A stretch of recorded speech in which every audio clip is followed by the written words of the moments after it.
You are listening to Secret Rooms and Stolen Kisses, Book 4 of Bank Street Stories by Brooke St. James, read for you by Kate Rudd. Chapter 1. Tara Castro, Tess and Billy's firstborn. Spring 1992, Galveston Island, Texas. I walked into Carson's diner feeling confident and happy. I knew I would get more and more nervous during the next hour as my meeting drew closer, but for now, I felt great. I had done a lot of preparation for this day. I knew what I was going to say, and I had predicted how it would go. "Girl, you are in La La Land," Jessie said as I sat down opposite her in the booth. It was busy in Carson's diner, or she would have stood and hugged me. Jessie was one of my best friends from high school. She lived off at college now, but she was in town for the weekend, and I was meeting her for lunch before she headed back. She looked at me with a comical smirk, like she was wondering why I was so distracted. "I was waving and trying to get your attention the whole time, ever since you walked in." I smiled as I got settled in my seat. "I knew you would be at this booth, so I just headed this way without even looking at where I was going." "No kidding," she said. "You looked like you were on another planet." "You look pretty. Where are you going? Why are you all dressed up?" "That meeting, remember? That's why I was spacing out. I was thinking about what I'll say." I glanced all around, scanning the table and noticing that Jessie had already ordered my drink. A soda, presumably diet, with a lime, just how I loved it. She always remembered. "What's the meeting all about?" Jessie asked. "It sounds so businesslike to say you're going to a meeting." "It is businesslike," I said. "I set it up through a woman who wasn't even my landlord. His secretary, I think." "And you're trying to rent the jewelry store that's downstairs from your apartment?" "Yes," I said. "It's not open anymore, though. Now that Mr. McCain retired, it's just empty until someone else rents it. And I can't see any reason why that someone shouldn't be me." "Of course it'll be you," Jessie said confidently, even though she had been away at college and didn't know any of the details of my plan. "Yep," I agreed. "I wonder how much a place like that would cost to rent," she said. "I know for sure how much it'll cost," I said. $800. $800? She asked in disbelief. "A month?" "That's actually a really great deal," I said, but I quickly turned to our waitress who had just walked up. "Hey, Maggie," I said. "Hey there, Tara. What can I get you today?" "A burger, please." "Fries or mashed potatoes?" she asked because she knew I switched it up. "Mashed potatoes." "With brown gravy," she said as a statement and not a question as she wrote it down for the cook. I smiled at her for knowing my order. "And you, Jessie?" "I just want some fries, please."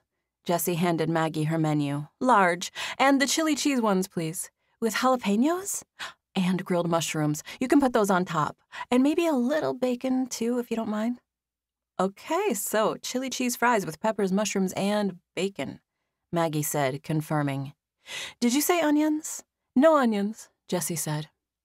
Maggie smiled and shook her head at Jessie as she walked away. Jessie looked at me and shrugged. She was not at all ashamed about wanting some of everything on her fries. "Seriously, some fried shrimp would be good on those, too," Jessie said. "I'm not going to ask her now that she's walking off, but some of that popcorn fried shrimp would be so good. I should have asked for shrimp instead of bacon." I made a face when I imagined shrimp on top of all that other stuff, but this sort of order was nothing new. Jessie and I had been friends since 8th grade. I was used to her eating weird combinations of things. If there was a restaurant that served one bite of everything on one plate, Jessie would order it. She was always asking for extra stuff or a side of this or that. That girl loved to eat. You would never know it looking at her, though. She had always been long and lean and thin-framed, not at all like me. I really had to watch what I ate in order to maintain a certain figure. I had to do this for ballet, which was a passion of mine. It may seem odd for a ballerina to order a burger and mashed potatoes with gravy in the first place, but eating salads wasn't the way I dieted. I was the type who ate whatever I wanted, but only allowed myself small portions of it. Today, I would eat half of the burger and a few bites of the potatoes and take the rest of it home with me to eat for dinner tonight. Both Jessie and I were dancers, and Jessie never had to diet for a recital or worry about what she ate at all. It didn't surprise me that she ordered all that stuff on her fries, and I had no doubt that she would eat most or all of it. "So, is it the owner of the building you're meeting, or the secretary?" she asked, glancing at me as she spread butter on a cracker. "Yeah, no, he's my landlord. I think it's the landlord, at least. That was what the lady said. I don't even know the guy. I pay rent to him every month, and I've never even met him. He doesn't live here. He's Mrs. Harper's son. He inherited the building when Mrs. Harper passed away. You remember her." Jessie made a noise like she was trying to seem interested. "He lives out of state," I continued. "I mail the rent to Nashville." "Nashville, Tennessee?"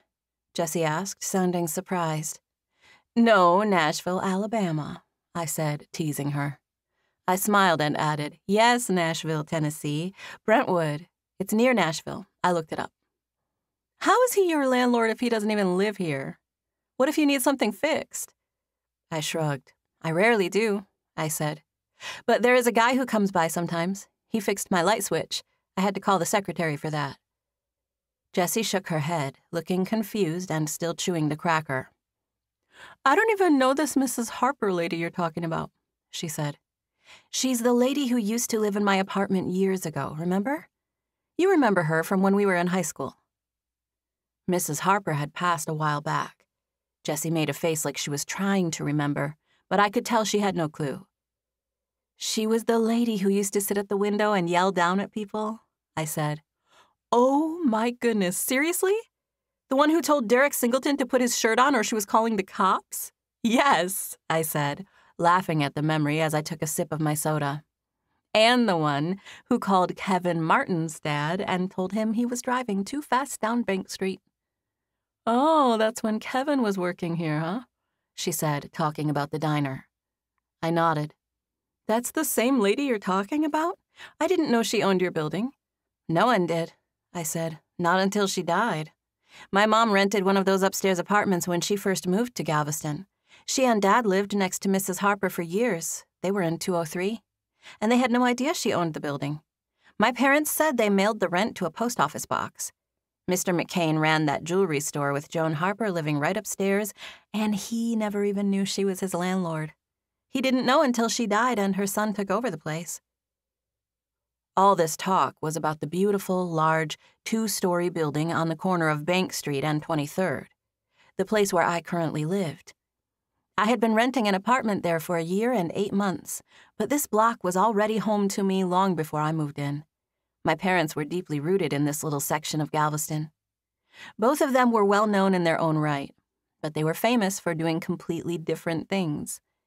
My father, Easy Billy Castro, was a world champion boxer who had a long, successful boxing career and finally retired when I was in high school.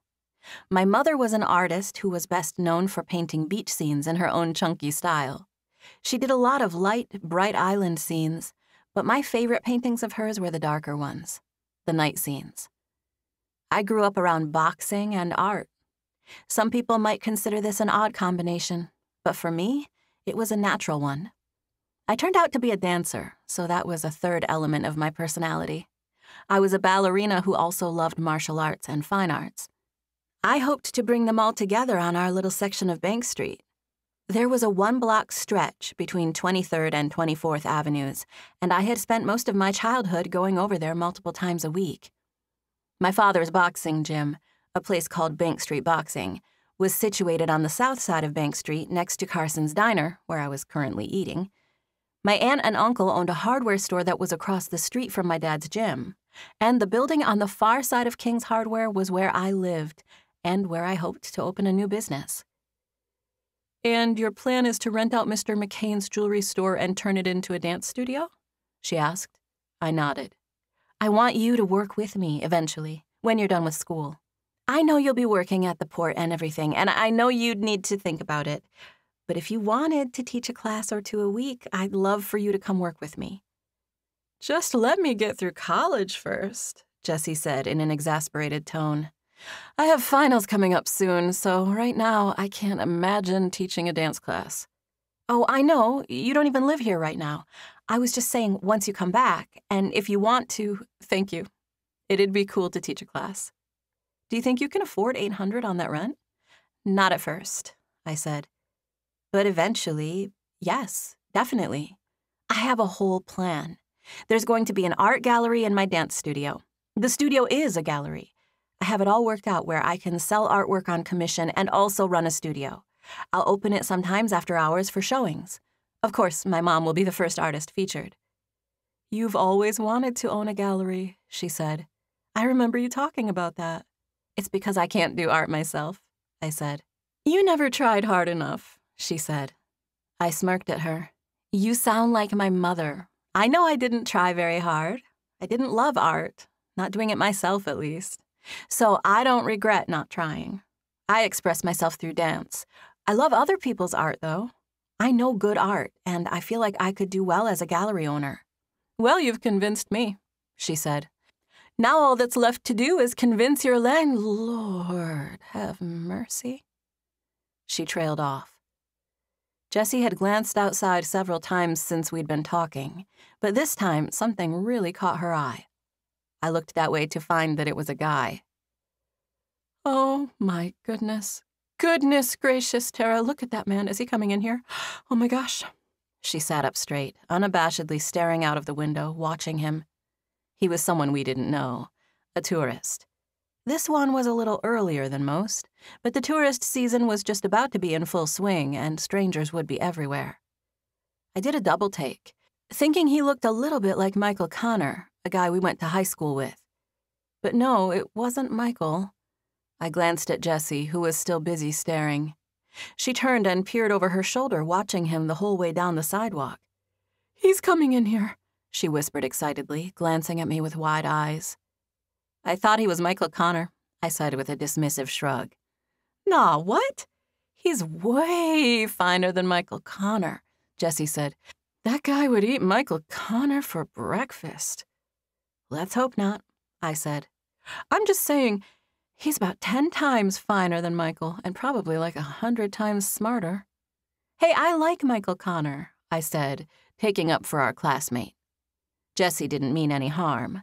We both knew she would date Michael Connor in a heartbeat. She was already boy-crazy to begin with, but it had gotten worse since she went off to college. It was getting progressively worse year by year. She assumed she would find her future husband in Lubbock, preferably during her first 3 years of college. That hadn't happened yet, so now she seemed to notice every man who came around. Chapter 2. Jessie kept looking at that guy the whole time we were eating. Just after he arrived, 2 other guys met him at his table. One of them looked like Joanne Benson's older brother, Todd. Jessie and I thought it might be him, but we weren't sure. They talked to each other as they ate, and I really didn't care to speculate who they were. I would have never noticed them, honestly, but I couldn't help it with Jessie obsessing about them and giving me a play-by-play. I was more preoccupied with my upcoming meeting. I couldn't wait to get my name on that lease downstairs. I pictured setting up my studio in that jewelry store. I could see it clearly in my mind's eye. I already felt at home there. That place was at least twice as big as it looked from the outside.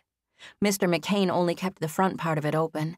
There was a big storage room in the back, which I would use for studio space, plus several closets and 2 office-sized rooms. I had talked to Mr. McCain about it quite a bit before he retired. He was happy that I would be the one taking it over, and he showed me all around and let me take measurements before he moved out. That storage room in the back was almost as big as the storefront, and I couldn't wait to get in there and see it now that those endless rows of shelves and boxes had been removed. The whole place had beautiful wood floors that I was hoping to have refinished for a perfect dancing surface. I could see it all. Dancers dressed out and lined up in an orderly row with artwork displayed on the walls. I was planning on painting it a soft, neutral color, either gray or tan. You're lost again, Jessie said, waving to get my attention. She had her purse on her shoulder and was already sitting on the edge of the seat like she was ready to stand up. I'm sorry, I said. I was thinking about the wall color in the studio. Mom said there are some good whites out there, but I just keep picturing it gray. I say paint them gray then. Do what you want. Jessie put her arm in mine as soon as I stood up from my place at the booth. Come with me to the restroom, she said. I was about to protest and say that I didn't need to use the restroom, But I realized that she probably didn't need to use it either, and she was just looking for an excuse to walk by that table of guys. We said goodbye to Maggie as we walked toward the restroom for an unnecessary pit stop. It was crowded in the diner, and Jessie got away with staring at their table without having them notice at all. "Did you see him? Oh, my flipping goodness," she whispered to me as we rounded the corner. "All of them were good-looking, but that one guy? Gosh, Tara. Did you see him? I've definitely never seen him before. He must be friends with Joanne Benson's brother, though, because I'm pretty sure that's who was wearing the blue shirt. Todd Benson." "You are a mess," I said. I stopped in my tracks and lifted the box of leftovers that I was holding. "I'm not going in there with this," I said, gesturing to the restroom door. "I need to go. I wanted to run upstairs to my apartment and put this in the fridge before my meeting." "Okay, I seriously need to go to the restroom, but good luck with your landlord. Where are you meeting him, in the jewelry store?" I smiled. "Yeah, soon-to-be dance studio. I'm taking a camera with me. I'll snap some pictures while I'm in there with him." She made a little squealing noise and excitement as she reached out to hug me. "I'll see you in a couple of months," she said, since she was headed back to Lubbock later today. "Okay, do good on your finals." "I will," she said. "Do good on your meeting." "Thank you." I walked down the hallway and out of the restaurant. I didn't so much as spare a glance at Todd Benson's table on my way out. I waved at two people I knew at other tables, but I was focused and didn't stop to chat with anyone. I left the diner through the door on the corner and walked up the south side of the street, passing the windows of the diner before going past my father's boxing gym. I peered inside and could see my father in the back, working with a few guys. I didn't go in or try to get his attention. I kept walking, past the small seamstress shop before crossing the street. Technically, I was jaywalking, but no one was around, and this stretch of Bank Street felt like my living room anyway. I waved at Mr. Randall, who was standing on the sidewalk near my aunt and uncle's hardware store. Just past the hardware store was where my building started. First was the doorway that led to the Seabreeze apartments. There was a door with an awning that opened into an entryway with 3 mailboxes and a set of stairs going up to apartments 201, 202, and 203. Mine was 201. Right next to the door that led to the Seabreeze was where the old jewelry store began. There were windows lining 2 sides of the building, but the door to the store was situated on Bank Street, not far from the door to my apartment. I would literally have to walk 10 feet to work. I could hardly believe this store was now gloriously vacant and about to be mine. I glanced inside before I went upstairs, imagining it with bars and mirrors instead of that big U-shaped counter that took up the entire floor right now. My dad had already looked at it and said he could help me take it out before we got the floors refinished. Mr. McCain wasn't able to promise the place to me, but he was sure I'd get it. He left a note for the landlord, putting in a good word for me and my family, so we were sure he would rent it to me. I was at home on this corner, and I was elated with how things were working out. I was nervous about paying the rent in addition to the rent on my apartment, but I had already talked to my parents, and they were willing to help me until the business gained momentum. Plus, I figured maybe I could ask the landlord for a discount, seeing as how I was renting 2 places from him. I only took a few seconds to glance inside the old jewelry store before I went into the door that led to my apartment. I walked up the stairs and circled back to apartment 201. It was the best of the 3. They were all nice, but mine overlooked Bank Street and the corner. It would be a dream come true to live here and own the business downstairs. I was just getting started with all of this, and it already felt like I had everything I could ever want. I didn't want to be too early, so I stayed in my apartment for 10 minutes before walking downstairs for the big meeting. I took some things with me: a camera, some photos of my old dance studio, and some photos of ideas I had for a new one. I even made him a little booklet to take back to Tennessee so he knew exactly what was going on in his building. I was as prepared as I'd ever be. I checked my reflection several times before I walked downstairs. There was a clock downstairs near the mailboxes, and it told me that I was 3 minutes early, which seemed perfect. I hadn't seen William Harper in the store when I walked by a few minutes before, but I hoped he'd be there by now. He wasn't. I tried to open the front door of the store when I got downstairs, and sure enough, it was locked. My father's name was William, and so was my brother's. They went by Billy and Will, but it was still a cool coincidence that they shared a name with my landlord, and I thought it would be one of the first conversation points I would hit once I met Mr. Harper. I peered into the storefront, smiling and planning how it would all go down. "It's closed," I heard a man say from behind me. I turned. It was the man from the restaurant, the one Jessie had been checking out. "Oh, I know it's closed," I said. "Are you talking about the jewelry store? I know it's closed. I actually have a meeting in here. I'm waiting for the guy who owns this building." "I'm the guy who owns this building," he said with an easy smile. He was young, and he had on jeans and a t-shirt with sandals, and I smiled, thinking he was kidding around. It crossed my mind that he was hitting on me. I was all dressed up, after all. "What's your name, then?" I asked. "Trey Harper." "I'm here to meet William Harper. Are you his son or something?" "Yes, but technically I'm William too," he said. "It's just nobody ever calls me that." He casually walked up to the door and unlocked it. I watched him, my heart pounding. It wasn't that he was young and handsome. I couldn't care less about that. It was that he was the owner of this building. My fate was in his hands. "I thought I was meeting Mrs. Harper's son." "I am Mrs. Harper's son," he said, cutting his eyes at me playfully. "But the Mrs. Harper you're thinking of, Joan Harper, the lady who used to live here, I'm her great-grandson. Her son was the first William, I'm the third, hence the name Trey." "Huh." I made a sound in my chest, indicating that I was listening to him and that I thought his story was interesting. But I was too busy processing everything. Was he the actual owner of this building? I still wasn't understanding. I walked into the empty store and he followed me, turning on lights even though there was a lot of light coming in through the windows. "Is your dad coming?" I asked. "My dad's playing golf in Brentwood, Tennessee right now." "Why?" "Oh, I thought he was my landlord. William. Is he the owner or are you?" Trey moved around, turning on lights and looking at things. "I am the owner," he said, "and I am so relieved that I came down here. My family was all wrong about this place." He groaned a little as he opened some drapes that were covered in dust and looked like they hadn't been open in years. Dust flew everywhere, and he backed up, instinctually covering his nose with his t-shirt. I did the same, stepping back and covering my nose, even though I was halfway across the room. He let out a little humorless laugh as he looked at me, somewhat astonished. "I thought this place was a dump. My great-grandmother passed away 2 years ago. I got a letter from a lawyer saying she left me this property. It's a long story, but for several reasons, I assumed this was a dilapidated building in Podunk, Texas, and wanted nothing to do with it other than to cash the rent checks. Joan had a falling out with my grandpa, and none of us knew her growing up." Trey paused and gestured around himself, smiling.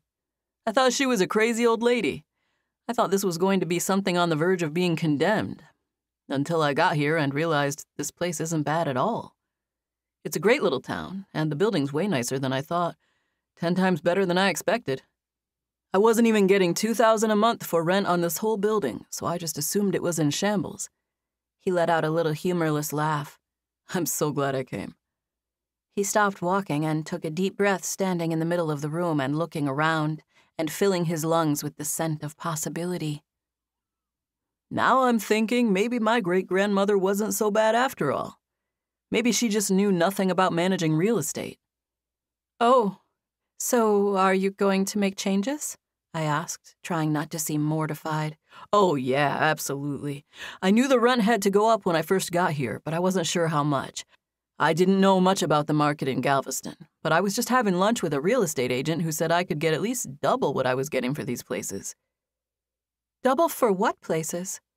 "This storefront and the apartments upstairs. There's 3 of them up there." "I know." "Oh, you do?" "Yes, I live here." "You do?" "Yes, I thought you knew that. I'm a tenant upstairs, but I'm also here to talk to you about renting this space down here." "Oh, well, the price just went way up," he said. "On my apartment or this place?" "Both." He was being happy and lighthearted, and I felt more like I was lightheaded. I'm Tara Castro. I said, trying to switch gears, sound confident, distract him, convince him that he didn't need more money. I live upstairs. I rent apartment 201 right there. I pointed upward since I was currently standing under my bedroom. I'm a long-standing member of this community. I love this city, and especially this block we're on right here. My dad is a boxer. His gym is— I know, it's across the street. I already went by there. Easy Billy Castro. I didn't even realize he was from Texas. You know of him? I asked. Yes. Well, I'm his daughter, Tara. I knew that too. How? I had lunch with a real estate agent just now. You were over there at the restaurant. I asked about you, and he told me who you were. Is Todd Benson selling real estate now? No, Todd's a contractor. It was the other guy, Justin. When he said that name, I figured out that it was a guy named Justin Harrison, but I didn't say anything. I was stunned.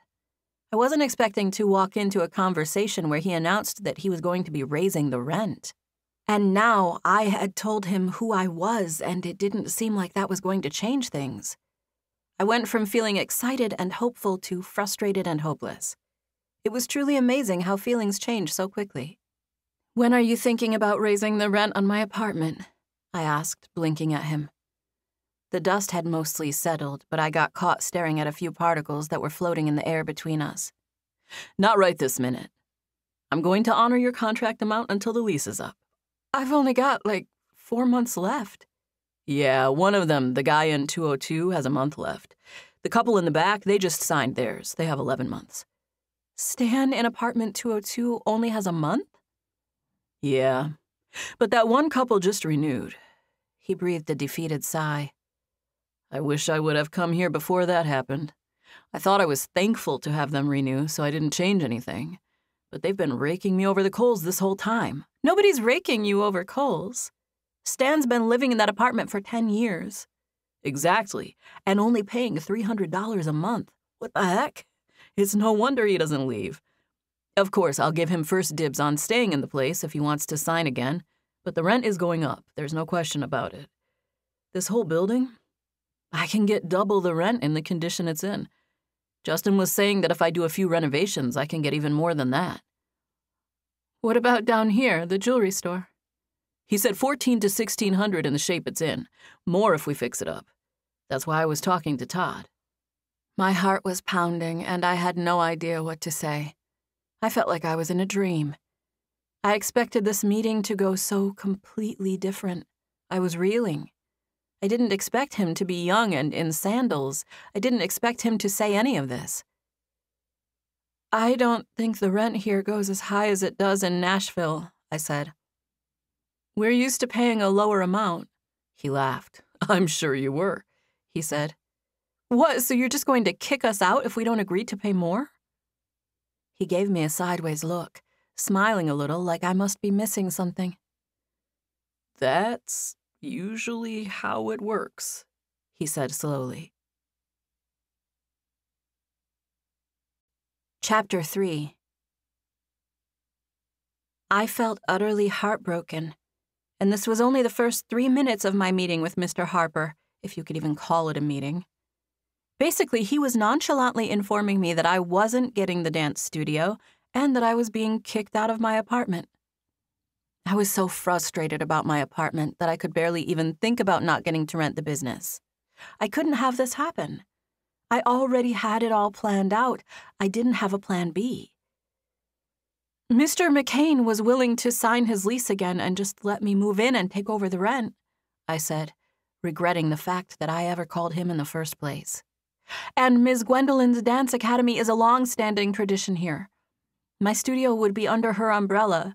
I'm calling it something different, but I have Miss Gwendolyn's blessing, and she's even going to be sending some students my way, the ones who are driving from Jamaica Beach, so it's a really great business plan. I have it all mapped out. I was planning on making this place into a dance academy and part-time art gallery. He stared blankly at me, looking like he was trying to process everything I was saying. I had no idea what he was going to say. I'd be happy to have you rent this place and turn it into a dance academy if that's what you're proposing. I'd honestly rather give it to you than to Burger Time or 7-Eleven. If you can pay the rent, it's yours. Burger Time or 7-Eleven? Where did they come from? My grandparents and parents are all into real estate. They have a ton of property in Tennessee. I bought a car wash when I turned 17, and I've been into it ever since. I can tell that sort of business would want to rent this corner easily. My uncle owns 8 franchises of Burger Time. I mentioned that to Todd, and he said one of those would go over well here. I put my hand up to get him to stop talking. I felt speechless, breathless. Just wait a second, I said calmly, rationally. Why would Todd Benson tell you it's acceptable to have a burger restaurant right here? Did he say that? Yeah, why? He said it'd go over great with all this foot traffic from the Strand. It would go over great, I said, staring at him. That's why it's already been done. By Mr. Carson, who opened the diner where you were just eating. They are a burger place. Trey smiled and shrugged, shaking his head. Great. Then I hope you rent it from me. You seem to already have a vision, and I'm fine with not renting it to a franchise. You can open whatever you want down here as long as you pay the rent on the 1st of every month. Which is how much? Well, don't quote me on this because there are still some variables. I need to see how much needs to be done and what's going on upstairs. But down here, this will be in the ballpark of 15 to 18. 15 to 18 what? I asked. $100 a month? I asked. Yes. He nodded, looking at me with no shame or regret whatsoever, like that was a completely reasonable price. I let out a huffing scoff sound that was completely involuntary. We're talking about people's lives here, I said. Mostly it's just your life and my life, he said with a little smile. And everyone upstairs. Stan and Mickey and Charlotte in the back.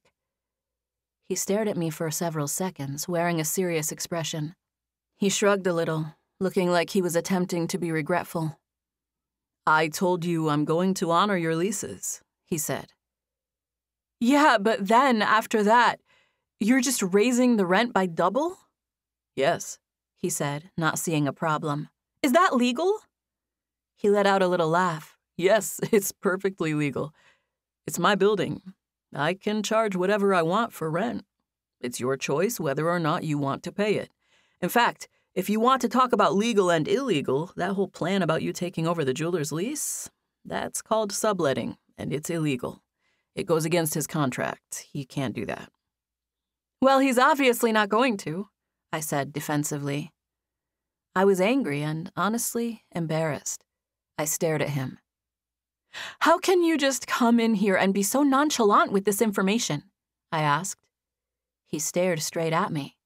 He had a laid-back vibe up until now, but as he stared at me, his dark brown eyes were a little more penetrating, serious. How can you stand here and seriously think that I would take half of what something's worth? As far as I'm concerned, you should have told me that I was charging far too little for rent. As far as I'm concerned, you've been taking advantage of me this whole time. I scoffed. It's not my fault that you don't care enough to come over here. I don't own any buildings in other towns. If I did, I'd probably check on them every once in a while. Well, you should be thankful I didn't, because rent would have doubled long ago. He was speaking to me reasonably, but I blinked at him, holding back tears and feeling shaken. I know this isn't the best time, but I do need to go upstairs and check out your apartment sometime while I'm here. It doesn't have to be today, but maybe tomorrow. I just stared. I blinked. I wanted desperately to say something spiteful, but I couldn't make myself do it. I wasn't even sure what I would say. I'm not done down here, I said. I thought we were meeting. But I mean, yeah, it's your building, so you can go up whenever you want, obviously, but I thought we were still meeting. Can I still look at this space down here? I was going to take pictures. Is this still a possibility for you? He asked, looking hopeful, happy. I figure your dad could co-sign and help you with rent. He knew my father had a successful career, and that was the truth, but I would never ask him to pay that amount, especially with my apartment rent going up. My mind was so busy doing math and thinking of all the possibilities that I got lost in thought, staring blankly at this guy who had come in and wrecked my world. My dad's not going to... I really thought that this whole thing was God, and So let's just... First of all, we need to figure out how much you're asking for both places. That's what this trip is all about, he said. He walked behind the jewelry counter. I'll be here for a few more days, taking notes and making plans. I'll have a better idea about rent after I get some bids and give everything a little thought. So I'm supposed to just wait on pins and needles, not knowing what the price is going to be? I can tell you it's going to be a lot more than it is now. Can't you just... I was grasping at straws. Raise it slower? $100 a year and then just year by year go up instead of all at once. $100 a year? He said like that was the craziest thing he'd ever heard. With the upstairs, maybe you could go up to $400 for a year, and then next year you could raise it to $500? Slowly like that. Why can't you do that? I guess the answer is that I could theoretically do that. I just wish you could see where that really doesn't make sense on my end. If Stan can't make the $600 for rent, someone else will. You asking me to take $400 is basically asking me to give someone $200 a month. I was so mad and embarrassed that I had no response for him. Mrs. Harper obviously didn't want it this way. I guess you're right, he said with a shrug. But she's not making these decisions anymore. I'm sorry, but I'm not going to charge half the rent just because you were paying that before. The rent goes up in places. That's just how life is. He paused and smiled at me. I have a property in Nashville where I've raised the rent 5 times since I've owned it. Well, that's not very nice of you. Well, it's not very nice of you to say that I should get less of something just because you're the one who's giving it to me. You're not telling all these other people on this block that they're charging too much for rent. You only care because it pertains to you. I know everybody on this block, and they don't pay too much for rent, I said. It was a lie. I wasn't lying that I knew everyone on the block, but I had no idea how much rent they paid. I was relatively sure people I knew owned their buildings and didn't rent. Why don't you just sell it? I asked.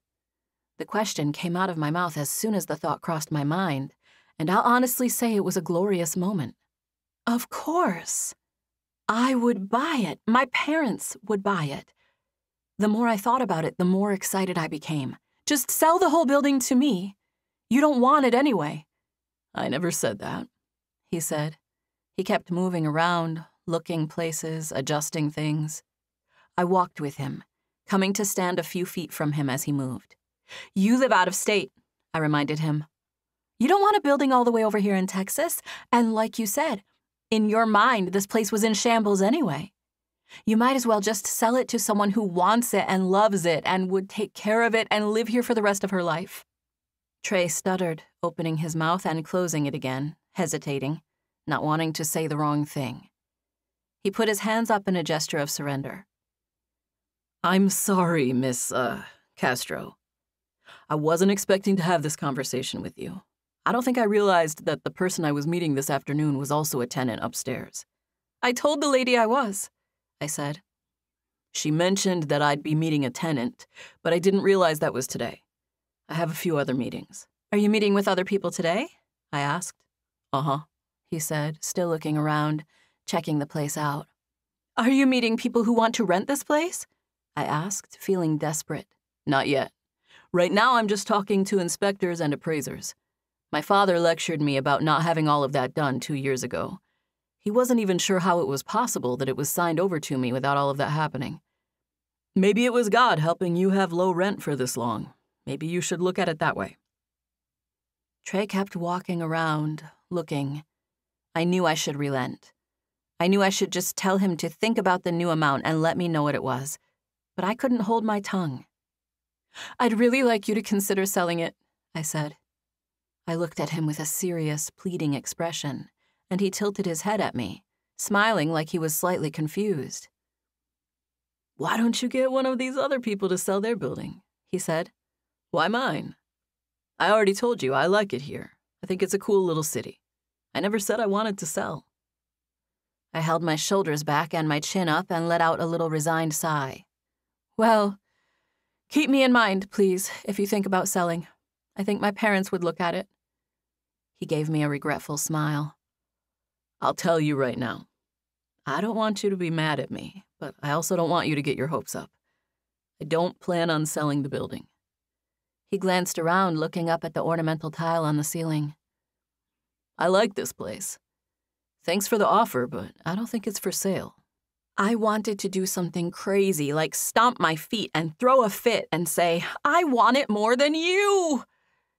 But I just took a deep breath, keeping my composure, staring blankly at my landlord. Chapter 4. Trey Harper. Would you like to look around still? Trey asked the question after a long, awkward pause. He had just informed Tara Castro that the building wasn't for sale. I'd love to have you rent it, he added. It'd be great as a dance and art studio, like you were saying. It's probably a lot less smelly than a burger joint, so I'd love to have you move in. I would love to rent it, she said. I just hope I can afford it. She took a breath, but then continued speaking. And yes, I'd love to take a look around. She turned and stared straight at him like she had an idea. We can trade places if you want. What's that mean? He asked. You could go look around upstairs while I stay down here. I don't really care about being upstairs while you're in there, so if you want to look around, you might as well go now. I have a tape measure in my bag, so I'll just take a few measurements down here in case things end up working out.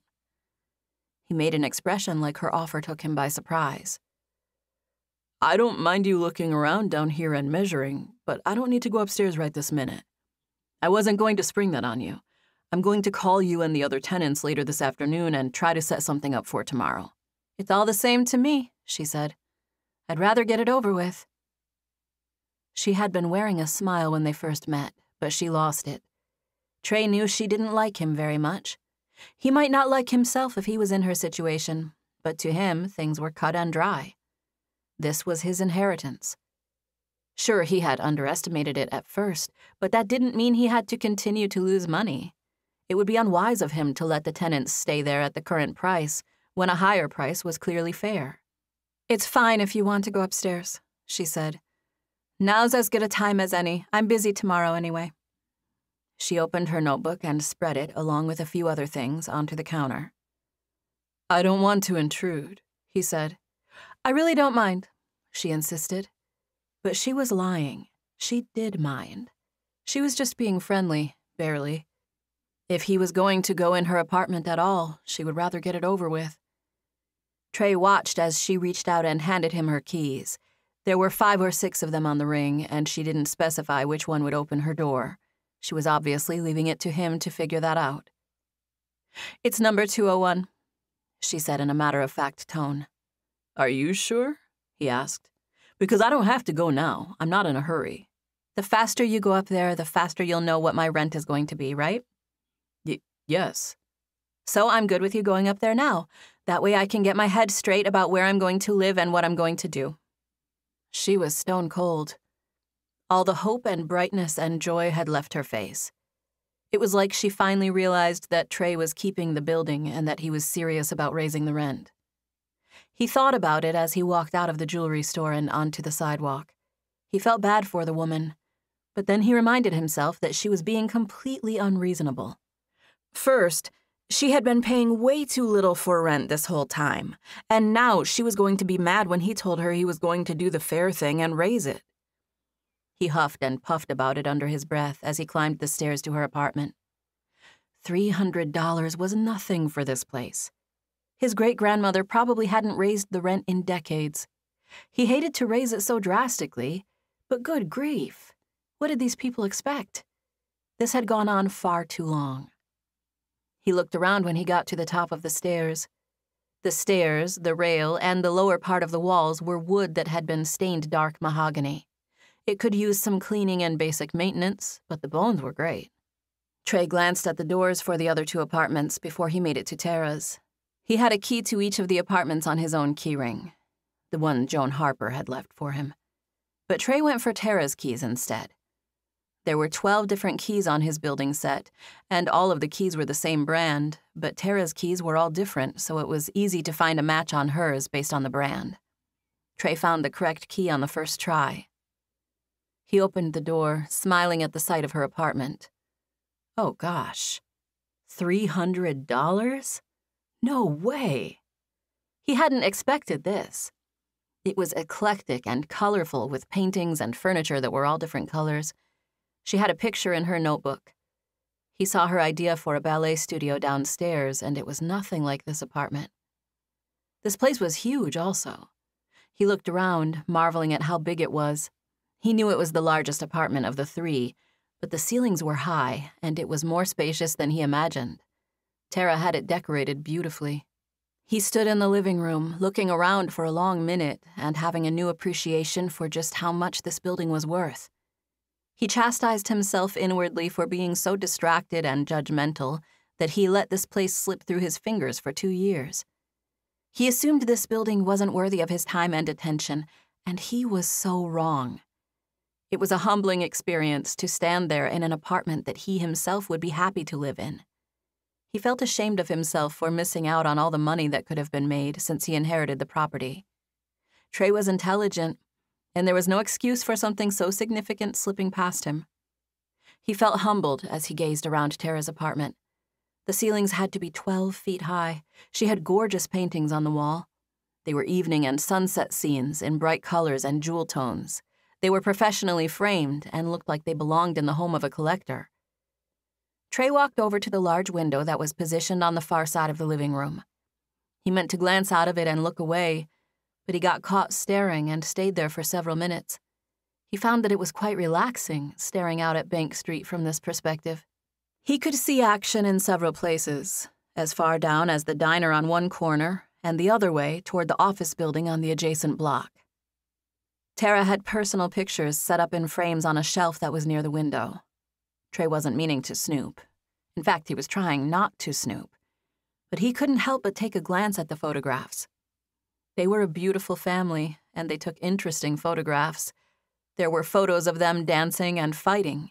There were no standard family photographs where they posed in a studio. Trey thought that was interesting, since that was the only thing on the shelf at his house. He had his own place in Nashville, and he only had one picture of his family on display. It was one his mother had given them, and it was a very posed picture. He loved his family. He had 2 siblings, a brother and a sister. Both of his siblings were married, and their spouses and children were also in the picture on his shelf. It was nothing like this. There was a black and white photograph of Tara as a little girl, hugging her father, who was bleeding and swollen, battle-scarred after a fight. Trey didn't mean to continue looking at them. He kept telling himself to look away. But they were all so interesting. There were at least 10 framed photographs, and the people in them were so full of life and originality. Trey wondered what sort of town this was, and what sort of family he had found there. He glanced out of the window again, looking in the direction of the boxing gym. There was a small hand-painted sign mounted above the door, hanging from the top where it could swing in the wind. Bank Street Boxing. He watched someone walk inside. It was a guy with a duffel bag slung over his shoulder, and Trey imagined that he was a boxer going to train. This whole place was just interesting. Tara was interesting. She was a black-haired beauty. Black beauty, just like the horse. Tara reminded Trey of a wild horse, like a Mustang, tough and a little unpredictable. He gazed out the window and at her candid photographs, thinking this whole experience was the most unexpected thing he could have encountered in this building. He looked around, feeling happy and at home, and then somehow his thoughts turned around and he wound up thinking that if a person could afford to have such a nice apartment with such nice things, then she could certainly afford to pay more for rent. There were several antique pieces of furniture that went well with her other decor. The living room was huge, and it felt warm with all of her bright, eclectic things meticulously placed around. He inspected the bathroom. It smelled like fruit, peaches maybe, or raspberries. Her place was clean with just the right amount of organized clutter that made it feel lived in and warm. The bathroom was painted light purple with the wainscoting done in white. His eye fell onto her bottle of perfume, and he almost squinted to read the name but didn't let himself do it. He was here to see the apartment. Trey snapped his attention to the shower where he noticed the curtain and faucet. His eyes roamed over the cabinetry and countertops, taking in other things that had nothing to do with perfume. It was a 2-bedroom place, and he went into bedroom number 1. It was obviously the master because Tara's personal things were in there. Again, there were things lying around, and it was obvious that the place was lived in, but it was clean and inviting. There were other personal pictures in the bedroom, and Trey glanced at them, but he did it so quickly that he hardly got to take them in. He didn't think Tara had a husband or boyfriend. The guy that was in most of her pictures seemed to be her brother. It didn't matter. He barely took in the details of her bedroom before he walked out. It was nice in there, and it had 2 windows that looked over different streets since it was on the corner. The bed was huge and way too inviting, and Trey got out of there quickly and peeked into the 2nd bedroom. There wasn't a bed in that one. There was a small desk against one wall with a boombox on the floor, but besides that, the entire floor was open. He knew Tara danced in that room because there was a huge mirror mounted to the wall and also one of those bars that you hold on to. This was not a $300 apartment. It bugged him that this place existed and he had no idea. It was his own fault. He should have never assumed things about his great-grandmother or been so passive about his inheritance. He had mistakenly relied on the maintenance guy. He was the only person who had been the go-between. Trey paid him every month to look after the building and tend to any of the tenants' needs. He had been Trey's only contact in Galveston. Trey thought about that maintenance guy and how he himself deserved more than Trey was paying him for basic duties on a building this size. Everything needed to go up. The expectations set for his building were too low. It was an old gem on a cool corner of the city. Trey went back into Tara's living room, hoping and praying that all of the apartments were this well kept. He breathed in the smell, taking one last look around and feeling satisfied. He loved it there, and he regretted that it took him this long to find that out. Chapter 5. Tara Castro, a month later. Trey Harper was not messing around. He began planning and investing in the building right away. I saw him a few more times during his first trip to Galveston, but he never gave me a definitive answer about the rent increase downstairs. He called me before he left town and said that he hadn't decided how much to charge for it. He said he might want to do some work on it while it was vacant. He promised that he would let me be the first to know once he was ready to lease it to someone. So, my business venture plans were on hold, at least for now. I went back to my life as it was, working at Dad's gym and Miss Gwendolyn's dance studio. With all of my duties at the gym, I was at Bank Street boxing about 30 hours a week. Even in my big plan, when I imagined running my own dance studio and art gallery, I knew I would still work with my dad. I loved being in the boxing gym. I decided the logical thing to do with my building and apartment situation was to see what else was out there. I inquired about several other properties, and to my own dismay, I found out that Trey had been correct. The only places I could find to rent for $800 were either tiny, run down, or on the outskirts of town. There were no nice storefronts in the downtown area going for less than $1,400, and certainly none as nice as the jewelry store. The same was true for my apartment. In the last month, I had looked at several other places, and none were as nice as the one where I lived for the price. I felt a little bad for being so cold to Trey when he gave me the news. It didn't seem to faze him, though. He just moved along with his plans without giving much thought to my situation. A week after he visited Galveston, he started improvements on the outside of the building. It was being washed and painted. He had chosen a similar color, a stone grayish-green color that was similar to but richer than the one that had been on there before. It seemed more stately now, with the exterior walls and trim getting repainted. Next to Stan's apartment, there was a closet with a staircase to the roof access. I vaguely knew it was there, but I never had access to it before. Trey had cleaned up the rooftop when he was in town. I ran into him when he was going in there one day, and he said I could use the rooftop as long as I kept the door locked. Later that day, I found a key in an envelope that had been slipped under my door. I didn't see Trey again on that trip, but I was thankful I had run into him. I liked having access to the rooftop, and I wouldn't have a key if I hadn't run into him in the hall. I knew that because neither of my neighbors got one. I didn't tell them about mine. So, for a while, my life didn't change. If anything, it got better. I was excited that Trey seemed to love the building, and I got lost in the comfort of being able to stay there and enjoy the improvements while paying the same low rent. But suddenly, I was reminded of the grim reality of being kicked out when Stan, my neighbor in 202, started moving his things out. I was on my way to Carson's to pick up breakfast when I noticed him in the hallway, instructing a couple of guys who were carrying a table. We had a whole conversation where he informed me that his rent had gone up to $650 and that he would have to either get a roommate or move out. He said he was so used to living by himself that a roommate wasn't an option. Stan was tired, and he was in the middle of moving to a place that was half as nice. Needless to say, he wasn't very happy. We talked about Trey a little bit and how it would have been nice if he would have raised the rent slowly, but ultimately both of us knew it was his building and that we didn't have a say in the matter. I felt for Stan, though. It was extremely easy to put myself into his shoes because I would literally be there soon.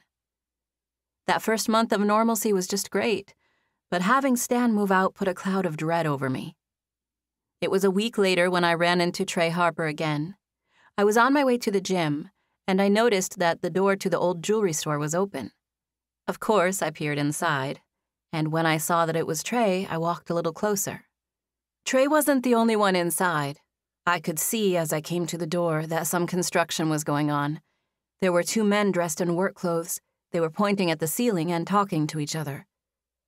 I hated confrontation, and I had a bad habit of rushing to the point, which was exactly what I did in that moment. I was nervous, and without greeting Trey in any other way, I just said, "What's going on? Is someone moving in down here?" "Hello to you too, Tara," he said. "And no, I told you I'd let you know when I'm ready to lease it. These guys are going to take these counters out. They're not original, they're from the 60s. I think it would be better to have it open in here." I just nodded. I wanted to say that it was a mistake to do too much work on it since I was willing to do all of that for free. But honestly, I didn't think I could afford to move in here, even without renovations. I knew my chances were slim. "Stan moved out," I said, unable to stop myself from saying everything off the bat. "Yes, he did," Trey agreed. He had been looking at notes in a folder, but he looked up from what he was doing to have this conversation with me. Twice he had glanced down at my legs. He tried not to, but his eyes got drawn to the fact that I had on shorts. I was on my way to the gym to work out. I knew my shorts were short, and I put my duffel bag strategically in front of me when I caught Trey glance at me a second time. "Who's moving in there?" I asked, wondering how quickly he could find someone to pay the new, higher amount. "I'm not looking for somebody right away. I'm having a few things fixed. I'll stay up there while I'm here for a few days and kind of take stock of what needs to happen and how soon I want to get it rented out." I shook my head at his nonchalance. I was scared for myself and thinking of my own future fate when I said, "It's just weird that you're not even worried about getting someone else in there right away, and yet you wouldn't just let Stan stay there. It seems better to let him stay there for the amount that he was paying than to make him move out and not get any money for that place at all." Trey grinned at me, shaking his head as he casually came my way. "It is hilarious that you try to tell me what I should and shouldn't do with my building.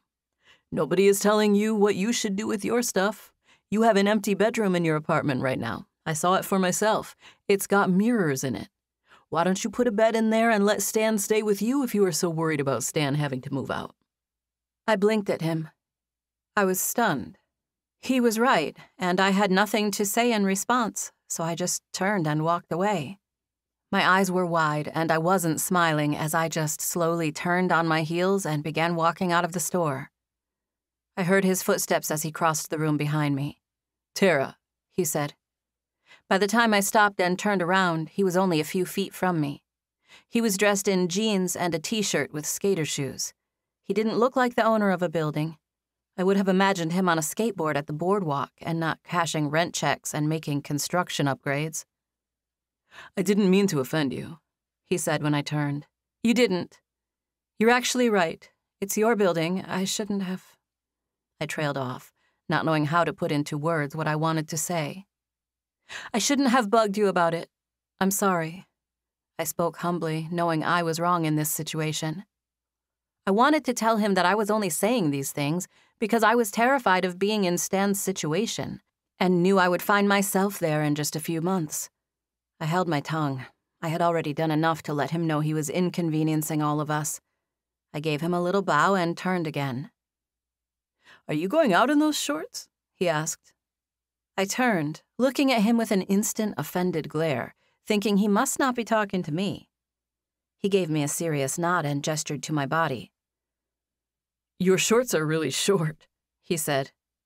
I let out a scoff, smiling since he must have been joking. "You probably shouldn't go over to that boxing gym wearing those." I tilted my head at him.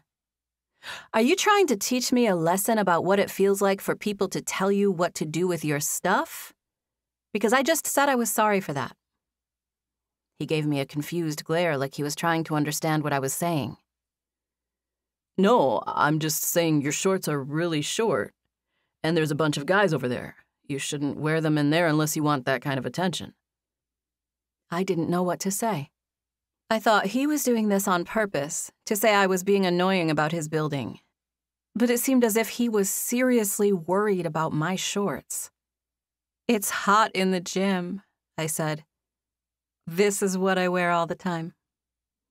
Trey stared downward with a small apologetic smile. I also wanted to say that I'm not kicking you out right away." He shifted his stance and then glanced at me. "I'll work with you on the rent increase for your apartment. I know you like being here with your dad's place right across the street, and I don't want you to think that I'm going to be inflexible in 3 months when it's time for you to sign again." I was already moving to walk out of the door. I was on my way to a boxing class that happened across the street at 10 a.m. I was expected to be there to partner up with a young featherweight fighter named Miguel who was improving quickly. I had been working with him a lot lately. My younger brother, Will, would have normally done it, but he was out with a fractured hand. I smiled broadly at Trey. "I have to get to work, but I'm pretty sure I want more information with the things you just said about my rent. I don't know what you were saying exactly, but I think it feels like a little bit of good news, so I'd like to talk to you more about that." I spoke ineloquently as I backed toward the door, and Trey smiled at me. "Seriously," I said. "If what you were saying is real, then thank you." "You're welcome," he said. But he was calling it at my back because we had already waved at each other and I was in the process of leaving. I walked across the street, feeling happy and oh so relieved. I was smiling at the thought of being able to stay in the apartment after my lease was up. I luxuriated for a moment, but then I had a different thought and got mad at myself for being so charmed. I thought back to Trey telling me I should have Stan stay in my extra bedroom, and I felt embarrassed by the memory of that exchange. One second, I was feeling thankful to Trey, and the next, I felt like I didn't like him very much. I thought about him talking about my shorts, too, and my cheeks felt hot at the memory of it. My father always got on to me when I had on short shorts. I wasn't trying to get attention from guys when I did it. I think Dad knew that, and he let me get away with it even though they weren't his favorite. I was just comfortable in them and thought they looked good on me. I was raised as a dancer, so I moved well in light, fitted clothes. I wasn't even expecting to run into Trey anyway. And it wasn't like I owed him an explanation about my clothing. I had thoughts like these as I walked toward the gym. But once I got there, it was business as usual. For the next 2 hours, I worked out and trained with Miguel. Chapter 6. The door for apartment 202 was wide open when I finished working at the gym that day. I knew that because I had to go by there on the way to my apartment. I heard men's voices as I passed, and I walked by the open door without even looking inside. I had my hands full, so it took me a second to search for my key and open my door. I heard them saying something about knocking down a wall, and I cringed, knowing that every construction project meant more money. I took a shower the instant I walked into my apartment. I had been dripping with sweat. My protective father was not at the gym this morning, so I had trained a little harder with Miguel. There was a piece of paper that had been slipped under my door when I got out of the shower. I almost didn't notice it, but once I did, I went right over to it, picked it up, and read it. It was a handwritten note. "I will be in apartment 202 all afternoon. Please come by when you get the chance." Trey signed it with his first name. I turned it over, noticing that it was a receipt from my aunt and uncle's hardware store. I went over to the apartment immediately. I was so anxious to hear whatever he had to say that I just started walking over there that instant. I didn't even think about the fact that I had on lounge clothes with my hair wrapped in a towel. I realized I should have considered my condition when I was about halfway to the other apartment, and I reached up and took my hair out of the towel while I was in the hallway. I held the towel in my hand as I leaned out and knocked on his doorframe. The door was still propped open, and I took another step, peering inside. Trey was there, along with another guy. I waved at them and smiled, but then stepped back, hoping Trey would come to me, which he did. He came into the hallway quickly, looking me over. His smile faded so quickly that my heart dropped. He was staring straight at my eyes, or the side of my face. He was definitely staring cautiously. "What happened to you, Tara?" "What is it?" I asked, leaning back as he came toward me. He stared intensely at the side of my face. "Who did this to you?" he asked. "You have a black eye." He was so upset about it that I turned and walked the few steps back to my apartment so that I could go in there and look in the mirror. I had no idea what he was talking about. I hadn't been hit at practice, and no one said anything about me having a black eye. I hadn't stared at myself or anything, but I glanced in the mirror when I took a shower and I didn't see it. I walked into my apartment and Trey followed me. There was a mirror in my entryway, and I stared into it, focusing on the side of my face where he had been staring. "Oh, that?" I said. "That's not a black eye. It's just a little burn, like a carpet burn or whatever, a brush burn." I tilted my face to the side, staring at the small red patch near the corner of my right eye. "Something just rubbed me right there. It's probably from his glove, or even his hair or beard." "Whose hair or beard?" "Miguel's." "Your boyfriend?" I laughed. "No, he's 17. He boxes at my dad's gym. He's really good. He's only been training for about 6 months, but he's already going to take an amateur match soon." "I don't understand how he has a beard at 17, or how he was rubbing it on you." "It's not a full beard. It's just that any little facial hair can rub you the wrong way if you're clinching and someone's chin bumps you. He wasn't rubbing it on me, but boxing is a contact sport. It happens all the time. It'll fade in a day or two. In a match, you would put lubricant on your face to prevent that." "Are you a boxer?" he asked. "I train, and I help some of the fighters train, but I don't compete." I held on to the towel, taking a step back from him so that we could talk. "I didn't mean to break up your meeting, but I got your note," I said. "Is your dad okay with you boxing with guys even when you get hurt like this?" he asked. I smiled at him for being so concerned. "It must look worse than it is," I said, gesturing to my eye. "This is no big deal at all. Yes, my dad knows I'm boxing with guys. I'm one of Miguel's main training partners. He'll outgrow me soon, but for now we're good for each other." Trey stared at me for a good long while before he spoke again. "Well, about the note, I was just looking at the measurements of this place, and it seems like I am missing some space upstairs. Did you ever see, or did Stan ever say anything about a closet or hidden room?" "Hidden room," I said. "Like where you pull a book and the shelf opens up? I wish I had one of those." "Something like that," Trey said. "But it seems like it would be back here on this end of the building. I was wondering if Stan ever mentioned it to you." "No," I said. "We weren't that close, though." "Okay," Trey said, nodding. "Hey, if I wanted to have dinner somewhere besides Carson's, where do you think I should go? Elliot's? The seafood place? Is that place any good?" "Elliot's? No, definitely not. Don't go there.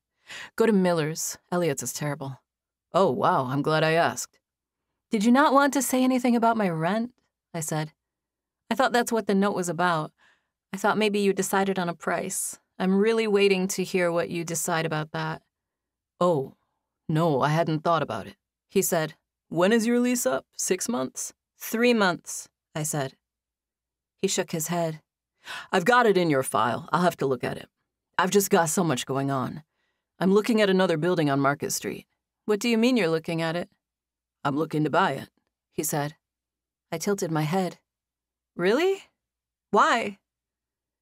Trey tilted his head back at me. A piece of his hair fell over his forehead when he did it, and he used his hand to push it back. He was a lady killer, but I was too distracted by my uncertain future to care. Because I think it's a good investment, he said. I have this place now, and I like this city. I'll be coming back to check on this building anyway. I might as well have another one. The one on Market Street is 3 stories, but it's smaller than this one square footage-wise. It's got a storefront and 4 apartments, 2 on each floor. But everything's smaller. If I end up keeping an apartment vacant for myself in Galveston, it'll probably be one of those.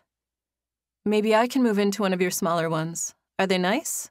I'm sorry, I didn't realize what a good deal we were getting at this place, I said. It's my first time to be on my own, so even this seemed like a lot of money to me. I backed away from him slowly, going to hang my towel on the back of a chair. I looked at him and continued what I was saying. I went to tour a few other places, and I realized you were right. This place is worth more than I'm paying. You tried to move out? He asked. I wouldn't say I tried, not just yet. But I'm definitely looking for another place. I went to a few apartments just to see what my price range could get me. You didn't tell me you were looking at other places, he said. I smiled. Would it matter? I asked. You had to know I'm starting to search. I mean, look at Stan. He's here today and gone tomorrow. I told you I'd work with you. Why would you do that for me and not him? I asked. He stared at me with an unreadable expression. I don't know. Because I like you more than I like him? Because I feel like it. I'm not sure. Does it matter why? No, I said. There was a long pause, and I stared at Trey. I needed to have some concrete information. I was tired of everything being up in the air. In 3 months, when my lease is up, I'd like to sign another one. 1 more year of living here. Please. I'll pay $50 a month more than I'm paying now. It's not a lot, but I can't go higher than that. I could do some work around here if it'll help you. That will give me 1 more year to figure things out with trying to start a business. I feel like I'll know more about where my life is going by then. Or maybe I won't. But 3 months is going to be here before I know it, and I hate to leave that soon. I can move back in with my parents if it comes to that. But if you could find it in your heart to agree to 1 more year of— Sure, Trey said. I paused. Sure? Yes. You agreed to what I just said? I asked, whispering. My door was open, and I didn't want my neighbors to hear since I was certain this deal didn't apply to everyone. I'll let you sign another year, he said, nodding. With only raising the rent $50 a month? I whispered, wide-eyed. Yes, he said, whispering back in an exaggerated tone. Was he teasing me? For a moment, things were light and easy, and I felt like Trey was my friend. I was happy. It felt like an actual weight had been lifted off my shoulders with the news of a new lease. It felt so good to know I had a plan for another year. I reached in and gave him a tight hug, and then I stuck my arm out stiffly, staring at him and waiting for a handshake. Trey grinned at me, but he reached out and shook my hand. I wanted to hug him again. I wanted to ask him to dinner since he had mentioned trying to find a restaurant. It was one of those times when I wanted to go overboard and try to be best buddies with him, but I had to stop myself. I just bowed humbly. Thank you so much, I said. Really. If you need me to do anything for you, as far as the building, just ask. I'm here all the time, and I'd be happy to keep an eye on the place for you. Thank you, he said. Could it really be that easy? I asked my mom the following day. It was Sunday, and I was eating lunch at my parents' house after church. Could what be that easy? Mom asked. My brother walked up beside her, and she held out a bite of the chicken that she was deboning for him to sample. For the last month, I've seen this guy as my enemy. I was bummed out about moving, and I just saw him as the guy who was kicking me out. I had crazy thoughts about him that I would never act on. Stuff like maybe I should vandalize the place so that he thinks bad of it and wants to sell it. My mother scowled at me. Tara Grace. I'd never do it, Mom. I'm just saying. I thought of him as the enemy, and now that's all changed. He says he's not doubling my rent, and suddenly I want to sweep the staircase and take him to dinner. Take him to dinner? Will said, playing the role of the concerned male since my father was outside. Not like that, Will. I'm just saying, it's amazing how one conversation can make you go from someone's enemy to someone's friend. God told me something about enemies years ago, my mom said. One place in the Bible, it says that love keeps no record of wrong, and then in another place in the Bible, it says to love your enemy. And then one day, I just had this thought. Okay, let me see if I can say it right. A record of wrong is all I have on my enemies, right? They're only enemies because of the record of wrong that I keep. So if I get rid of that record of wrong, like the Bible tells me to, then they're not enemies anymore. If it tells me to love my enemy and then tells me love keeps no record of wrong, then that means I have no enemies. There were a few seconds of silence. That's deep, Mom, Will said. It is deep, she said, nodding at him. She looked at me. It's a little different in your case. This guy gave you a gift, and so forgiving him was easy. But theoretically, I shouldn't have been mad at him in the first place. Is that what you're saying? Yeah, I'm not saying that there won't be conflict in your life, or that you need to let people walk all over you. But there's something to be said for not making enemies, even in your own mind. There's something to be said for forgiving people and moving on with your thoughts. Well, thankfully, Trey did make it easy for me, like you said. He's being really kind about it. I can't believe all I had to do was ask him. What's he going to do with Stan's old apartment? Mom asked. I might know somebody who's interested. My hairdresser's sister is going through a divorce. I shook my head and shrugged. I'll ask him when he thinks it'll be ready, but I don't know how much he's charging for rent. Chapter 7. The door to apartment 202 was open when I came home later that afternoon. I peeked inside, wondering if I could see any changes or construction. Trey was all the way across the room, so I just smiled at him and kept walking. I was in the process of unlocking my door when I heard footsteps approaching from behind me. Oh, hi, I said when I turned and saw Trey in the hall. He had on jeans and an old t-shirt. I could see why Jesse had reacted to him on that first day. He was such a nice-looking guy. I had been so worried about my fate that I hadn't noticed. Now that I didn't see Trey as a threat, I could finally see him objectively. I glanced downward when I had the thought. I instinctually adjusted my hair, and then reached back and put my hand on the door handle, but didn't open it. I wanted to let you know that my mom might know someone who wants to rent 202 from you when you're ready. She was asking me about it. I was holding a bowl of food, so I gestured to the apartment behind him with a flick of my chin. I saw him look at my bowl. It's chicken, I said. It's leftovers from my mom's house from lunch today. My dad barbecued chicken and This is just a bunch of pulled chicken, for sandwiches or whatever. I might make chicken salad with it tomorrow once I'm tired of eating it like this. I had no idea why I was oversharing. Maybe I was nervous around him now because I felt indebted about the rent. I have plenty if you want some, I added. The offer just came out of my mouth before I could have second thoughts about it. I'm actually starving, he said, touching his stomach. I ate a big breakfast this morning and I ended up skipping lunch. Oh, you want some of this right now?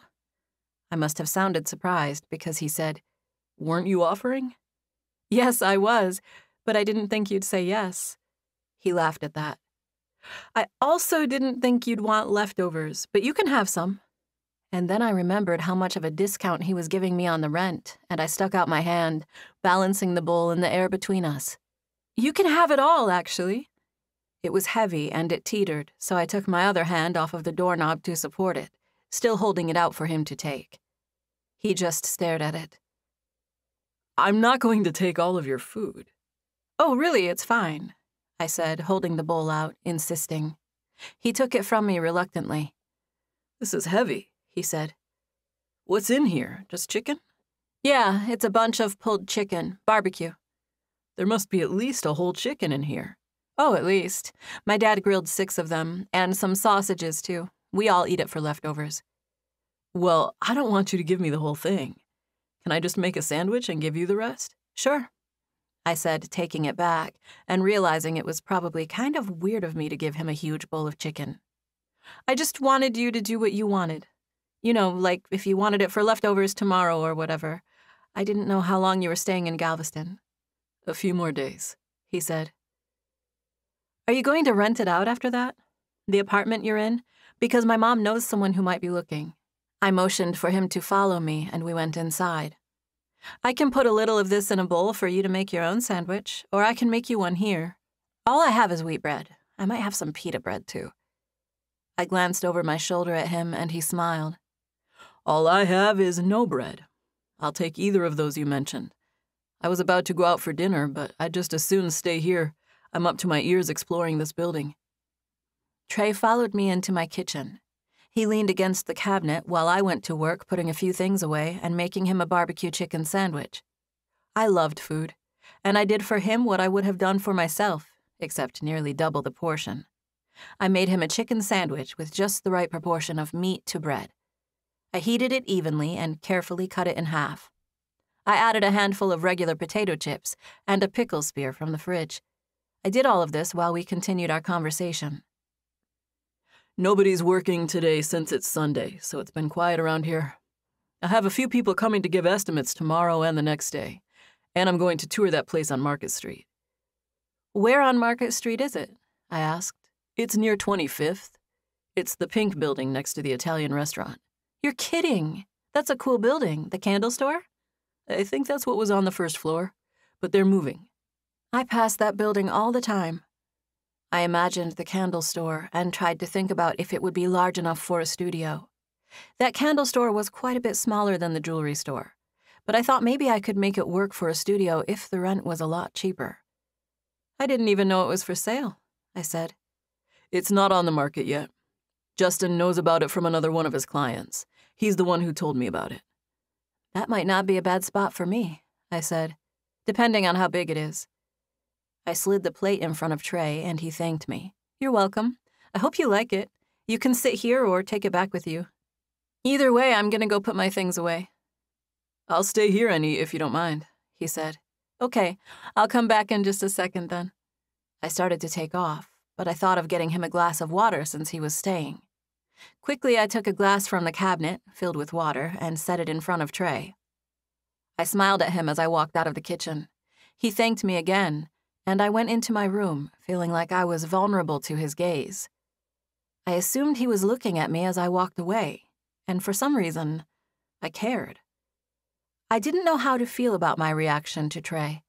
I hadn't expected to offer him a plate of food or for him to accept it and sit there and eat in my kitchen. I thought about what my mom said about enemies. I remembered her saying it was easy for me to like Trey since he had done me a favor. I felt like I wanted to impress him now, and I figured I was only acting that way because he had helped me out. I tried to make myself feel guilty for wanting to look presentable, but I still went to adjust my appearance. I left Trey in the kitchen to eat by himself while I went into my bedroom. I regarded my reflection in the mirror.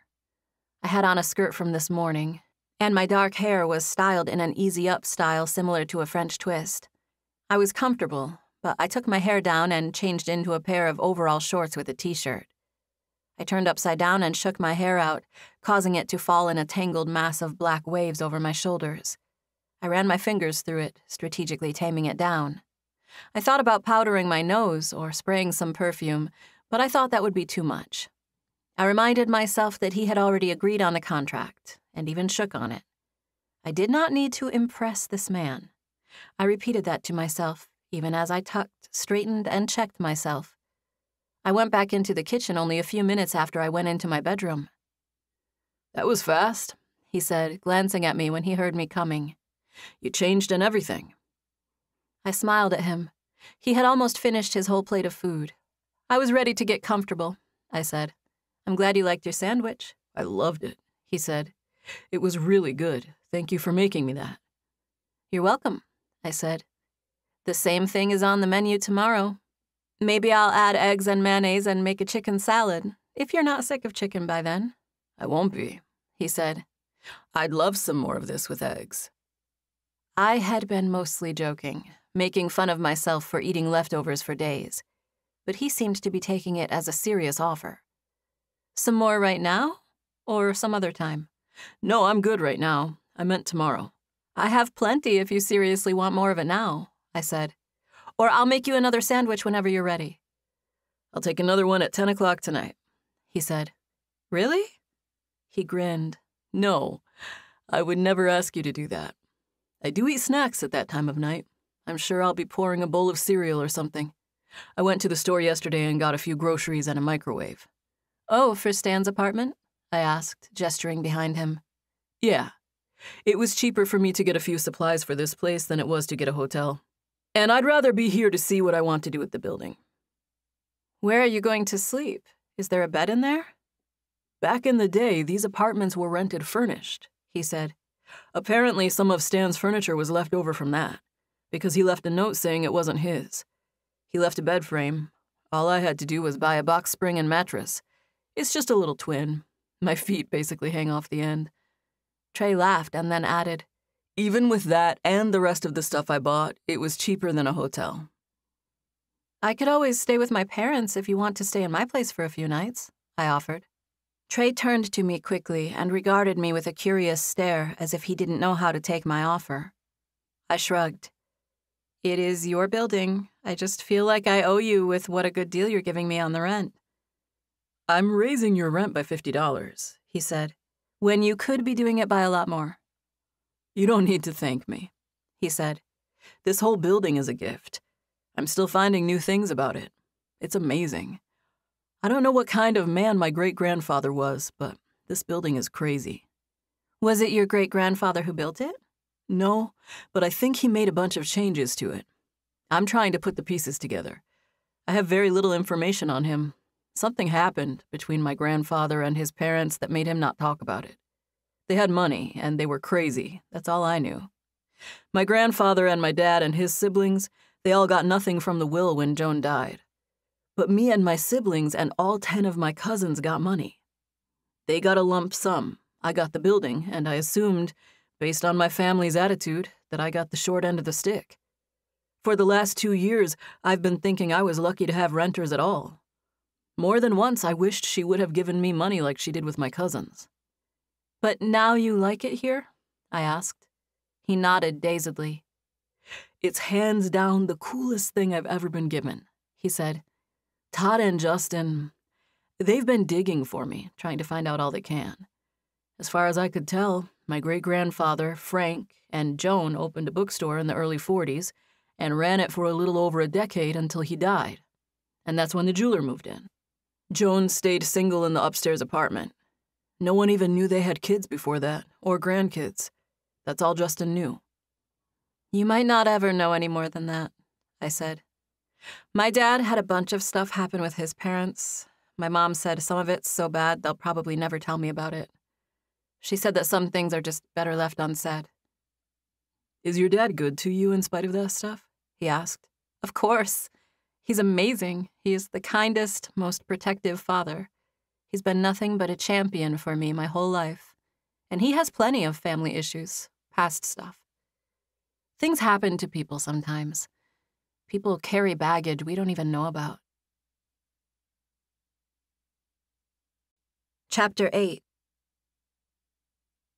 I spent the next few hours with Trey. After he ate his chicken sandwich, he asked if I wanted to go to the beach. I agreed to go, and we went out walking on the seawall until the sun began to go down. He was smart and funny, and we shared effortless conversation. It was easy liking him now that the landlord-tenant thing was out of the equation. There was no strain. I had fun talking to him. I played tour guide, showing him a few of the good spots that only locals knew about. I intentionally led us to his truck as the sun began getting lower in the sky. Trey was driving, but I told him where to go. I took him on a long loop to get back to the apartment, showing him a few of my favorite restaurants and stores on our way back. Finally, we made our way home. He parked on Bank Street in front of the hardware store, only a few feet from the door to the apartment. Neither of us hesitated, and we walked up the stairs, having a casual conversation like we had done all afternoon. Hey, thank you, Tara, he said from behind me as we went up the staircase. You're welcome. I had fun. I want to go back and play some of those games on the boardwalk, he said. Which one? I asked. Land the ball in the basket, Trey said. I smiled at him and shook my head as I made it to the top of the stairs. That one's impossible, I said. That's why the prizes are so big. The bigger the prize, the more impossible the game. Like they always say, Trey said with an amused grin. I was charmed by him, and the realization of that made me take a step away. Okay, I'll see ya, I said. I waved and smiled as I began retreating down the hall toward my apartment. Oh, Tara, I wasn't going to show anybody this, and now you've got me wanting to so bad. Trey gazed at me thoughtfully like he was really contemplating something. What are you talking about? I asked. I found a secret in this building, and I promised myself I would tell no one on this earth about it, and now I just keep wanting to show you. Oh, now you've got me curious. Now you can't not show me. Do you want to see it? He asked. Yes, I said with wide eyes, even though I had no idea what it was. My first thought was that he had found treasure buried in the wall or a floorboard, like a treasure map or the original copy of the Declaration of Independence. Is it treasure? I asked. He let out a little laugh. No, kind of, but no. Come on. As he told me to come on, he reached out and grabbed my hand to pull me along. He let go of me as soon as he touched me, but there had been contact, and I was hyper-aware of it. Where are we going? I asked. I fell into stride behind him, following him back down the stairs. My heart was pounding by the time we reached the bottom. It's next door, he said, even though I had a hunch already. I followed Trey along the sidewalk for several paces until we reached the door to the jewelry store. He unlocked it and glanced around before he went inside. Then he locked the door behind us and headed toward the back. Okay, so back here in the hallway, on the way to the office, there's a big linen closet. I don't know if you remember that, but... I do, I said. I had taken pictures and I knew the building well. I knew there were a few nice closets in the hall. Oh, whoa, what happened? I said, seeing the mess that had been made as we walked past the front room and deeper into the building. There was a stack of wood and drywall in the hall where the closet had been demolished, leaving a small, empty compartment that was roughly 3 feet square.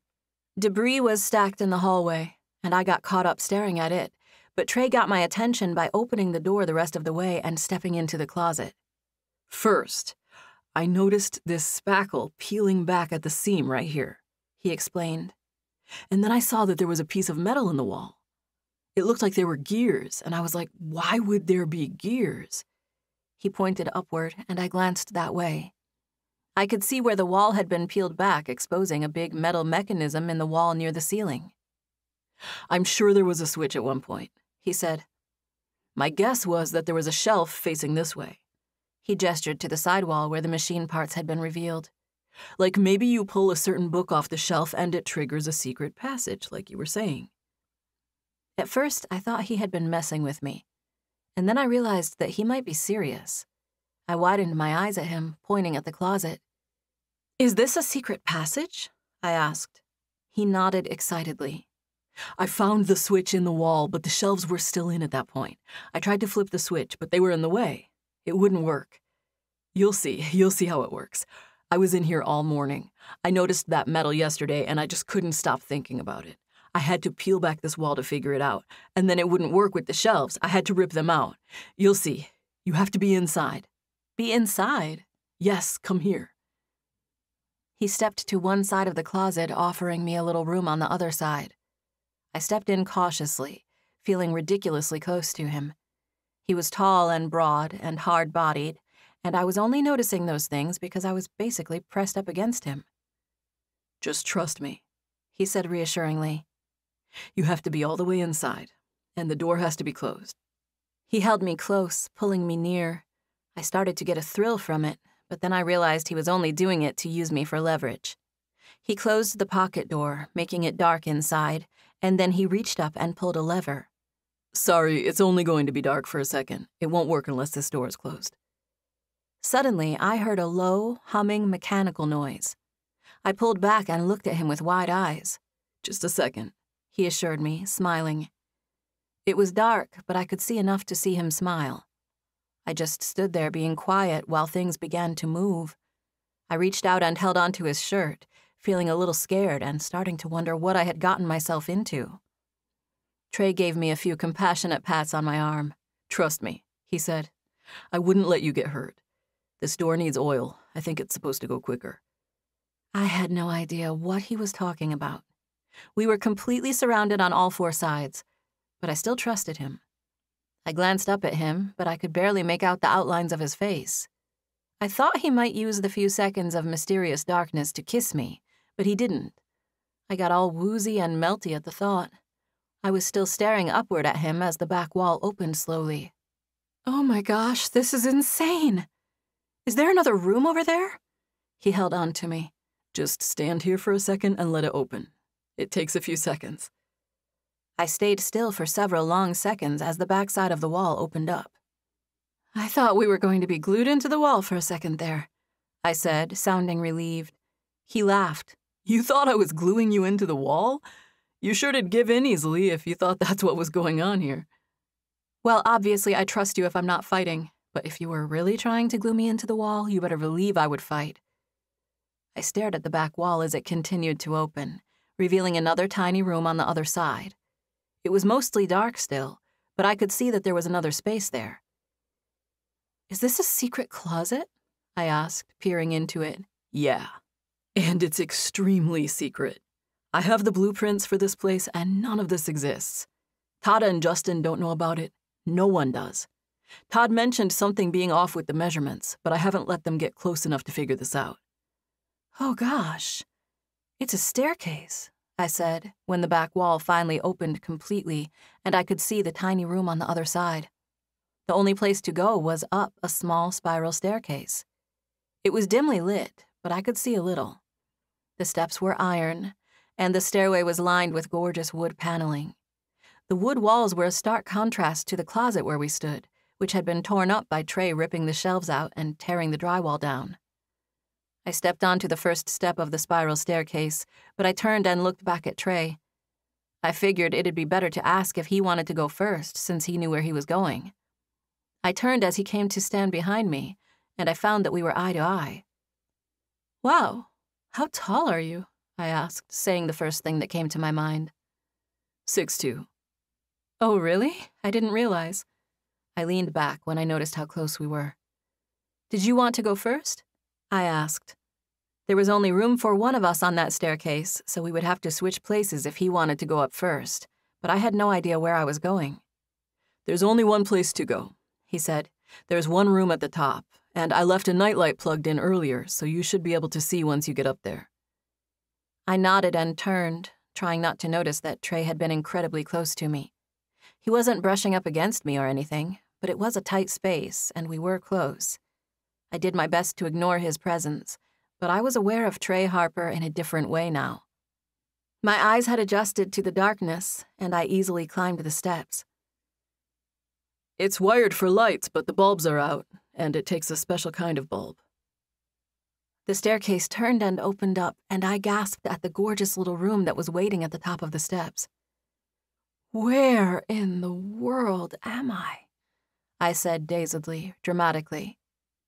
"I left a flashlight there at the top of the stairs," he said from behind me. I continued to climb until I reached the top of the steps. I found myself in a much larger room than I ever expected. It wasn't gigantic, but it was maybe 12 by 12. I knew it was somewhere close to that. I could tell from considering different studio spaces. 2 walls were covered in built-in bookshelves, but they were empty now. I was too busy looking around to worry about the flashlight, but Trey grabbed it when he made his way into the room. Things got brighter when he turned it on. It was a green room with wooden built-in bookshelves on 2 sides. The shelves were made of thick wood and had intricate details. "There were a few books on the shelves," Trey said. "About 50 of them. They might be valuable. They're antiques, first editions. I took them down to the apartment to check them out. I was looking at them up here, but it's dark and dusty, and I was getting allergies. I had just finished hauling them down when I ran into you, and you made me the sandwich. I needed a break from all this anyway. It was overwhelming." "You had to go down with them and then outside and back up to the apartment?" I asked, imagining him hauling books. Yes, he said with a chuckle. He gently knocked on the wall to his right. I'm pretty sure if I put a hole in this wall, I'd be standing in my apartment. But yes, I had to go all the way down and around. I noticed that he referred to 202 as his apartment, but I didn't say anything about it since technically the whole building was his. This room is unbelievable, I said, looking all around. I cannot believe we just went through the back of the closet. Where are we, even? I mean, I know we're upstairs, but you think we're next to 202? I reached out and put my hand on the wall he had touched, as if that would help me get my bearings. My guess is that we're between apartments 202 and 203. Maybe the supply closet is here, he said, pointing. But there's no way into either of them from this room. Not that I can tell, at least, and I poked and prodded around in here for over an hour earlier. There was a sliding ladder on the bookshelf, and he pointed the flashlight toward the top of it. This ladder looks like it goes to another exit. He used the flashlight to aim at the ceiling. My guess is that this frame in the ceiling is a window onto the roof, a hatch or whatever. An exit route if you needed it. I've got to have some work done to restore this, but it would be amazing to have a skylight there. So, there's a hidden room in this building that leads up to the roof, plus you found a bunch of valuable books? That's all you've been doing with your day before we hung out? How uneventful. You must be so bored. I was being sarcastic, and he smiled and nodded, knowing how amazing this was. I can't believe this is here, and none of the people in the apartments ever even knew about it, I said. I wonder if Mr. McCain knew. No, nobody knows about it, he said, and I like it that way. Todd would figure it out if he came in here, and I don't want him to. He already mentioned there being lost space on the second floor. I think I'm just going to hire his crew to do the bathrooms and kitchens and hire other people to do the rest. I figured I can keep it a mystery if I hire 2 different crews, one to work on the skylight restoration from the roof, and one to fix up the closet and trapdoor from downstairs. I'll do some of it myself. I'm going to board the closet up for now and tell my contractors to stay out of here. Are you trying to keep people from knowing this room exists? I asked, feeling a little confused. Yes, I am, he said. I don't want to tell a soul about it, so please don't mention it. Not even to construction workers. It's fun to have something no one else knows about. That's why it's a secret passage, because no one knows about it. Yeah, but I know about it, I said. Trey stared at me, blinking a couple of times like he was thinking. I know, but you're different. I don't want those guys to know, or anyone else. I looked around, glancing up, taking it all in.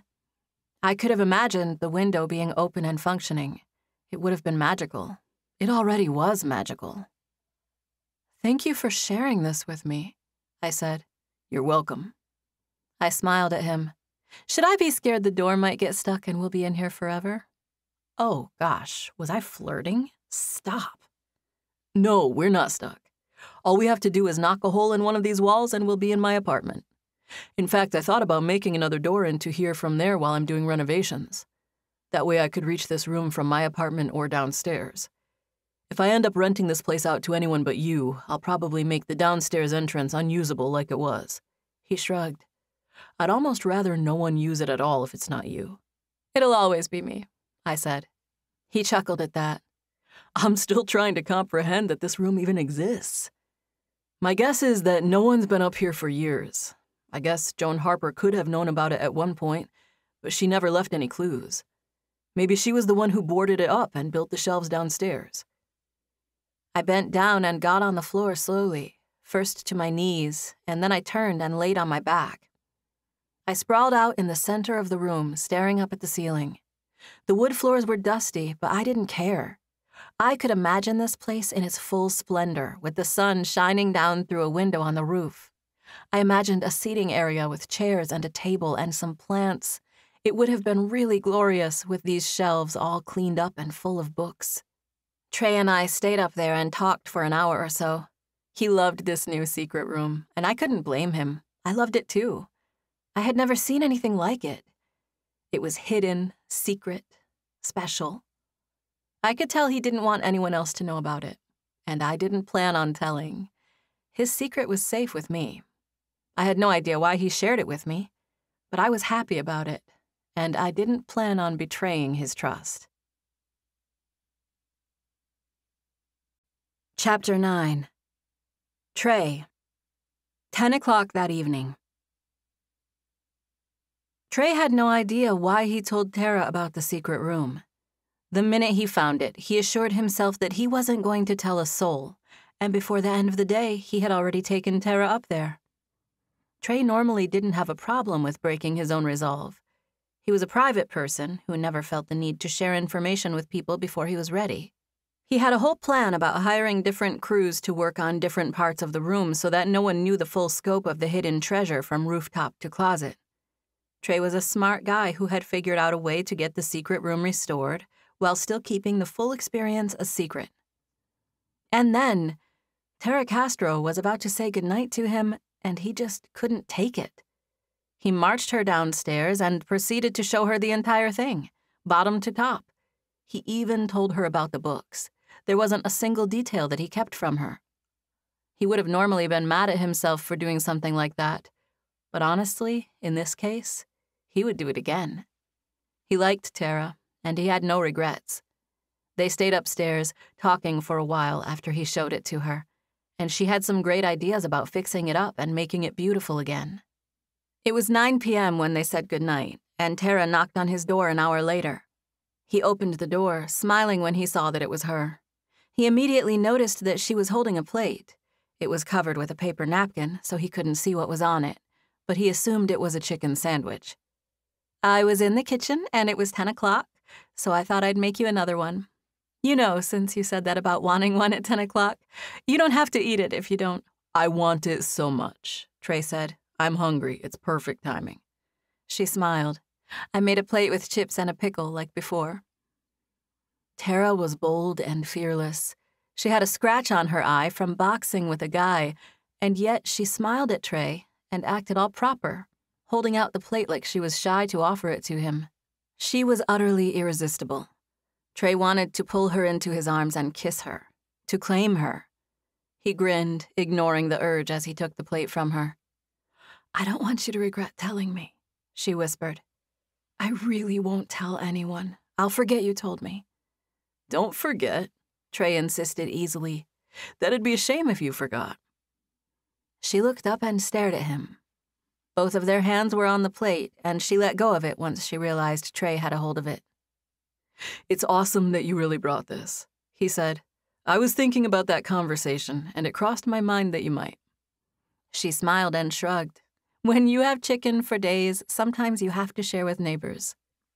Trey grinned as he cut his eyes toward apartment 203, making sure the neighbors were nowhere in sight before looking back at her. Come here for a second. I want to tell you something. He was whispering, acting like he didn't want them to be overheard, but really he just wanted Tara to come closer. There was no one around, but she came near to him, offering him her ear so that he could say what he wanted to say. Thank you, he whispered. He spoke slowly, intentionally trying to hold her there. They were ever so close, and the air between them was absolutely charged. The tension was tangible. You could cut it with a knife.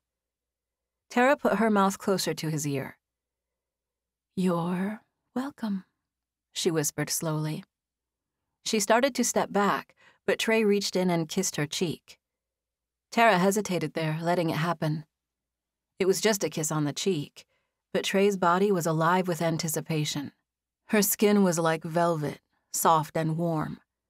He loved that she stood there and let his mouth touch her skin, even if it was only for a few seconds. She moved. She touched his arm, and it seemed like she was going to turn and kiss him on the mouth. But just then, there was unexpected noise. Tara jumped back instantly, and it was a good thing she did, because the door to the back apartment opened, and Charlotte and Mickey showed up in the doorway of it. Tara and Trey barely had any warning at all. The sound of the door handle was all that happened before the other couple showed up in the common area. Oh, hey, y'all, Tara said, stepping back. And thanks, Mr. Harper. I just had that one question for you, she said, continuing a non-existent conversation with Trey. Thank you for answering it. I'll try that with the thermostat next time. Night, everyone. she added, waving at Charlotte and Mickey and then at Trey. She took off, making her way back to her own apartment so fast that Trey didn't know what hit him. They had been just about to kiss. He wanted to kiss her so badly. How in the world was the opportunity over? It seemed impossible that it was over. Mickey said something to Trey, and Trey answered, but he was totally preoccupied with his encounter with Tara and his time with her. He had just spent the whole evening with the person who was quickly becoming the woman of his dreams. His chest actually ached when he thought about how close they had been to kissing when they were interrupted just now. He wanted to rush back over to her apartment, but he didn't. He ate his sandwich and went to sleep thinking about her. The following day was Monday, and for Trey it would be a busy one. He got up at 6 a.m. and visited the hardware store where he got supplies to clean that closet. He had some cleanup to do from the day before, and he barely got things done before his meeting with Todd Benson. They talked about pulling out the cabinets downstairs and refinishing the trim and the floors. Todd asked about the offices and closets, but Trey told him he was getting to that area later. The two of them ate lunch after Todd took some measurements. They talked about the pink building and one other investment property, and then at 1 p.m., Trey went to Bank Street Boxing for a workout. He wasn't doing it just to try to run into Tara. He would love to run into her, but this visit was scheduled before they had gotten close. Trey set up a tour and trial lesson 2 weeks ago, and it was happening today. He was told it would be with a man named Dizzy, but it was none other than Easy Billy Castro who came around the corner after Trey checked in. Trey stood up to shake Billy's hand when he saw him coming that way. "Billy Castro," he said, introducing himself with a firm handshake. "Trey Harper. I'm Billy, too. William, technically. William the Third. That's where Trey comes from." "Should I call you Trey?" Billy asked. Trey was nervous around him. He told himself that it was because Billy was a famous boxer. But the truth was, it was that he was Tara's dad. Trey felt like Billy could see right through him, like he knew Trey was in love with his daughter the instant they shook hands. "Trey's great," he said. "Yes, sir, you can call me. I'm Trey. That's all I've ever gone by." "I'm Billy." "I know your daughter," Trey said. "I know. You do? Did she say something about me?" Trey realized he wasn't being casual enough, and he added, "I'm afraid landlords have to be the bad guy sometimes." "I don't know what you mean by that. My daughter didn't seem to think you are a bad guy." "Oh, no, I just didn't know, because she might have told you I was raising the rent." This conversation happened as they walked across the gym, but it faded out as they came to the side of the ring. For the next hour, Billy gave Trey the rundown on the sport and the gym. He told him it's a good sport to practice to stay physically fit and learn how to defend yourself, even if you don't plan on doing it professionally.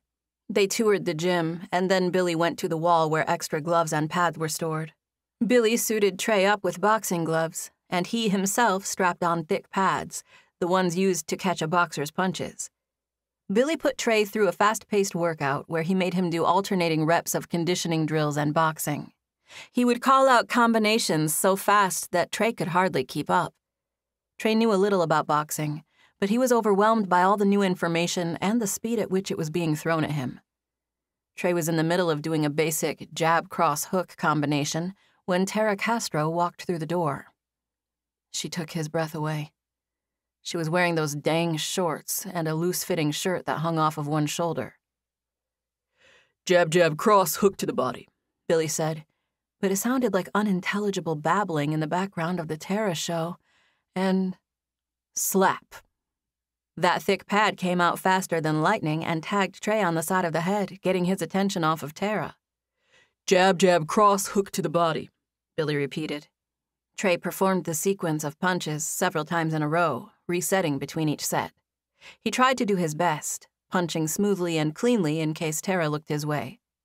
He thought about almost kissing her, and he delivered the next combination with more power than before. "Relax," Billy said. "I'm sorry," Trey said. He glanced at Tara again, and she was looking at him. She smiled and waved, and Trey smiled back at her since he was not about to wave in front of her dad and with a big boxing glove. "Pay attention," Billy said. Cross, hook, cross, and then drop and do 2 hooks to the body. We're going to do it 5 times. Reset each time. Go. Trey did the combination Billy called for, slowly at first, making sure he got the order correct. By the end, he knew he was doing it right. He felt strong, like it went well. He could not stop himself from glancing Tara's way as the round finished. He sought her approval, and he hoped she had been watching that. What are you looking at? Billy said. Your daughter, sir? Trey hated to admit it, but he knew there was no point in lying since it was obvious. Why are you looking at my daughter? Billy asked, as if it was a serious question and he was genuinely wondering. Trey spoke hesitantly when he said, Because she's amazing. Billy Castro lunged forward and threw a stiff jab straight into Trey Harper's jaw. He used the edge of the pad, and it extended a little farther than he anticipated.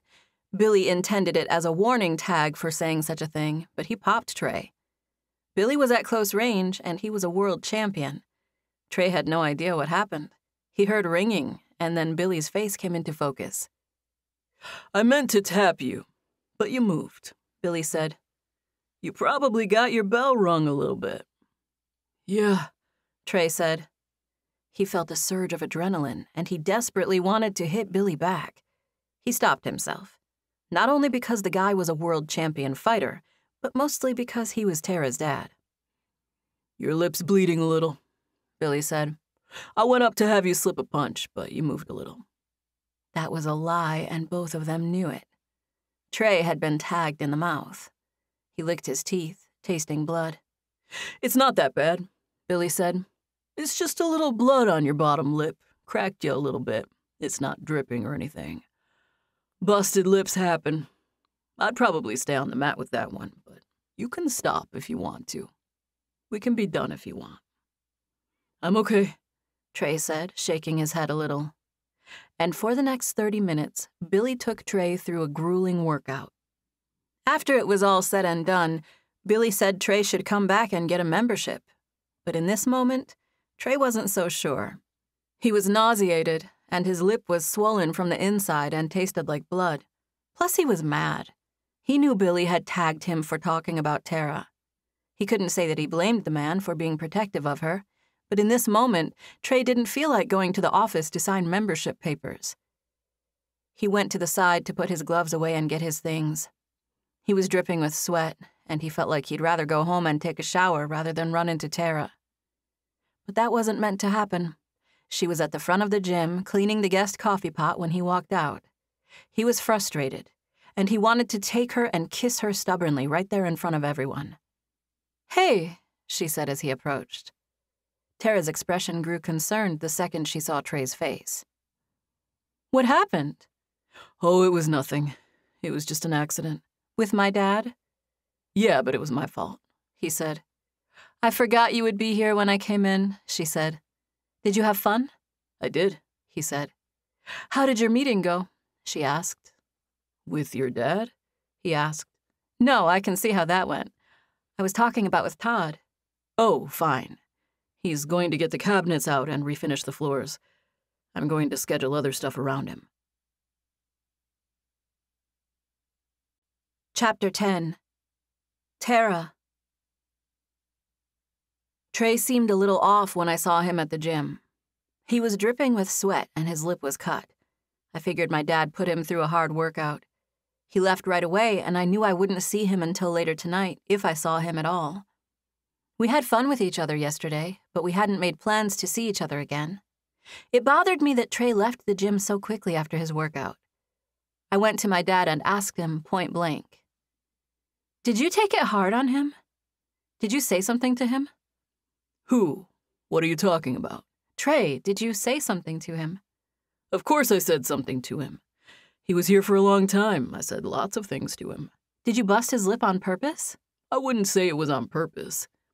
I didn't set out to make him bleed, so no. But I did hit him. Dad! I just popped him a little bit. It was instinct. My hand just went out, and I didn't realize how long that pad was. He took it fine. You're not doing me any favors if you chase him off, Dad. I have a lot depending on whether that guy likes me or not. What's that mean? Dad asked, scowling.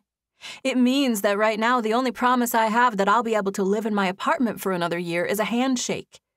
Plus, I'm trying to get him to give me a deal on some commercial space. You don't need to do him favors to get deals on your rent, Dad said.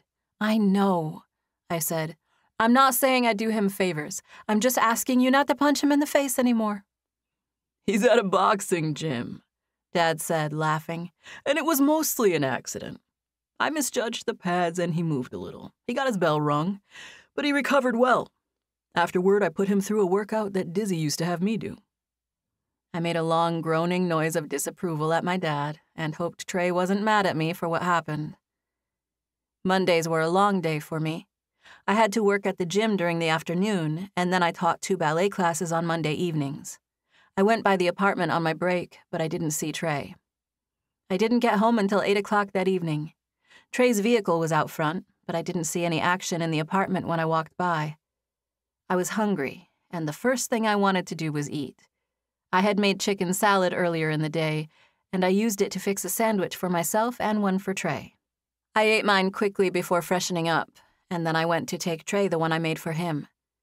I knocked on his door, but no one came. I stood in the hall for a few seconds, waiting, but he didn't seem to be there. I had the feeling he was in the secret room. I went to the place on the wall where I thought the room might be situated on the other side. I knocked on that strategic spot, and I listened, but I didn't hear Trey respond. I decided to try to go downstairs in case he had left the door to the jewelry store open. His sandwich was on a paper plate that was covered with a napkin, and I carried it with me. It was dark out. I ran into someone on the sidewalk, but I just acted normal and greeted them. There were no lights on in the store, but I didn't think that meant much. I went to a different window, and I still couldn't see the hallway with the secret closet. I felt like he was in there, though. I actually considered going onto the roof so that I could try to find the location of the former skylight and knock on it. I didn't want to push myself on him, though. Having tentative plans to give him a chicken sandwich didn't seem like enough of a reason to go onto the roof and track him down. I decided it was best to head home. I was halfway up the steps that led to my apartment when I heard the door open behind me. Tara. He said my name, and I turned. Did you just try to come next door? He asked, motioning behind him. I nodded. I thought I heard you knock from upstairs a minute ago, he added. That's why I came down. I did knock from upstairs, I said. From the hallway. I wanted to see if you were hungry. I was about 5 steps up on the staircase that led to our apartments, and I leaned down, handing him the plate when I saw him coming toward me like he was interested in seeing what was on it. I'm starving, he said, taking it from me. He uncovered it, and when he saw what it was, he used the napkin to pick up half a sandwich. He took a bite that was so big it would only take 4 of them to finish the whole sandwich. He was standing on the 2nd and 3rd steps, and I was a step or 2 above him, and we just stood there, leaning against the wall and the rail while he ate. Thank you, he said between bites. I ate before I went to that tour of your dad's gym earlier, and I've been doing nothing but busting my hump since then. I'm starving. I see that you're hump busting, I said. You have dust in your hair. I reached out and brushed it off of him, being careful not to get it on his sandwich. What have you been doing? I got it all cleaned out, the passageway and the closet and everything. I wiped it and scrubbed and then oiled that wood. I'm not done, but I got to a lot of it. It's crazy how dusty it was. I also got the lights working upstairs, and I oiled the lever. The back wall opens faster now. He took another bite of food, staring into space like he was contemplating something. I'm going to build shelves in that closet, but I'll do them facing the other way so that the trapdoor still works. I feel like I could make the door trigger with a book on a shelf like we were talking about. Oh man, that would be magical, I said. It is already. It's even more amazing up there now that I have light. I can't wait until the skylight is working again. I called a contractor friend in Nashville, and he's sending a few guys to get started on it this week. I'm going to let them do the whole thing. They live in Nashville, so they don't really care about a building in Texas with a secret passage. That sounds like a great idea, I said. Trey only had a couple of bites left, and he finished it up and folded the plate. I'll take it upstairs to the trash, I said, reaching out for it. He didn't hand it to me, and I looked at him inquisitively. I thought you were coming with me, he said. I thought you'd want to see what all I did up there. I do, I said instantly. I didn't know if you were going back over there or if I was... I trailed off when he took off in the direction of the jewelry store, motioning for me to follow him. We walked out of the apartment, down the sidewalk, and into the vacant corner store. Trey went directly toward the back left-hand side of the store and into the closet. I got in with him, smiling at how much cleaner everything looked. You did a lot of work in here, I said. But I didn't have long to check it out because he pulled me in and closed the door. I was looking at him from only a foot or so away when it went dark in the closet. He reached up and pulled the lever. He leaned into me, putting his hand on my arm to steady me and give himself a little leverage. He left his hand on my arm for a few seconds, and my heart was beating so hard I thought he could maybe feel it pounding from touching my arm. He let me go as the door opened. This happened far too quickly. It works a lot better now, he said, smiling at me and letting go. See how fast it opens? I know. How? I asked, trying not to sound disappointed. I pulled back some more of the wall and oiled the mechanism. Oh, wow, it's a lot lighter in here today, I said when the back wall opened, revealing the stairway. The stairway and the wood paneling were both more visible today, and it was beautiful. Trey was no longer touching my arm, and I was able to concentrate on other things. Oh, Trey, this is so gorgeous, I breathed in as I came to stand at the base of the stairs. Did you clean these walls? Everything looked shiny. The walls were made of beautiful slats of wood running floor to ceiling, and I touched them as I began to walk up the spiral staircase. I wiped them and then put this protective wood conditioner on them. Your uncle sold it to me. I knew he had cleaned. It smelled good, the light scent of pine and citrus. He climbed the stairs and I followed him. I cannot believe you did all this in one day, I said, marveling at how different it was. I know. I did a lot this morning, but then I went at it this afternoon. I had to blow off some steam. If that's about my dad, I'm sorry. He did like you. He told me you were good. It's fine, he said. I might have done the same thing in his position. I just needed a minute to cool down and recover from that workout. I came over here and worked, and compared to that workout, it was like a vacation. I laughed at him. I was really relieved that he wasn't mad. Besides, I had to clean it. I had to see what was going on in here. It's going to get dirty again once construction starts, but I wanted to see what I was working with.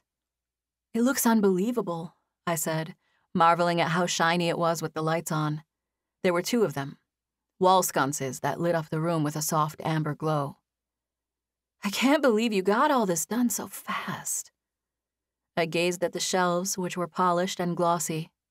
I've done nothing but work this afternoon. I didn't even realize what time it was. I had music playing. I almost didn't hear you knock. It's just because I was right there by that wall. I stood in the middle of the room. It was beautiful, and I was stuck in there with my Prince Charming. I felt like I was in a dream. I turned and made eye contact with Trey. He still had the radio on, but he had turned it down. This is wonderful, I said. It's just really perfect. I took a minute or so to check it out and take it all in. The lights and cleaning made a gigantic difference. Trey had a big paper cup from a gas station. He took a sip of whatever was in it, and I asked him if I could have one as well. He warned me that the ice was mostly melted, and then he grinned at me for being willing to drink out of his cup. We shared a few seconds of eye contact, and my heart sped up, but we didn't say anything. I took a sip. It was iced tea, and it tasted great. Wait till I get that window working, he said, changing the subject as I set the cup down. And I'm having thoughts about a different exit route. He pointed to the spiral staircase that led downstairs. I'm thinking about extending the stairs and making a better exit to the roof from this room. Because even with the ladder and a window that opens, this would be an emergency exit only. I can't imagine going in and out of a window. I pictured stairs leading to the roof. They would only take up a little corner of the room, and it would be neat to have an official exit route. I think that would be amazing, I said. Plus, the spiral stairs look so cool that they would be pretty in this room. Do you think you could get some that look similar? Where do you even get spiral stairs? I'm having that contractor look at everything. He'll be here later this week.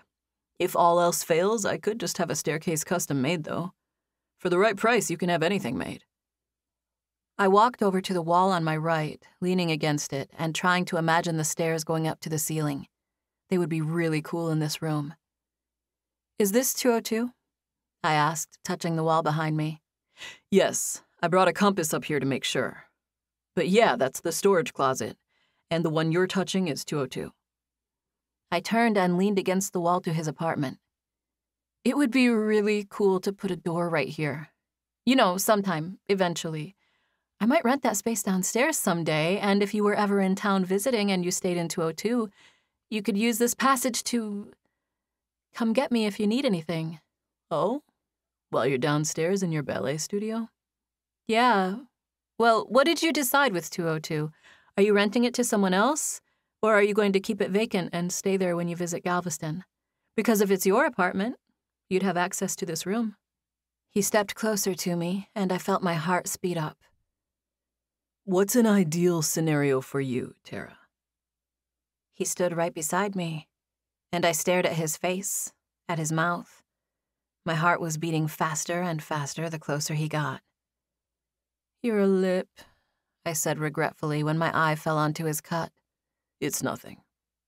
I'm sorry, I said. And my dad was sorry too. The corners of his mouth rose in a wry smile. No, he wasn't. Chapter 11. Yes, he was sorry, I said. He said he did it by accident. Okay, Trey conceded, nodding, but I could tell he didn't quite believe me. Did it bust on the inside? I asked, still inspecting his lip. There was a little bulge near the cut, but it looked good on Trey. It made him look tough. Staring at his mouth, inspecting his cut, proved to me one thing. That I desperately wanted to kiss Trey Harper. My stomach tied into a big pile of knots as my eyes roamed over his mouth. Goodness gracious, I was breathless. What do you mean, did it bust on the inside? He asked. He was smiling at me when he asked the question, and I watched his mouth, the way it moved when he spoke and when he smiled. Oh no, this was bad. I wasn't sure if I had ever wanted to kiss someone as badly as I wanted to kiss Trey right then. It was with great difficulty that I stopped myself from doing it. I had to do something to get my mind off of pressing my lips to his. I reached up carefully, placing my palm against his jaw. I used my thumb to gently prod the area near his cut in a detached, professional way, like a doctor would. I was wondering if you had a big busted lip on the inside or if it's just cut from the outside, I said. I made a face like it was all very clinical, and I was concentrating as I felt the area near his mouth. Then the butterflies took over, and I quickly let him go. It doesn't feel like it's that bad, I said. It's not, he said. But I'm still sorry. It's all right. I can't say that I blame him. Why? Because he's protective. I told him I like you. I coughed from surprise. Did he do it on purpose? I asked with a serious expression. Yes, but it's not that big of a deal. He doesn't know me. He doesn't know what my intentions are.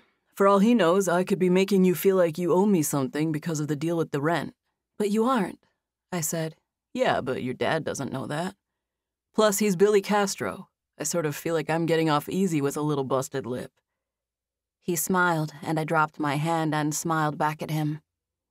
I didn't mean for you to stop, he said. Stop what? I asked. The checkup. The stuff you were looking at on my face. My grin broadened when I understood what he was saying. I moved a little as a distraction for myself.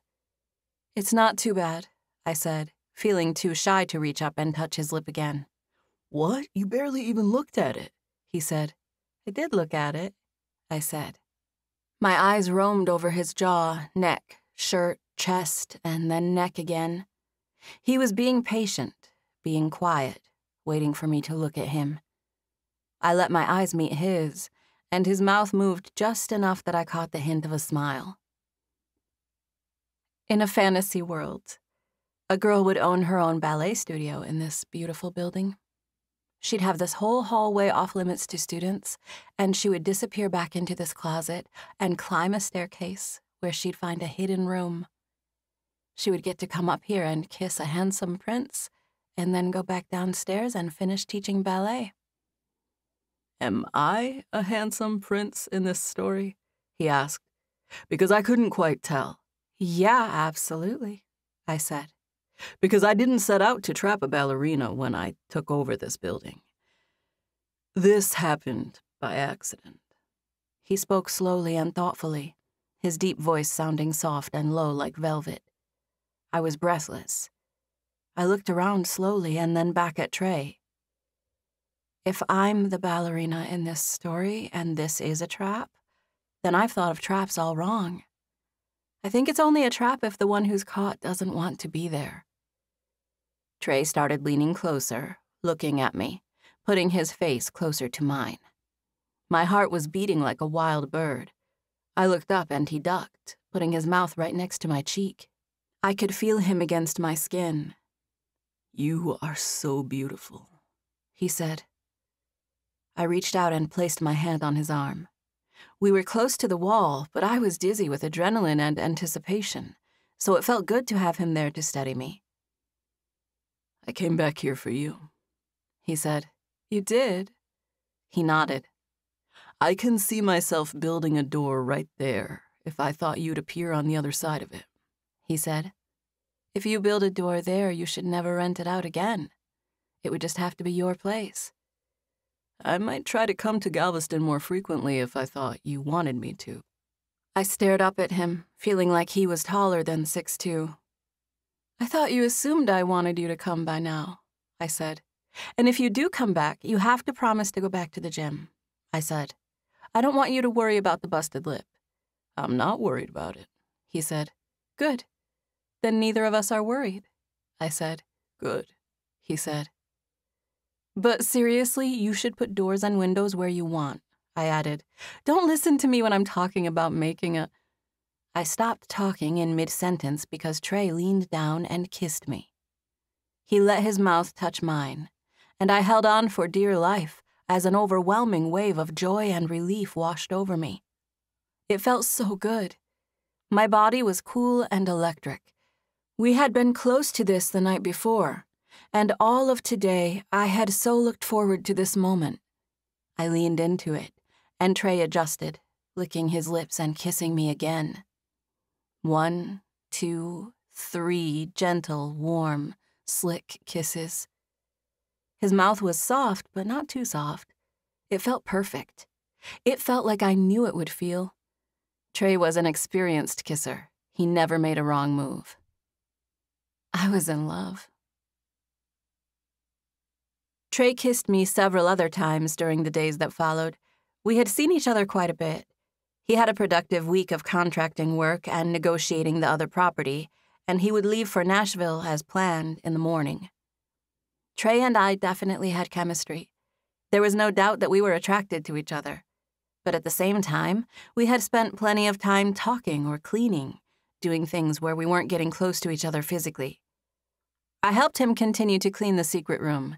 It was so much better on the first day that I didn't realize how much still needed to be done. I worked Wednesday morning and Thursday afternoon, helping him clean all the crevices and high places. On his last day, Trey went to another boxing session, and my father wore him out again. He sparred with Trey, taking him to his limits. Trey was athletic enough, but it was impossible for him to keep up with my father, who was a master at his craft. Dad put him through the ringer for 2 hours. I watched it happen, feeling like I was witnessing some sort of rite of passage. I didn't apologize to Trey for the fact that it happened, but I did let him know I was proud of him for enduring it. He said that he could tell my dad had good intentions. He seemed to understand that my dad's actions stemmed from a place of love and protection. I was just happy that he wasn't frustrated. He was physically spent afterward, though, and we had to pause for some food and a break, but he was still in a good mood. We spent time in the secret room that evening, listening to music while we worked. Several times, Trey busted out singing or dancing. He didn't normally speak with a heavy Southern drawl, but he imitated country music, and I marveled at how spot on he was and how much I loved his voice. I didn't usually like country music, but something about hearing it come out of the mouth of a handsome man really added to the appeal. He did it as a joke, but I secretly liked it. Trey and I laughed and goofed off together. It was like we had always known each other. And just like that, it was Thursday night and we were saying goodbye. I had no idea when I would see him again. His next trip to Galveston was scheduled for next month when he signed papers on the Pink Building. It could be a month before he came back.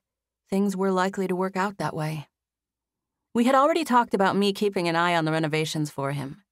Trey told Todd and his contractor from Nashville about me and told them that I would be his go-between. We had talked a lot about the building renovations. He decided to put a door leading into the secret room from apartment 202. Because of the compact area they were working with, it would be more of a half door, and it would be, again, disguised as a bookshelf. Trey hired teams of quality craftsmen to build specialty pieces, and a crew from Nashville to do the demolition, construction, and installation. I couldn't wait to see the results. Trey and I had been in the room all evening, and then just like that, we decided to leave. It was time to say goodnight. We reluctantly left the secret room. He turned and waited for me when we got to the closet at the bottom of the steps. We had turned out the light upstairs, so it was near dark. Trey reached out for me, touching my arm. "I have 2 things to talk to you about," he said. "And I can't believe I waited until now. I don't know if I'll see you in the morning. I don't think I will, and I need to tell you these 2 things. I'm sorry I'm just now thinking of this. We can do it here or go upstairs to one of the apartments if you want." I'm too curious. I want you to just say it right here. One is that I wanted you to know I'm going to rent the downstairs to you. I figured we hinted at it before, but I wanted to say officially that I am planning on letting you move in downstairs to start your studio. I decided that.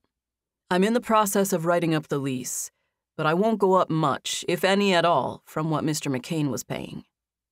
I tightened up instinctually, my toes curling with excitement. I wanted to squeal, and I had to hold myself back.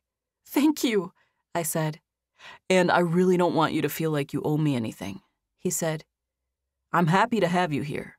I know you'll take care of the place, and eventually, when your dance school is busting at the seams, you can pay me what the building's worth." I hugged him tightly. "I am so excited. You have no idea." He held me close to him.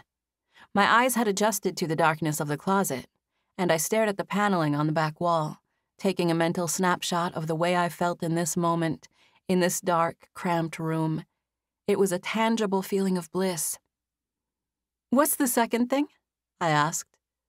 "Oh, this one's... Maybe I should have given you that first one last because it was the good news." "Is the next one something bad?" I asked. No, it's not bad. It's just a little... I don't know, awkward, maybe? Honestly, I don't think it happening is awkward. I just sort of feel awkward about telling you about it." "Oh, now I'm dying to know," I said, pulling back and trying to focus on him in the dark closet. "No, now I've built it up too much. I'm sure you're not even going to care. It's just a wedding. I'm going to a wedding in Mexico. I don't even know the people. My friend, Beth, she's the maid of honor at this wedding, and everybody's taking dates, so she asked me to go down there with her so she won't be alone. It's not that we're dating. We're not. But she had asked me to this wedding with her a few months ago, and we're old friends, so I said I would. I had this planned, not knowing that I would be spending time with you, and it's totally fine," I said. I was so elated with the news about the building that, in that moment, I would do or say anything to keep him from changing his mind about it. "It is?" he said. "You don't care?" No, we're not, I know you had plans ahead of time, and you and I hadn't even talked about things like that." "So it doesn't bother you at all?" No, honestly, not at all. I'm glad that's all it was. I got scared for a second when you said it was bad news." "Okay. Are you sure?" "Yeah, definitely. When even is it?" "In 3 weeks, he said. I'll go home to Nashville afterward, but then I'll turn around and come here." "Yeah, you definitely shouldn't pass up a trip to Mexico," I said. "Don't factor me into that kind of thing. I really don't care." Chapter 12. A month later. I cared. I cared so much. I told Trey that I did not care if he went to Mexico on an extended, glamorous wedding vacation as a date to a most likely beautiful woman, but I cared. I cared way more than I thought I would. Dang it. I had no idea why I was so nonchalant when he talked to me about that blasted trip to Mexico. I basically begged him to go. What had I been thinking? I experienced regret and jealousy in full force during the month that followed. I had to make a conscious choice to not obsess about the regret. I talked to Trey during the weeks before his trip, but I didn't let all of my walls down. We talked about neutral topics, like construction and general progress on the building. It was difficult to keep my distance when I was so tempted to give in to the fairy tale feeling of it all, but I just couldn't let myself be vulnerable with that trip coming up. Todd completed his work on the downstairs in no time. He was aware that there was construction on the roof, but I told him it was happening upstairs, which was the truth and all he needed to know. I had fun managing things, and I found myself downstairs quite a bit, making plans and watching the progress. I talked to Trey, but I mostly kept it work-related. In the back of my mind, he would go to the wedding and things would happen that would result in getting my heart broken. I felt like I was holding my breath until he got that trip over with. And finally, after what seemed like a year, 10 years even, it was time for Trey to come back to Galveston. So much had happened with the building that I couldn't believe it had only been a month since his last visit. The secret room was totally transformed. Apartment 202 also had work done, and I was extremely excited for Trey to see all of it. It was Friday afternoon when he arrived in Galveston.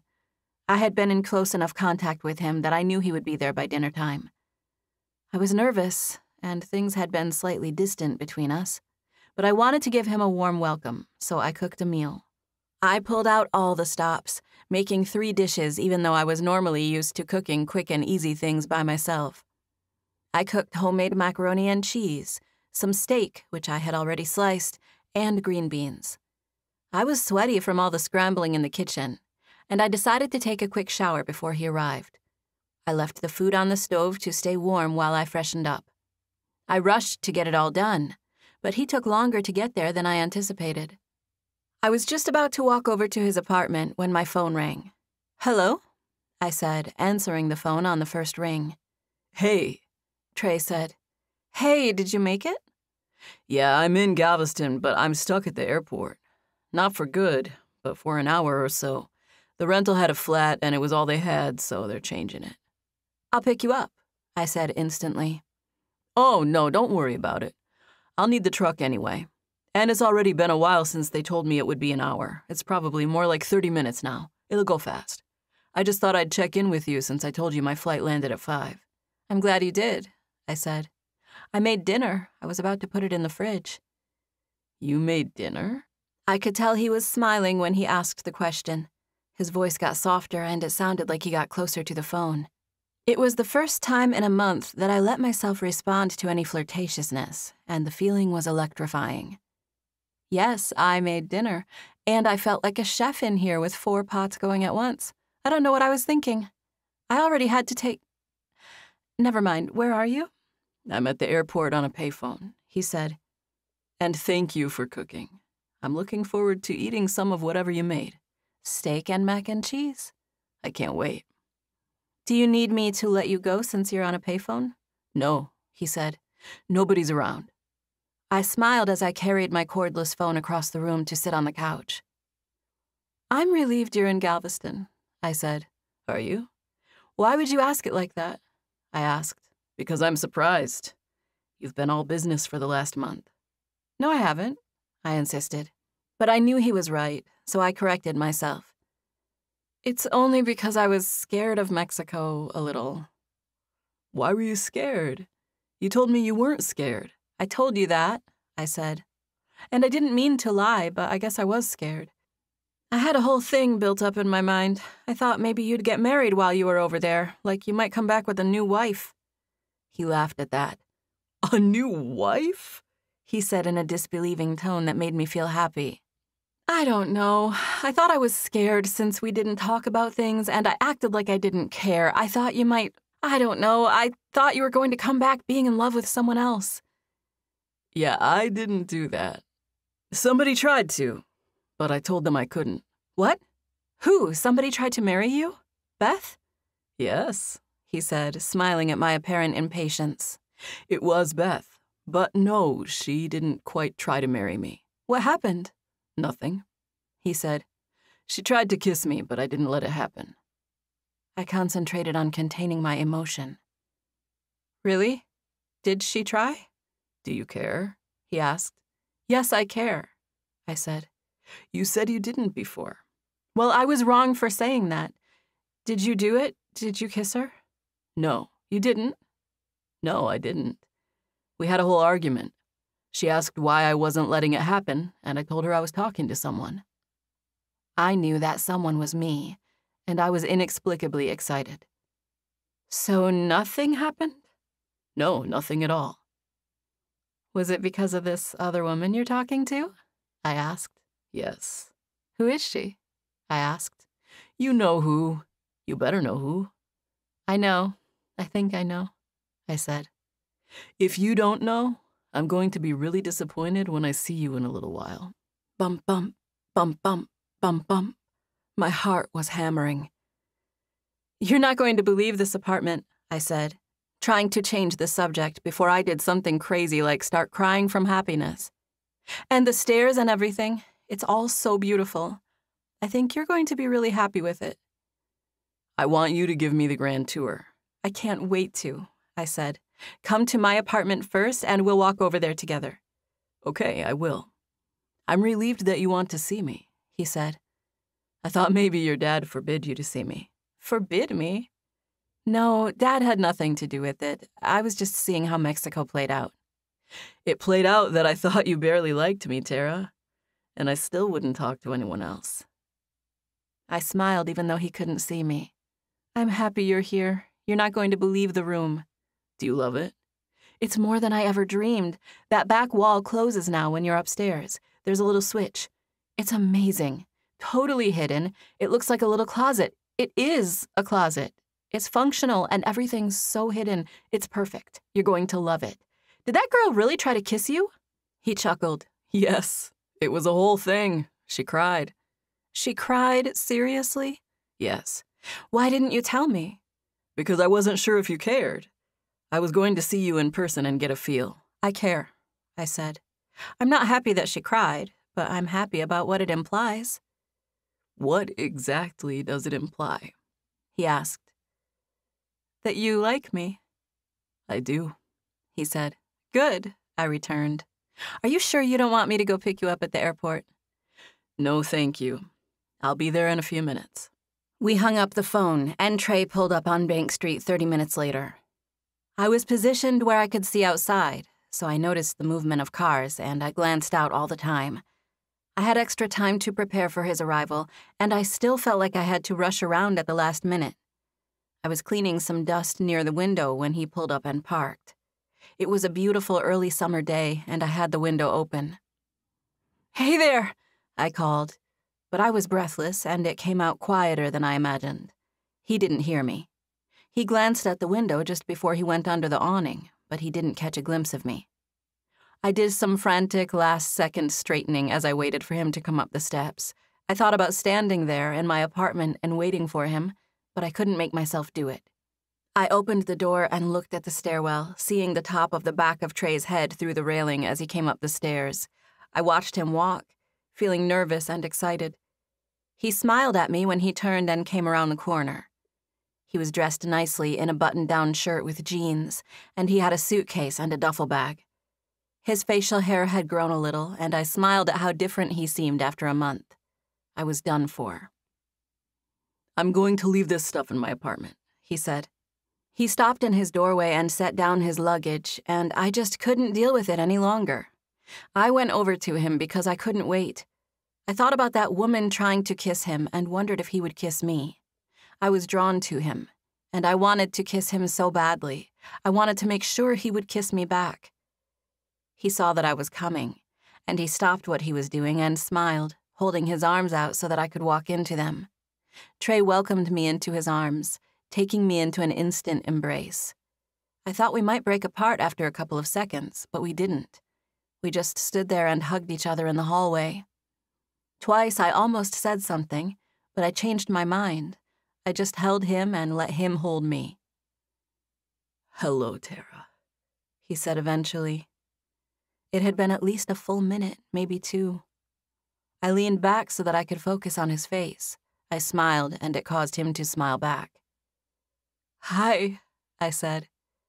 "I was thinking about you." His grin broadened. "Oh, yeah? What were you thinking?" "All sorts of stuff. I'm happy about Mexico, and I'm happy you're in Texas." Just then, Charlotte and Mickey came into the downstairs apartment door.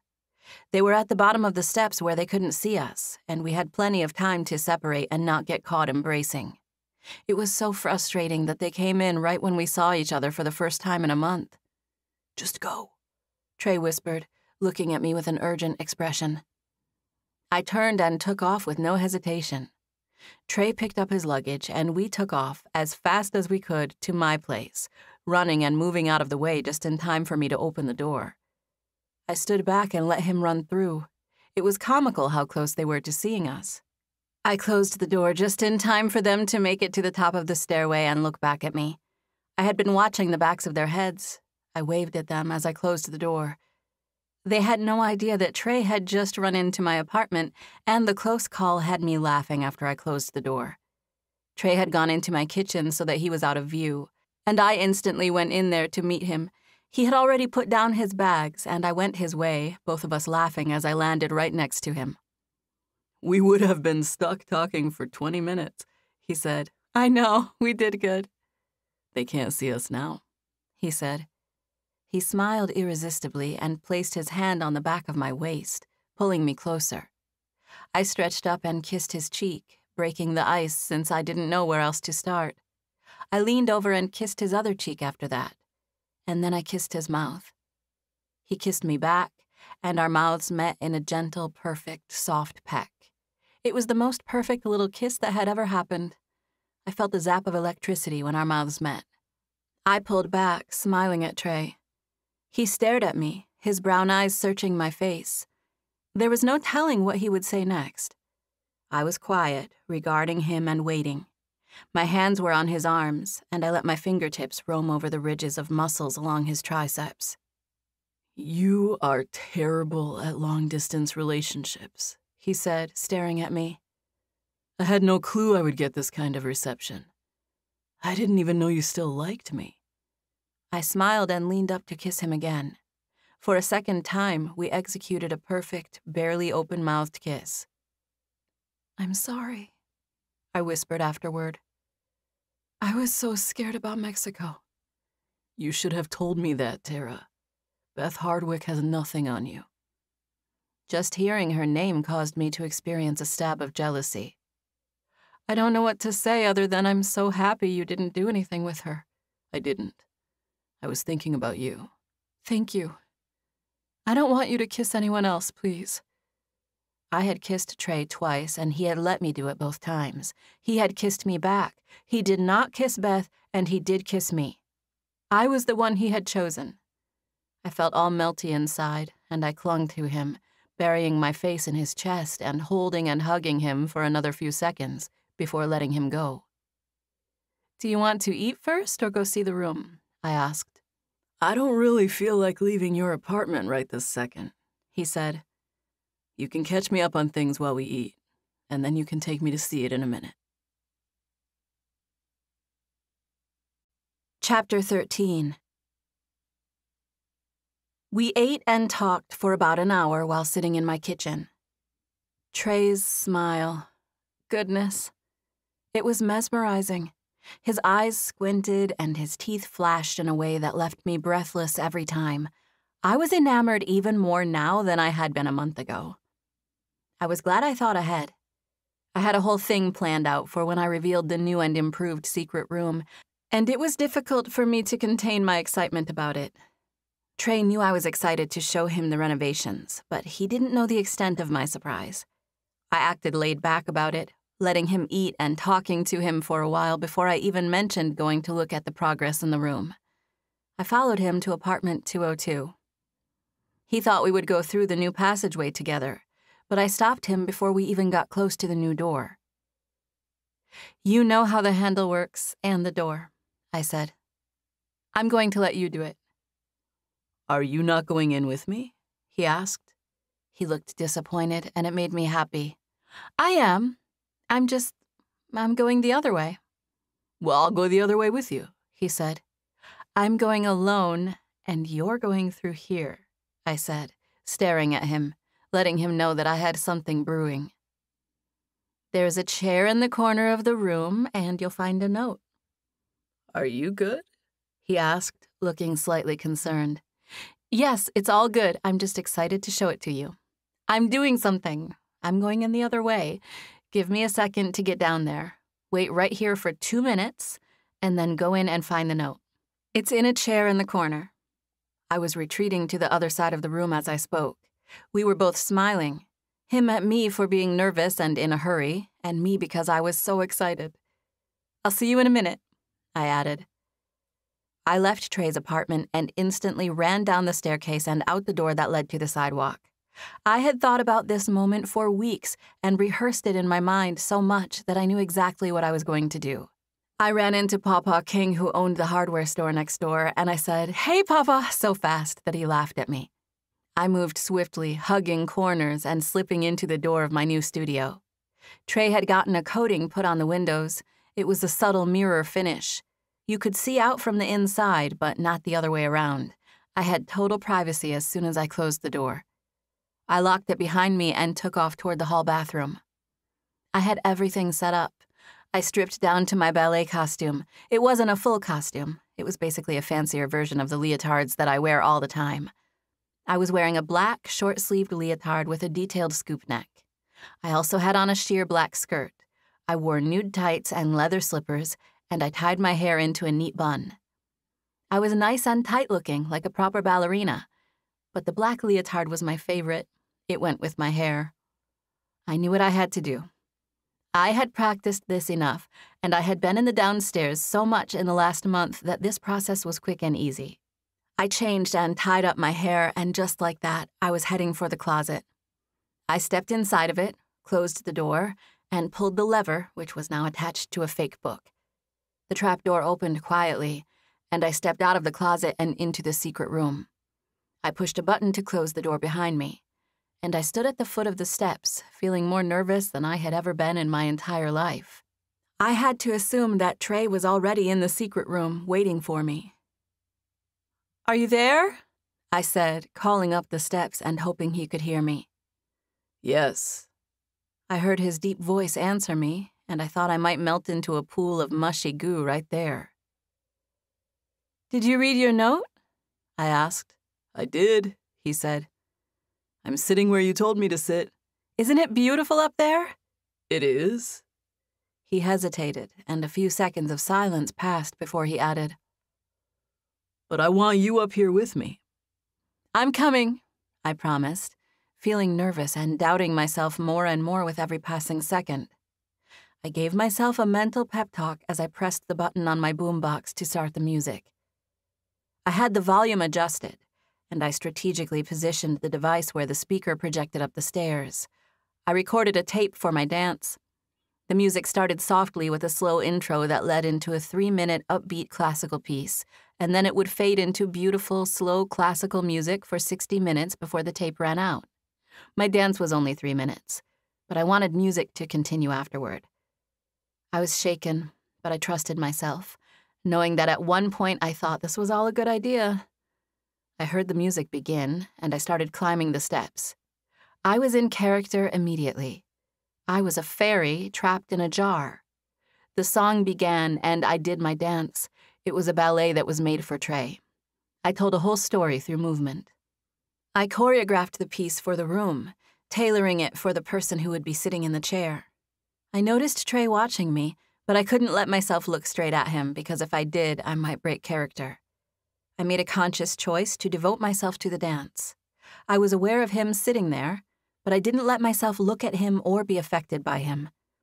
I was so full of adrenaline that I performed the whole thing feeling a bit like I was outside of my own body. Finally, I finished and collapsed blissfully onto the floor.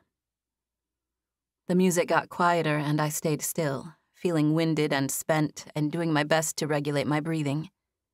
I stayed there for several long heartbeats on my back, staring at the ceiling while the music continued to play. I was relieved and tired, and the music and feelings seemed to swirl all around me. I saw it out of my periphery when Trey got out of the chair and came over to me. He moved gently and sat down beside me, leaning over me curiously. "Tara?" he said, whispering my name. "Yeah," I said, whispering back. "That was unbelievable. What was that just now?" "A dance," I said, still catching my breath. I knew he loved it by the way he was acting, and it made me so happy. I could feel and see my own chest rising and falling as I breathed. Trey sat next to me and he leaned over, checking me out, looking me over. "Did you make that up just now?" he asked. I let out a humorless laugh, thinking about all the hours upon hours of work it took to make that look the way it did. "No," I said, chuckling a little. "That was planned." He leaned closer to me, hovering over me. My eyes met his. The big lights were on dimmers, and I had them turned down for the performance. I also hung string lights that my dad had in the garage from Christmas. It was a magical room, and I had taken time to make it extra special for Trey. "We don't have to leave the lights up," I said. "I just put them up for the welcome party." "The lights are great," he said. "But I still haven't finished talking about that dance you just did." I was lying flat on my back, and I wiggled a little, getting closer to him. I tucked my legs and turned to the side, still lying down but making a posture like I was clinging onto him even though we weren't touching. "I was dancing for you," I said, "to welcome you to your new room." "I couldn't care less about this room right now," he said dazedly. "Trey," I said, getting onto him even though I loved what he was saying. "I'm just kidding. I love the room." He paused and stared upward, checking out the stairs and the new window. "This place is a masterpiece." I still worked to steady my breathing, but it was getting easier now that I was relaxing. He leaned over me, staring at me like he wanted to do something crazy. I grinned and squirmed. The music played softly, and the late afternoon light spilled through the skylight and shone behind him. He was like an angel in that light. It was a moment I would always remember. If I were a painter like my mother, I would certainly paint this scene. "You did a lot of work in here," he said, speaking softly. "What's that chair all about? I was checking everything out before you came in. You got that chair, the lights, you put my books on the shelf, and that new stuff. The globe is new. So many things." I had the globe in a closet at my parents' house. I thought it looked good in here. I love how deep the shelves are. "It does look good," he said. "So does the chair." I knew you'd like the chair. It's the one you talked about last time you were here. "I know," he said. "How did it get here?" I bought it. I wanted to set the room up for when you saw it. I figured if you didn't like it in here or you didn't want it, I could always take it back down to my apartment. Trey turned and checked out the chair. I watched him as he looked at it. He was quiet, and I just laid there and took in the curves of the underside of his chin and jaw. I was still breathing a little heavier than usual, but I was calm compared to a minute ago. I sat up long enough to take my hair down, shaking it out and letting it fall on my shoulders. I set the clip on the floor near me and relaxed again. I smiled up at Trey, who was sitting there patiently watching me. I was calling it Dance of the Fairy in my head, but my outfit doesn't really look like a fairy. I'm missing my wings. "I watched you thinking you're so beautiful, and yet I just had the urge to reach out and capture you, to hold you still. You were so beautiful that I almost felt like I couldn't watch it." "Did you watch?" I asked, glancing at him. "Every single second," he said. "Did you like it?" "I want you to be mine, Tara Castro. Nobody's but mine. Would you please do that? Can we make that happen?" "Yes," I said. Yes, just that easy? I shrugged. I don't just go around making dances up for guys I don't like. You like me? He hovered over me, close to me, resting one hand on the other side of me for leverage. I reached up and touched him. I barely touched the back of his arm with my fingertips. What if I do like you? I asked, flirting with him. If you do, it'll be good. I'll be happy. I do then, I said. He stared at me. Can you do that again? He asked. Can I do what? I asked. The dance. I let out a little laugh. Maybe in a few days or a week, I said. I have to give you the chance to forget what you saw so it'll seem special again. I don't want to forget it. I smiled and curled into him. Just wait a day or two so you're impressed when you see it again. He reached out and touched me. He rubbed the back of his finger down my cheek. You were the most beautiful fairy, he said. I smiled at him as my eyes snapped to meet his. Really, you think? Thank you. Thank you, he returned. I mean it, Tara. I've never seen anything like this before. I'm not even able to concentrate on the construction that happened. I don't even care. I don't want this building if the ballerina's not in it. I am in it, I said, reaching out and holding onto his arm. I ran my fingertips along the back side of it, touching him gently. Then I want it. I stared at him.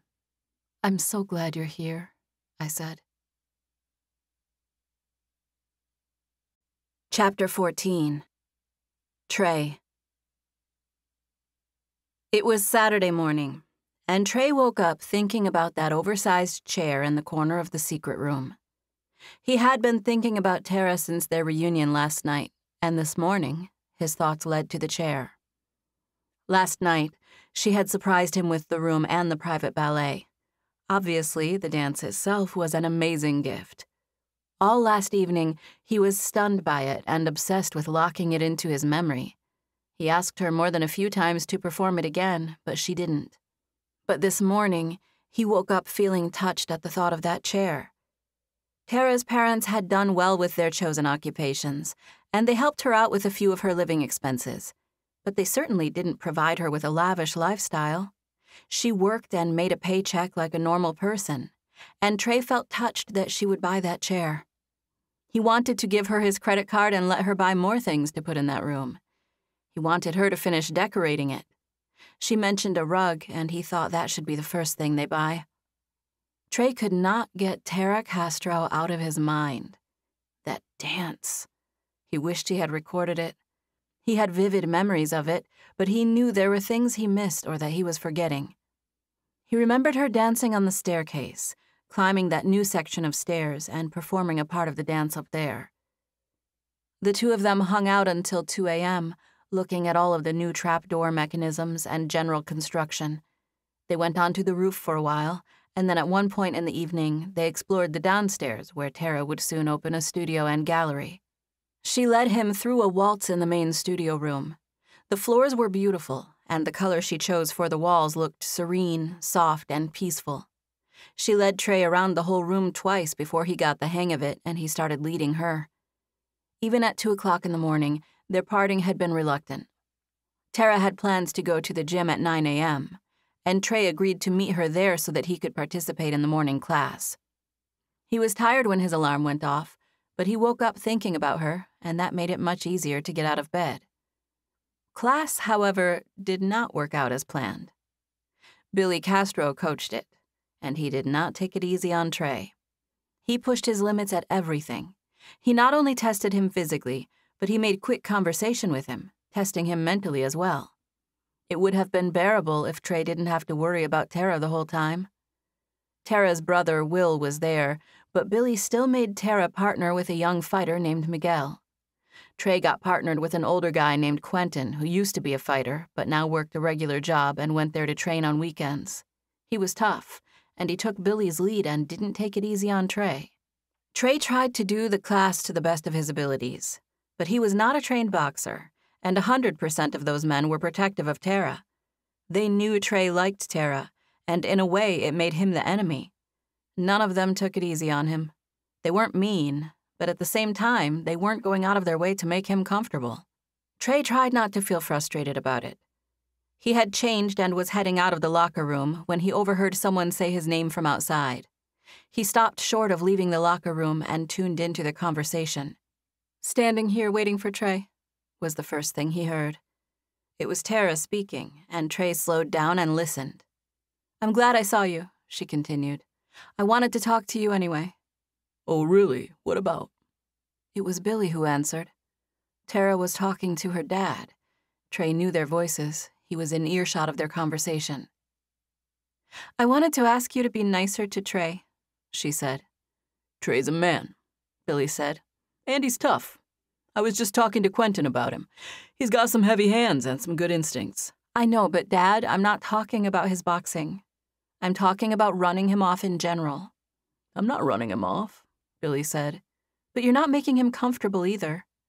"I've never been comfortable a day of my life in here training, Tara. That's the whole point of being in here, to get tough." "You know what I mean," she said. "I'm not talking about boxing. I'm willing to let y'all sort the boxing stuff out. I just wanted to make sure you knew he was with me and that it matters to me that he likes you." "What are you asking me exactly?" Billy asked. "I'm just saying that it would mean a lot to me if you make him feel like he's welcome around here. I want you to be aware of the fact that he's here with me and he's not just some boxing student." "Your mother was right," Billy said. "What do you mean?" "She told me you would intercede." There were a few seconds of silence, after which time Tara said, "I don't get it. Are you doing this just to see how I react?" "No," Billy said. "But I do think it's interesting that you're reacting the way you are." "Why? Did you think I would never like a guy?" "No, you've liked plenty of guys. Twice you've dated guys for months and just never brought them around. And the ones you did bring around, you did the whole, 'this is my friend so-and-so' bit. All I had to do was try to talk to them man to man, and I realized they weren't good enough." "Dad, that's the thing. It's not up to you to decide who's good enough for me. That's my decision." "This guy is from Tennessee, Tara. He doesn't even live here. He hasn't even been here in who knows how long. He's a nice guy, but I don't want him messing with you. I don't want you getting hurt." "Can you just let me be the judge of what I'm doing, Dad? Can you trust me enough to know that I'm trying to prevent myself from getting hurt?" Billy didn't answer. Trey assumed he must have answered her some other way. He was watching for shadows on the floor and poised to move just in case someone came into the locker room. The next thing Billy said was, "Did Miguel keep his hands up today?" "Most of the time. He was tired at the end and started dropping them, but he's doing better." "Okay, thank you. Marvin's waving at you." For a few seconds, Trey heard nothing else. The next thing he heard was footsteps, and then he saw a shadow. It was with great haste that he tiptoed to the other side of the room, dropping his bag just in time to turn the sink on and pretend like he was washing his hands. Billy. It was Billy who came into the locker room several seconds later. "Just the man I was looking for," Billy said. "Yes, sir?" "Come see me in my office before you leave, please." "Okay, well, I was heading out now," Trey said. "Okay, then, come now. Wait for me and we'll walk over there together." "Okay, yes, sir," Trey said. He waited by the exit of the locker room. He could see Tara near the front entrance talking to Marvin Jones, but he didn't go to her or try to get her attention. He just stood there, feeling nervous and thoughtful about what Billy would say. "Come with me," Billy said. "I just wanted to ask you a few questions." They walked along the edge of the gym until they reached the offices. Billy walked into the small office that had once been Marvin's but was now his. Trey followed him. "Tara didn't know what it is your dad did besides real estate," Billy said. "He owns commercial real estate in Nashville, and he's also got some land and property in Brentwood where we live. He's an investor. I got into investing at a young age. I didn't know my great-grandmother who used to live across the street." Trey took a deep breath, and Billy gestured for him to sit down. Instead of crossing to the other side of the desk to sit down across from Trey, Billy propped himself against his desk. He was so close to Trey that their legs were almost touching. Trey swiveled to create a little distance. Do you believe in Jesus Christ our Lord and Savior, Mr. Harper? Yes, sir.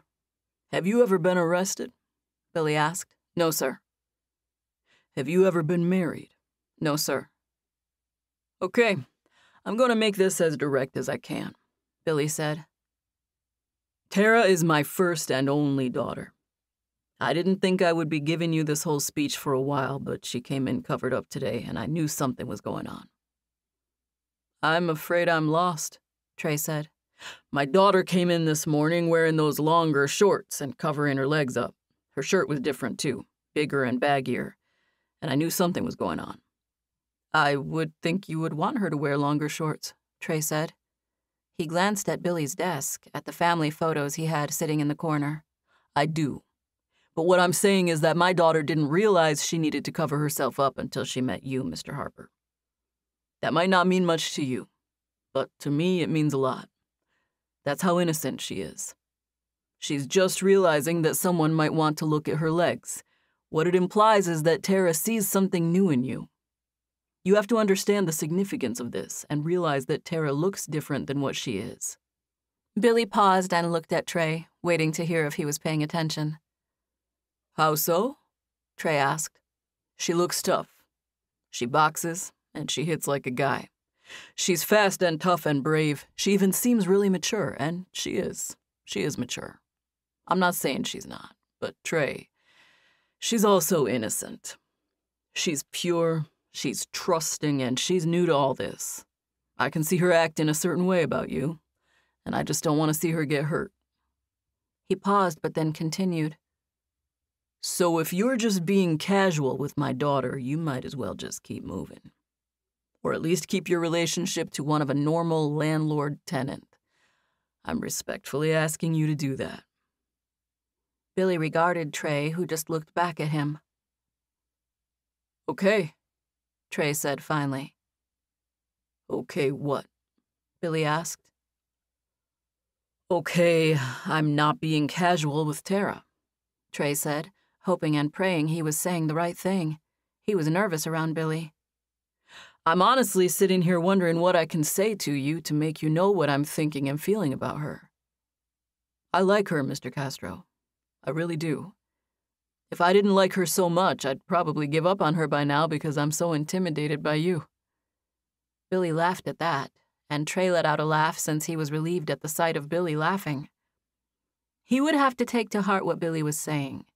He was right. Tara was tough, but she was innocent too.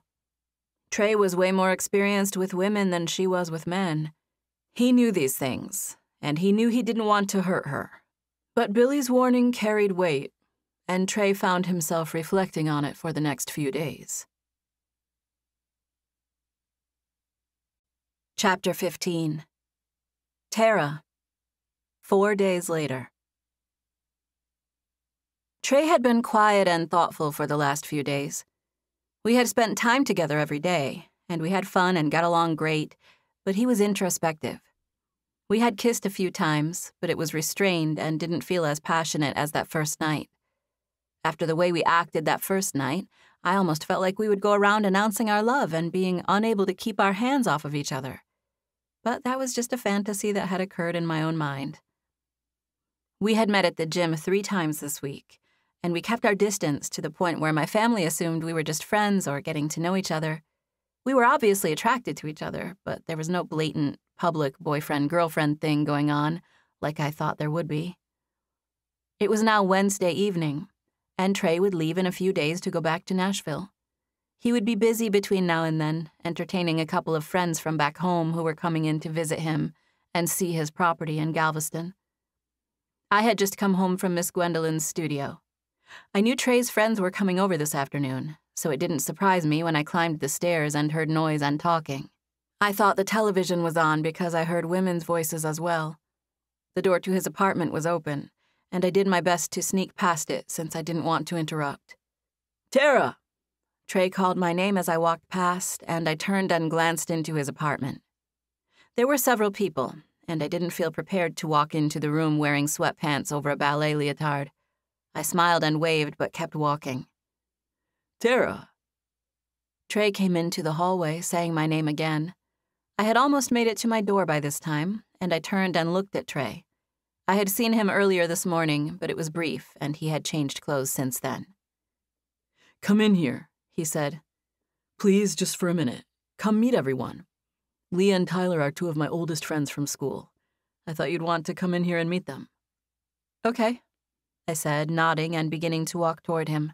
I thought about going into my apartment to put my things away, but I opted to go straight over to him since he seemed to be waiting for me.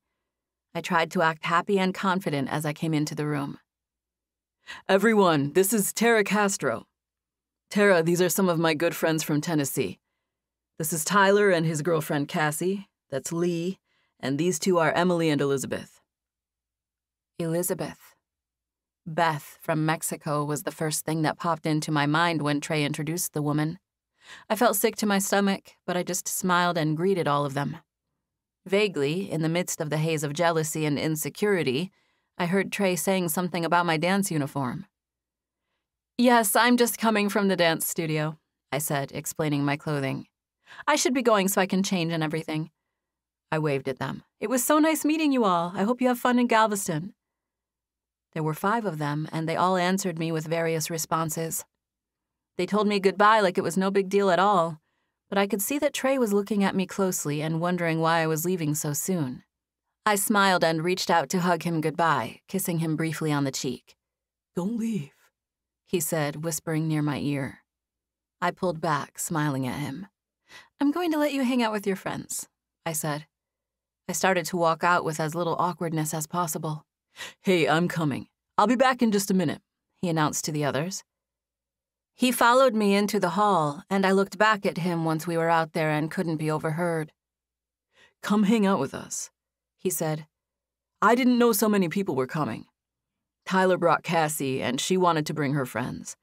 They're only staying a couple of nights here before going to Austin. Cassie's grandparents own a ranch over there. They're making a whole trip of it. I had no idea." "That's fine," I said. "I'm not mad or anything." "They're going to stay downstairs in the studio space," he added. "It's too many people for my apartment." "Oh, yeah, of course." "I figured it wouldn't matter to you since you weren't moving in yet." No, it doesn't bother me at all," I said. "It's your building." "Are you coming to hang out with us tonight?" "No, I'm kind of tired after work. I'm going to let you catch up with your friends." "I thought we had already said you were going to go out with us." "We did, but I didn't know you had so many people. And I didn't know I'd be so tired. I had a long day." "Are you sure?" he asked, looking disappointed. "I'm sure," I said. In the seconds of silence that followed, I was extremely tempted to mention Beth. I wanted to ask him if it was the same person from Mexico, but I didn't. I was too scared he'd say it was. "I've got the closet closed and locked downstairs," he said. "They won't go in there, and even if they did, they wouldn't find the trigger." "I'm not worried about it," I said. "Please don't feel like you owe me an explanation." There was definitely awkwardness between us. "Okay," he said, not knowing how to take my last statement. "My dad said you were going to the 10 a.m. workout tomorrow, so I guess I'll see you in the morning if you come to that." "Okay," he said again. It felt like Trey was confused, and honestly, I was confused too. I went into my apartment feeling jealous and disappointed. I had plans to go out with Trey and his friends tonight, and now suddenly I wasn't doing that. I had no idea why I said I wasn't going. He wanted me to go. If I didn't want him to be seduced by those women, I should have gone with him. I was frustrated with myself for staying home. I tried to tell myself I was relieved to get out of meeting 5 new people and making all that nervous conversation. But the truth of the matter was that I wished I had gone, and I beat myself up about it. They left, and I listened for noise all evening, but I didn't hear them come back. I figured there was a chance they had come in quietly, but I wasn't sure. I went to bed at 11 p.m. and fell asleep at midnight reading a book I had read twice before. I woke up to a strange sound. It was a pinging sound, but it stopped as soon as I gained consciousness. I looked at the clock. It was 12:38 a.m., and I blinked at the digital numbers, trying to make sense of my surroundings. Ping. It sounded like something hit my window. Ping, ding, ding. It had happened again, only this time something ricocheted. I listened closely, sleepily feeling like a logical assumption was hail. It happened again. Ping! Right on my window. I got out of bed and went over there, opening the curtains while looking downward. There was a group of people. Trey and all 5 of his friends were standing on the edge of the street, looking up at my window. Someone saw me open the curtain, and they cheered and pointed at me. I blinked, feeling like I was in a dream. Trey saw me and he waved. I was out of it, but I unlocked and opened the window by instinct. "Come down here and go with us," Trey called. "We're going over to the beach." "Tonight?" "Yes, right now." "I was sleeping," I said, blinking. "You're not sleeping now," another guy replied, causing a few people to laugh. "Please," Trey said, raising his arms like he thought I might just jump out of the window. "Okay, give me 3 minutes." It was really more like 5 or 6 minutes, but I went from a dead sleep to dressed and leaving my apartment quicker than I had ever done in my life.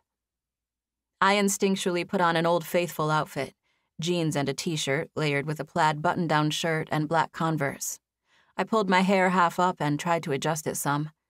I contemplated putting on a little makeup, but my face was still sensitive from sleeping, so I went without it. Trey was waiting at my door when I walked out. He was standing there, smiling at me. I hadn't expected to see him there. I thought they were all waiting on me outside, and I was talking to myself when I walked out of my door. "What did you say?" Trey asked. "Oh my gosh, I did not even see you there," I said, laughing a little as I turned to close the door. "What were you saying?" he asked. "I was just talking to myself," I said, thinking of how late it was and what time I had to be up in the morning. "I'm sorry for waking you up," he said quietly. "But I wanted you with me." I was about to turn to him with a smile when he said that, but just then a girl walked out of his apartment, and my smile faded. Emily had to use the restroom, and the working one downstairs was occupied. "Elizabeth is still in there," she said, gesturing to Trey's apartment. "I'm going outside with Tyler and them." "We'll meet you out there," Trey said. "I'm jealous," I whispered once Emily went down the steps. "Of her using the restroom?" Trey asked. "Shh, no, but of them in general. I'm sure the Beth who's here is the same one from Mexico, and I'm telling myself that it's no big deal, but..." "What? No, what are you even saying?" "I thought this was the Beth who tried to kiss you in Mexico," I said. He grinned. "Elizabeth? I guess that technically is the same name, but no, this is Elizabeth. That was Beth. They're 2 different women." Elizabeth chose that moment to come out of Trey's apartment, and I could feel myself blush. Chapter 16. I walked with Trey to his apartment door and waited next to him while he locked it. Elizabeth waited with us. "Hi," I said to her, smiling and being nice as we both stood there. "Hi," she said. "Galveston's awesome. I've never been here, so I didn't know what to expect." I smiled at her as we started down the stairs. We went ahead of Trey. "Thank you," I said. "I love my home." "Trey said your dad is Easy Billy Castro," she said as we walked. "My dad and Grandpa are big fans of his. I can remember them watching him fight on television when I was a kid." "Yeah, thank you. My dad loves the sport. He still runs a gym right over there." By this time, we had opened the door from the apartments, and I gestured across the street to Bank Street Boxing. "Oh, believe me, Trey already told us all about it," Elizabeth said. "Told us about what?" Cassie asked. They were all standing on the sidewalk and were instantly a part of our conversation. "About Tara and her dad and the boxing gym," Elizabeth said. "That's all he's talked about," Lee said. "I never dreamed he'd inherit a building in Texas and pick up boxing. This dude never ceases to amaze me." A lot of people talked at once, commenting on Trey and his spontaneity. "Are we driving or walking?" Tyler asked through the noise of the other comments. "Let's drive," Trey said. All 7 of us got into Lee's van on our way to the beach. Trey and I ended up on a bench seat in the middle row with Emily. We had to squeeze in tight to each other, which was absolutely no problem. The clock on the dash confirmed that it was nearly 1 a.m., and I grinned, feeling out of it and delirious in the best way possible. Trey put his arm around me, and I leaned into him as we drove. I gave the driver, Lee, directions to a great parking spot on the seawall. We took our shoes off and left them in the van before we set off on our trek down the beach. Trey reached out and took my hand the minute we started walking, and he didn't let go of me the whole time. I stayed close to him, feeling thankful for the constant contact. His friends were outgoing, and they were the type of people who had a lot going for them. They were young professionals who had ideas and were smart and made me feel challenged. Trey was proud of the business I would be opening soon, and he told them all about my plans.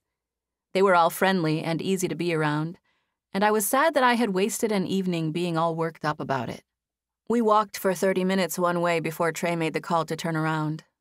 We talked on our way back, but we took breaks in our conversation and listened to the sounds of the Gulf. "How was it growing up with Billy Castro as your dad?" Emily asked after a few seconds of silence. She had been the one to ask, but the whole group looked at me like they were all curious to hear my answer. I sighed, trying to figure out how I should respond. Well, the simple answer is that it was normal. I didn't know anything else. But I know what you're trying to ask. I mean, some kids' dads wear a suit and tie. Mine came home with bruises and sprains and battle scars. He's a physical guy, and he feels like he was created to be a warrior. He loves what he does. He's up at that gym almost every day, coaching and teaching the ones coming up through the ranks now. "Is that you?" Tyler asked. "Are you moving up the ranks?" Me? No, I do box. I love it. I'm at the gym 5 days a week. I spar and everything, but I'm not trying to take a match. I have fun doing it, and it's great for self-defense, obviously. "Trey better watch out," Lee said, teasing Trey. Trey doesn't get much of a struggle from me, I said. Everyone whooped and reacted when I said that. It got way more of a reaction than I expected it to. All I meant was that Trey gave me no reason to use self-defense on him, but they took it like I was being flirty. I smiled along with them, but I was glad it was dark to hide the fact that I was blushing. Trey pulled me closer as we walked. I was grateful for the contact, and I leaned into him. "You said you had a little brother," Emily said. "What's the story with him? Is he a fighter like your dad?" "Will? Yeah, definitely. Both of us have been at the gym learning how to box since we were barely big enough to fit into those little toddler boxing gloves. Will plays every sport, though. He tries to fit it all in. I don't know if he'll try to box professionally. I don't think he will. But he'll probably take a few amateur matches just to get the life lessons or whatever. That's what my dad says. He'll probably compete for a year in the Golden Gloves just for the experience. My mom's not so sure. She hates seeing Will box or play football or any of that rough stuff." "And then there's ballet?" Lee said. "What a combination." "I can see how the two could go together," Emily said. "It seems like you need some grace to be a good boxer." "Definitely," I agreed. So many times my father has used me and my ballet training as an example during class when he talks about form and footwork. "I could be a boxing ballerina," Lee said. "Is it still called a ballerina for a guy?" Trey asked. "Yeah, do you call dudes ballerinas?" Lee asked. "Or is it ballerinos?" He said the word in a silly way. Everyone laughed at him for making a funny joke, but I said, "It seriously is that." "What? No.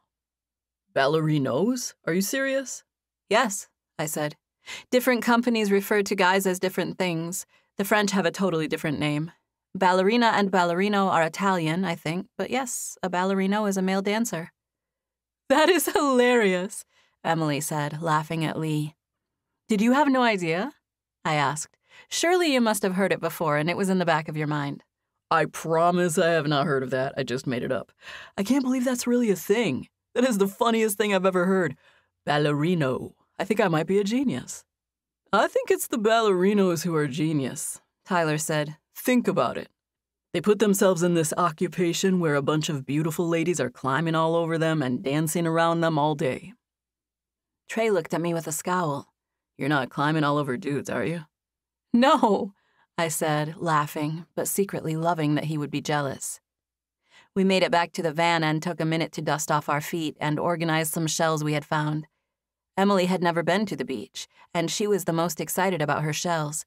She had a box in the back of the van which she brought to the front so that she could set out her treasures. I turned to the side, facing Trey to give her room to put her box between us. I was the one who offered to scoot over and make room.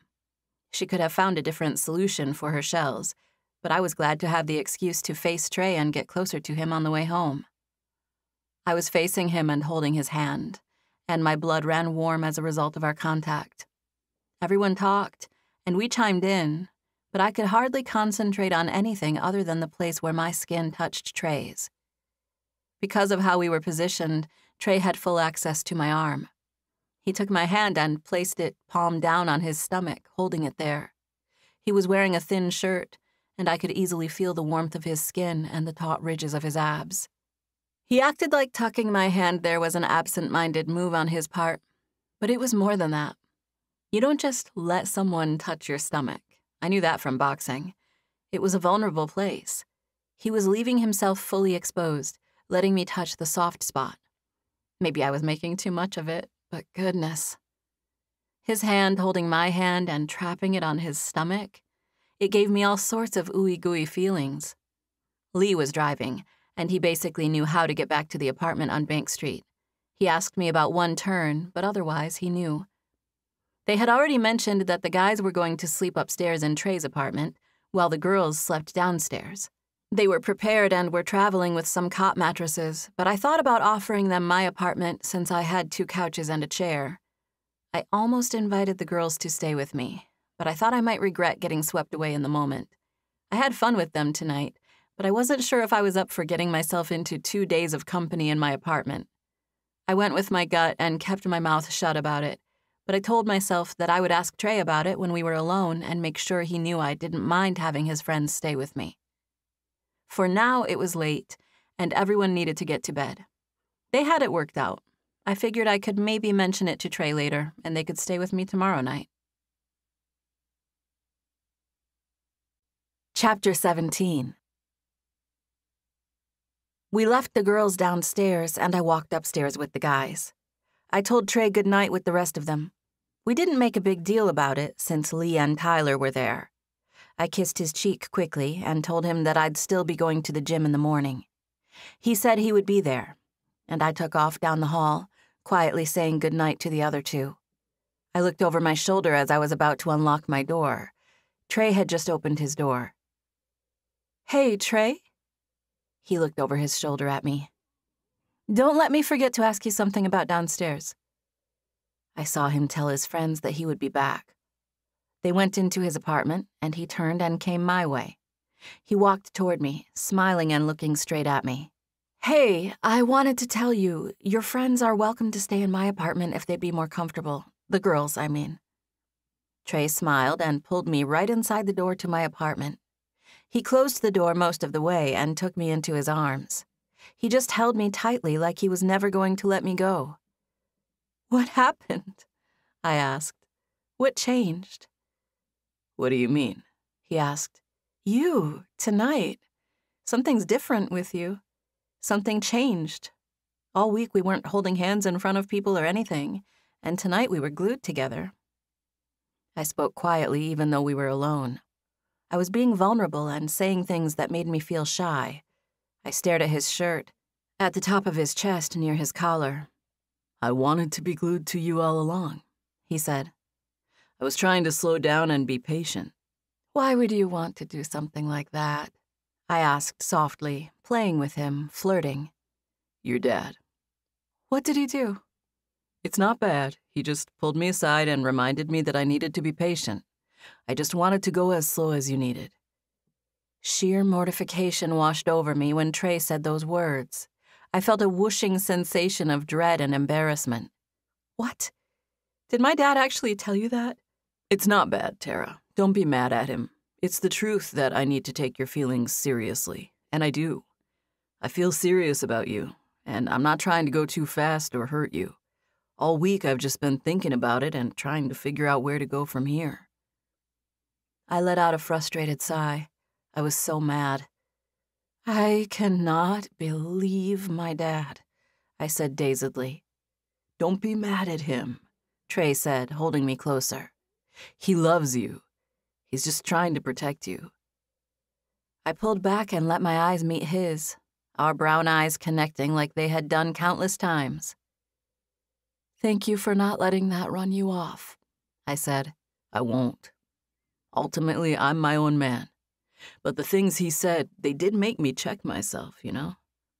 I've really been evaluating my long-term thoughts, where I see myself in the future, and what I hope to get out of all this with you." He held on to me gently, his arms resting comfortably on my sides. "And what is it you see in your future?" I asked. "You, Tara.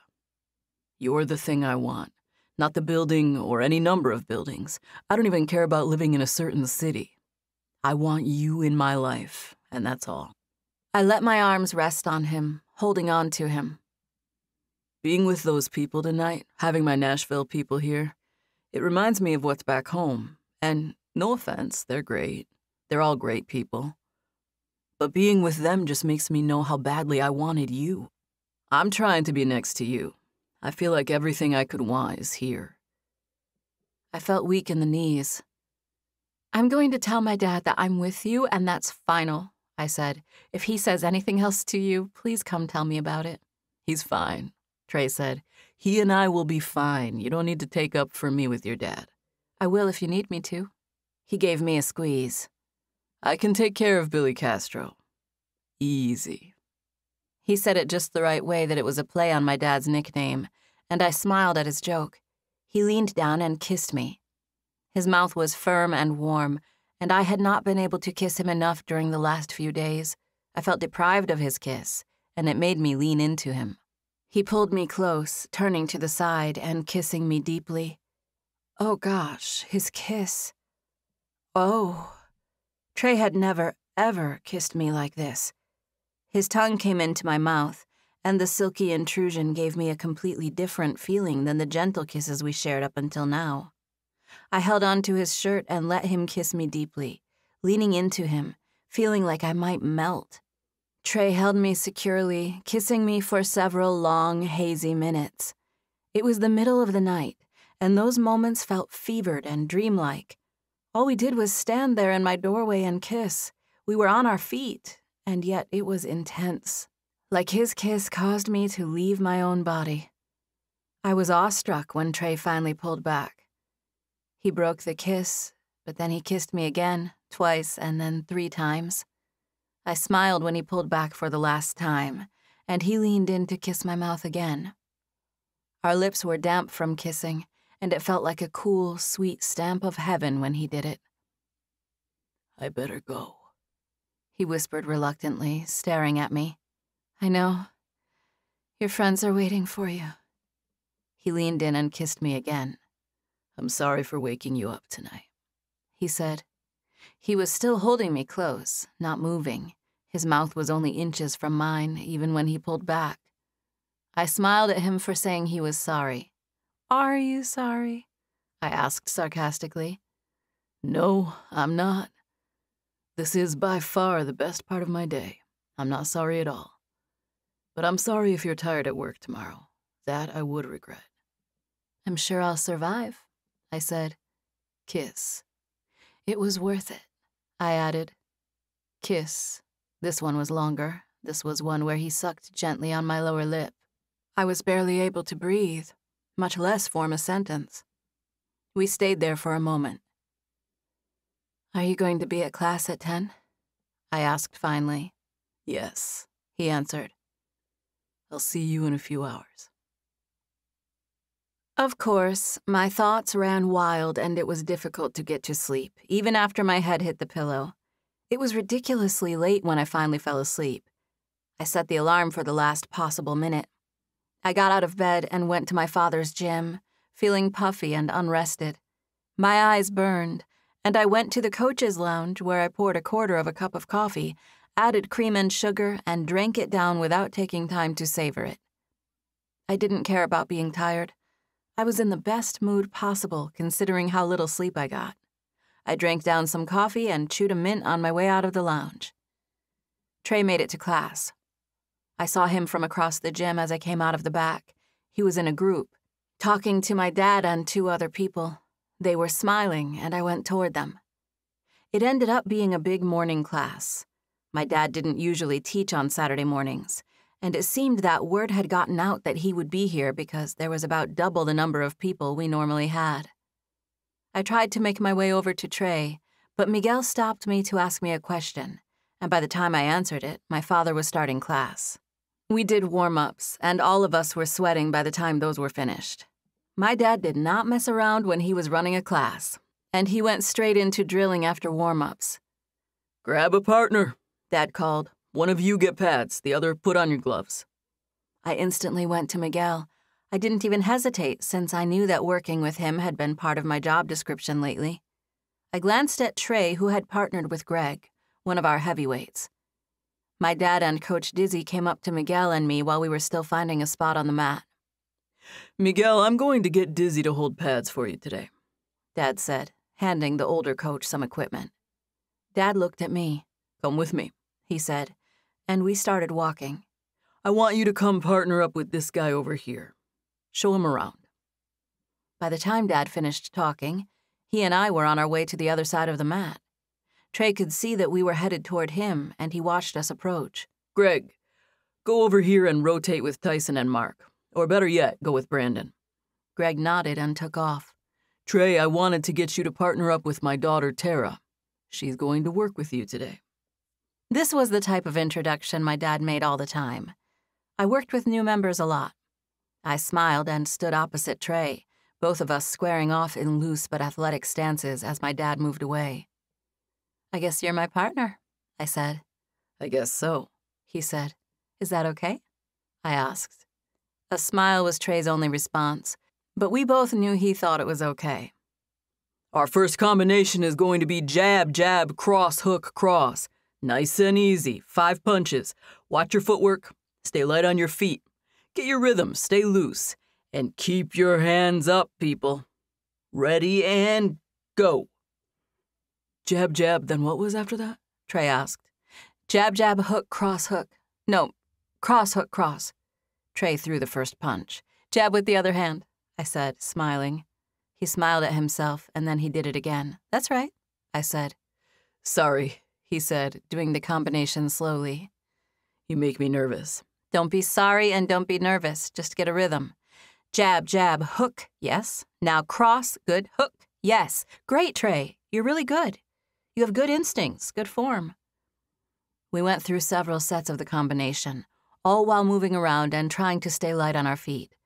Trey was not trying to show me his strength. I could tell he was strong, but if he was trying to show me anything, it was his precision. He was new to boxing, and he wasn't very technical compared to the veterans, but he was amazing for someone who had only been to a few classes. He was smooth, and he was confident, and he had great natural athleticism.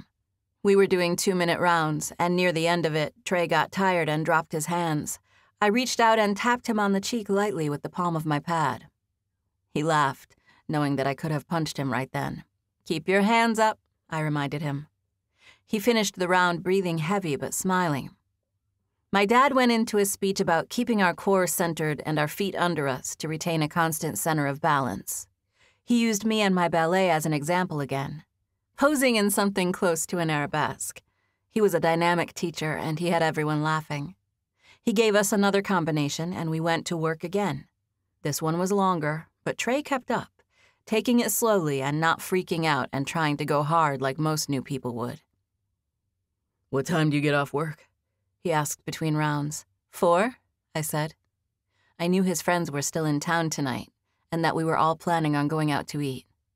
"Cassie has a video projector," he said. "She was talking about it yesterday. I was thinking we could rent a movie and watch it on the wall of the studio. I think it can go up to like 10 feet wide." "Oh, that would be amazing," I said. "What movie?" "I don't know. I haven't even brought it up with anyone else. I just remember her saying she had that projector, and I was feeling like watching a movie with my girlfriend, so I was hoping to make that happen." "Is she me?" I said, feeling giddy. He didn't get to answer before the bell rang. Dad gave us a long 8-punch combination to perform. Trey did the first part and then looked at me. "Jab, uppercut, hook, cross," I added when he paused. He did the 4 remaining punches. "Yes, she's you," he said, continuing our conversation. "I want to watch a movie with you after dinner tonight, but also, one more thing." We paused while he performed the combination. "What?" I asked. "Meet me in the room later," he said, "for a couple of minutes. I know we're eating dinner together and the movie, but we're not going to get a minute alone. Just meet me in the room for like 2 minutes. He did the first part of the combination, but he hesitated. Jab, uppercut, hook, cross, I said when he paused, and he delivered the rest of the combination. We had to fit in our conversation between all this work and give no clue to my father that we were talking and scheming. You name a time and I will be in there, I said.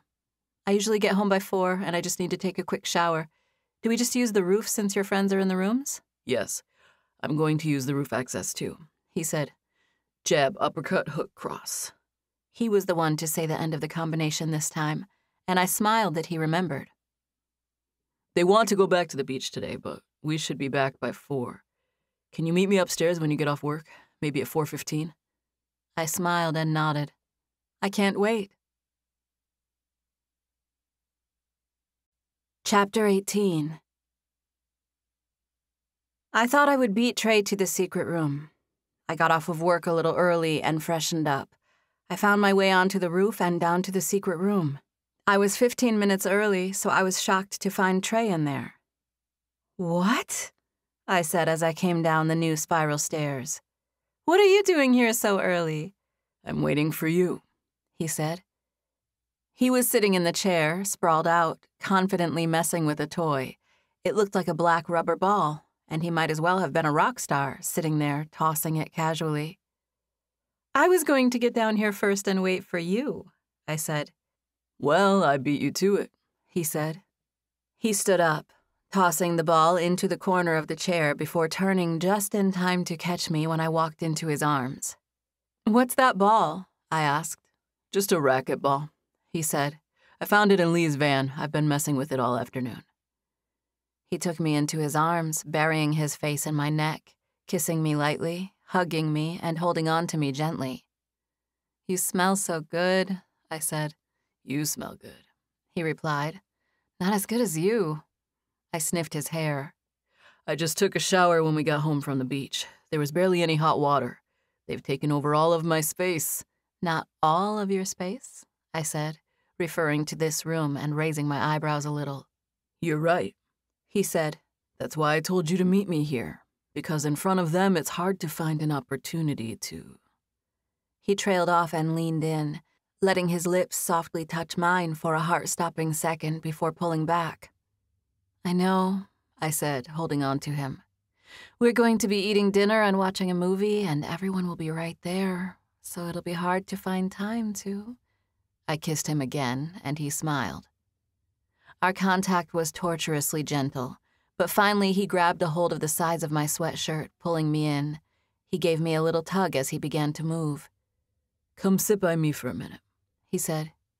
I retrieved the small black ball out of the corner of the chair and then stepped back to let Trey sit down. I slipped off my shoes before sitting on the arm of the chair, letting my legs drape across his lap and tucking my feet next to him. Trey rested his arm on my ankles, and I fiddled with the ball.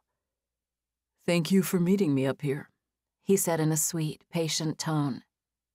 I wanted a few minutes with my girl. I imagined those guys would be doing their own thing while they were here, but everyone's been around a lot, wanting to hang out. They're nice, though, I said. Yeah, he agreed. It's fine. They're pretty easy, but they're around all the time. They'll be leaving tomorrow, right? I asked, since I was uncertain. Yes, but then I just have one more night before I have to go back to Nashville again. I made a disappointed noise. Let's not talk about it, I said, tucking my head next to him. I was dreading it enough that I didn't want to think about it or mention it. I knew he had to go back, but I was doing my best not to acknowledge it. If I didn't acknowledge it, it didn't exist, right? How was work? Trey asked. It was good, I said. Jessie came by. Your friend from high school? Yeah. I told her I was going to be opening the studio, and she said she'd be willing to teach a class or two for me now that she's home from school. I thought back to my conversation with Jessie earlier that day. I hadn't talked to her in a while, and she didn't know about my relationship with Trey. I told her I was seeing someone, and she asked so many questions that she figured out that it was the same guy she saw in the diner the day I first met him. She joked with me, saying that I was mean for going after her man. I had laughed it off at the time, but the more I thought about her comments, the more annoyed I got. I thought back to my conversation with her, hoping I had done enough to let her know he was actually my man. "Did you hear me?" Trey asked as I was lost in thought. "No, what did you say?" He laughed. "You're so spaced out." I know, I was thinking about talking to Jessie. "It's cool that she's going to help you out," he said. "Yeah, is that what you said?" "No, I was looking at your legs, and I asked you where you got those calves. It's like little rocks in there. Is that from ballet?" "And boxing," I said, looking at my own calves. With the way my legs were positioned across him, my muscles were somewhat flexed. I peered down and saw what he was looking at. There was a line on my calf along the ridge of my muscle. He cupped his hand around that area, and I flexed even more, causing his face to light up. He smiled mischievously at me. "You seriously are a little dynamo." "Oh, I like that name. Dynamo. That'll be my nickname if I ever take a fight." "I thought you weren't planning on fighting," he said. "I'm not," I said, smiling and assuring him. "But if any nickname could tempt me to do it." I trailed off, and he laughed. "How was the beach?" I added. "It was good. The girls got sunburned, especially Emily. They put on a bunch of suntan oil and laid out in their bikinis all day. The only time they moved was to flip over. When I left them downstairs, they were pretty miserable, rubbing aloe vera on each other." I just stared at him, nodding wryly. "So, you spent the day with a bunch of oiled-up women in bikinis. That's just great," I said sarcastically. He smiled and gave me a reassuring squeeze. "I hardly saw them. We went surfing. Tyler really wanted to try it, so we rented boards. We were in the water the whole time." "Surfing? Really? Were you any good?" "I wasn't good," he said. "I've never even tried it before, so I can't say I was good. I did get up on the board several times, though. I think I could get the hang of it eventually. We met some guys at the surf shop who went out with us. The waves weren't big, but it was fun. Tyler and Lee are already talking about coming back so they can do it again. They'll get a hotel, but they love Galveston. They already have 2 restaurants they want to eat at all the time, and now surfing." "I could see you being a surfer," I said. "You look like a surfer." "You think so?" he asked. I nodded. I cut my eyes toward the new trap door on the wall. I can't believe everybody's right there and they have no idea this room even exists. Trey smiled at that. "It's cool, huh?" "The coolest." "You're the coolest," he said. "And your dad partnered us up today," he added. "What's up with that?" "I don't know. It surprised me too. I thought maybe he just wanted Miguel to work with someone else. You were good, though. You did great." I smiled and bit my lip shyly, absent-mindedly gazing at the curves of the side of his face. "Do you know it's incredibly attractive that you know how to do that?" "That I know how to fight?" I asked, letting out a little disbelieving laugh. "Yes," he said, looking at me like he couldn't believe that I couldn't believe it. "Well, thank you," I said. "That's one skill I never thought would come in handy when I'm trying to impress a man." "You didn't?" he asked, his voice comically disbelieving. I laughed. "No, I actually didn't," I said. I touched the side of his jaw where he had some short, soft facial hair. I appreciated this moment for what it was. Pure bliss. Those few minutes in his arms and our secret room were special and surreal. Maybe it was my rebellious side coming out, but there was something fun about sneaking around and being unseen, being somewhere you're not supposed to be. We went onto the rooftop on our way back to our respective apartments. We saw some pigeons up there, and Trey told me they were rock pigeons. "The ancestral kind," he said. I had no idea what that meant, so I asked him. "They got brought to North America when it was colonized," he said. "The ones with bright feathers like this, the purple and green, they're from the line of those first brought over. Rock pigeons are feral now, and they come in a ton of dull colors, but these bright ones are from the ancestral line." I nodded thoughtfully, thinking about pigeons. "Are pigeons and doves the same thing?" I asked. I always thought they looked alike. "Basically," he said. "Same family. Pigeons are bigger." We were speaking quietly as we descended the staircase from the roof. I honestly had no idea how I was hopelessly smitten by the oddest things, like his ability to tell me facts about pigeons. "Thank you for the pigeon lesson," I said, thinking about it as we got to the bottom of the stairs. I stood there and waited for him.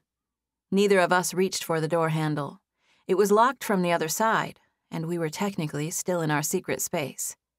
He grinned at me. "Are you making fun of me for knowing about rock pigeons?" "No," I said.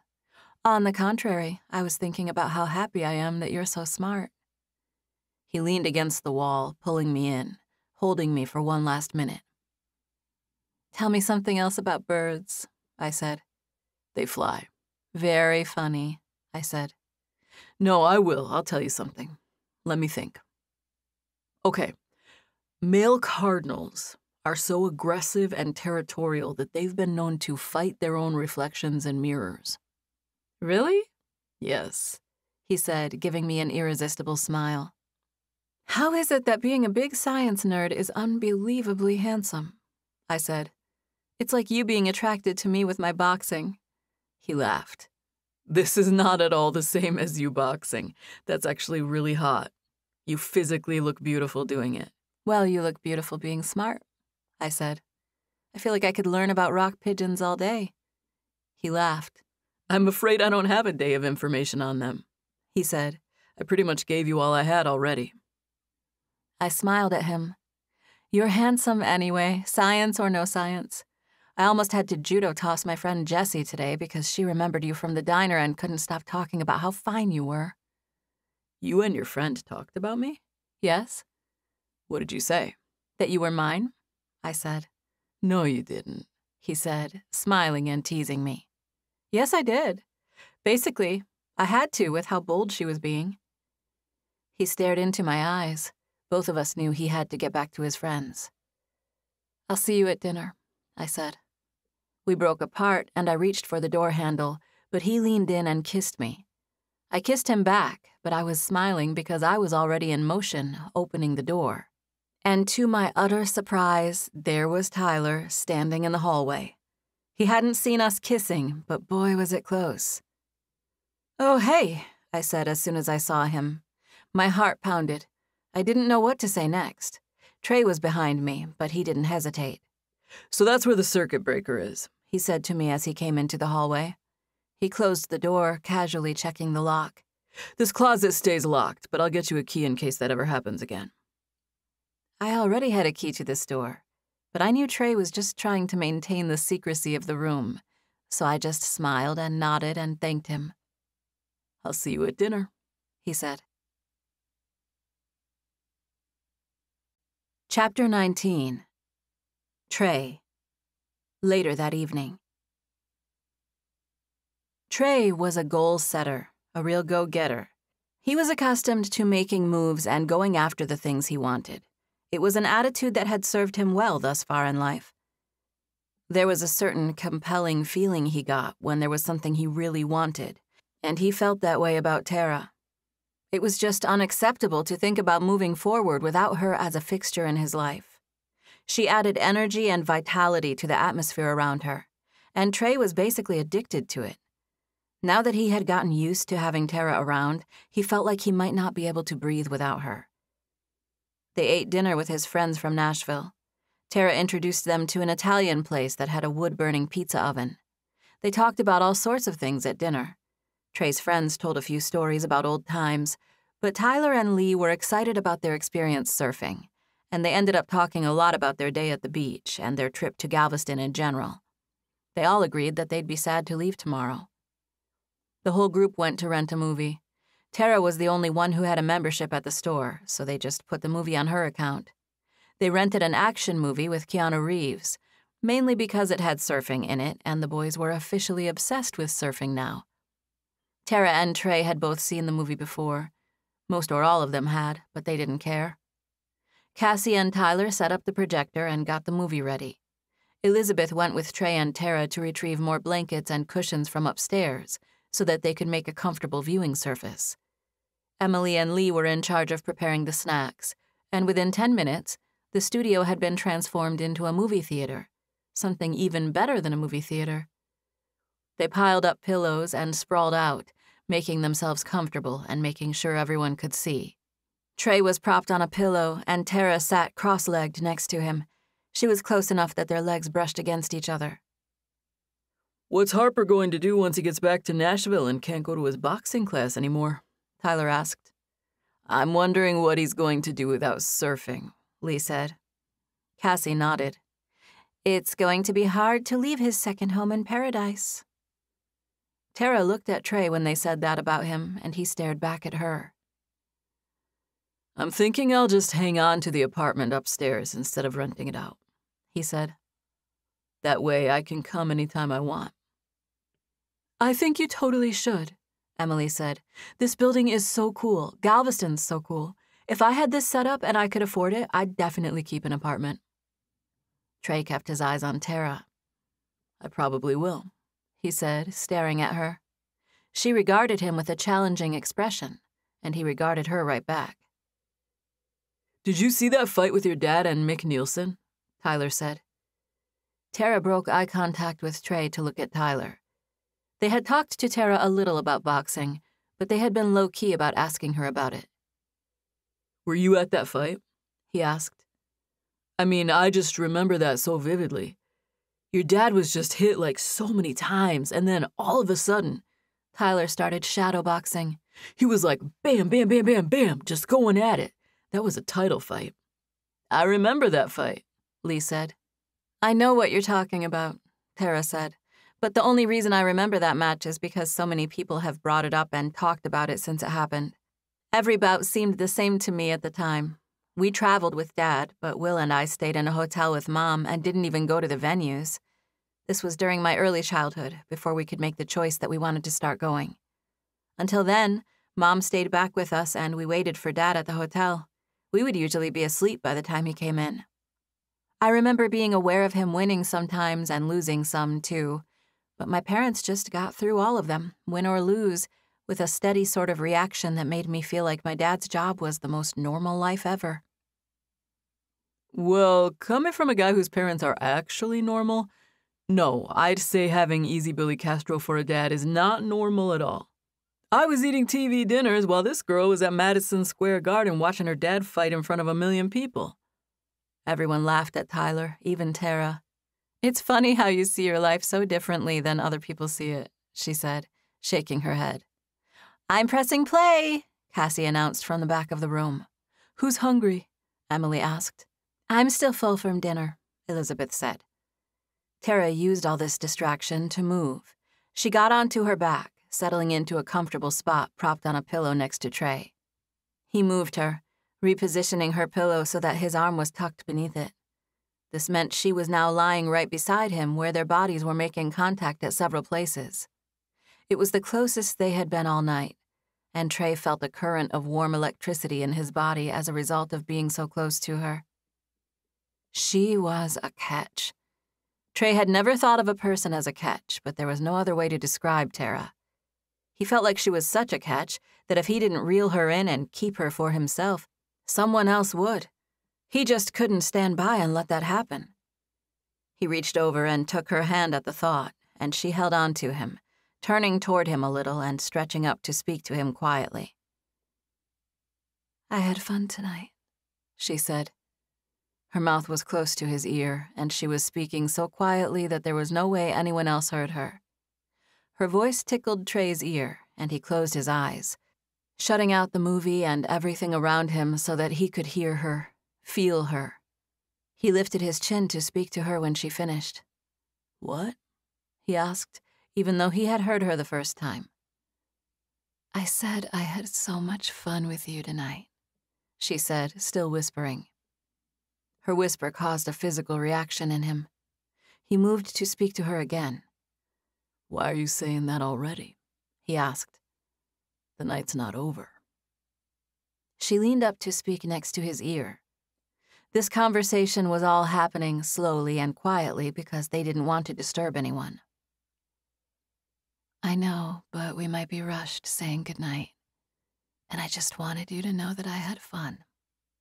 I like being your date." her voice in his ear. It made Trey's heart race. He caught himself holding her hand tightly, and he loosened his grip. Tara knew he was affected by her mouth next to his ear, so she continued. Also, you're great at boxing. I'm glad we partnered up today. That was fun. You did so good. Maybe it was her voice or her breath on his ear, but she was driving him wild. Trey could see the images on the wall and hear the action, but was not even aware that there was a movie going on. After a minute, he leaned down to speak to her. Thank you, he whispered. Billy Castro's daughter is my girlfriend, so I'm pretty much a natural. Tara has been stoic during all of this whispering, but her chest shook with a few silent giggles when he said that. She stretched up and put her mouth next to his ear again. You are seriously a natural, she said. Unless you're just that anxious to try to impress me. That's probably the case, actually, Trey said. She stretched to speak to him again.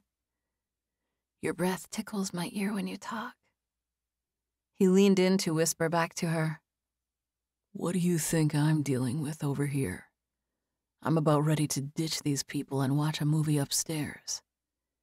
Just pretend you're interested, she said, whispering to him and looking at the side of his face as he pretended to watch the movie.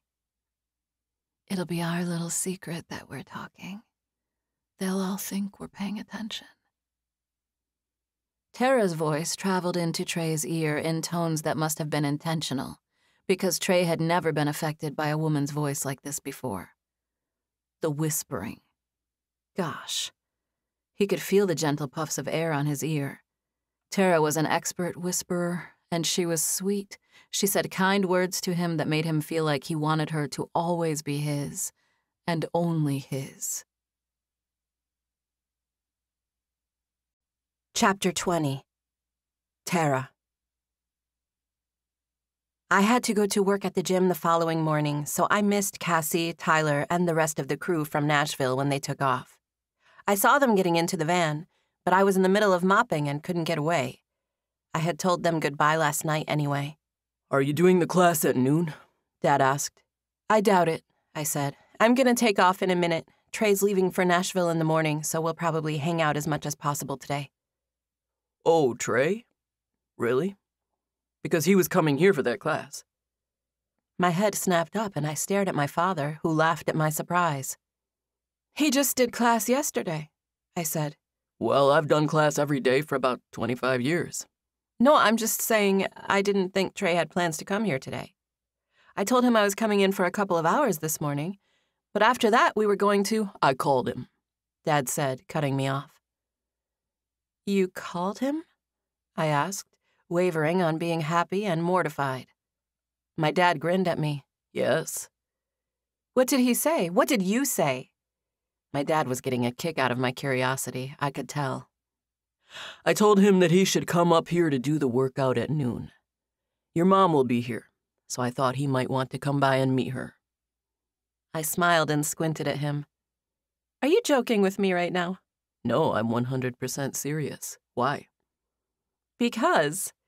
How did you call him? How did you even get his number? He filled out all kinds of stuff when he joined the gym.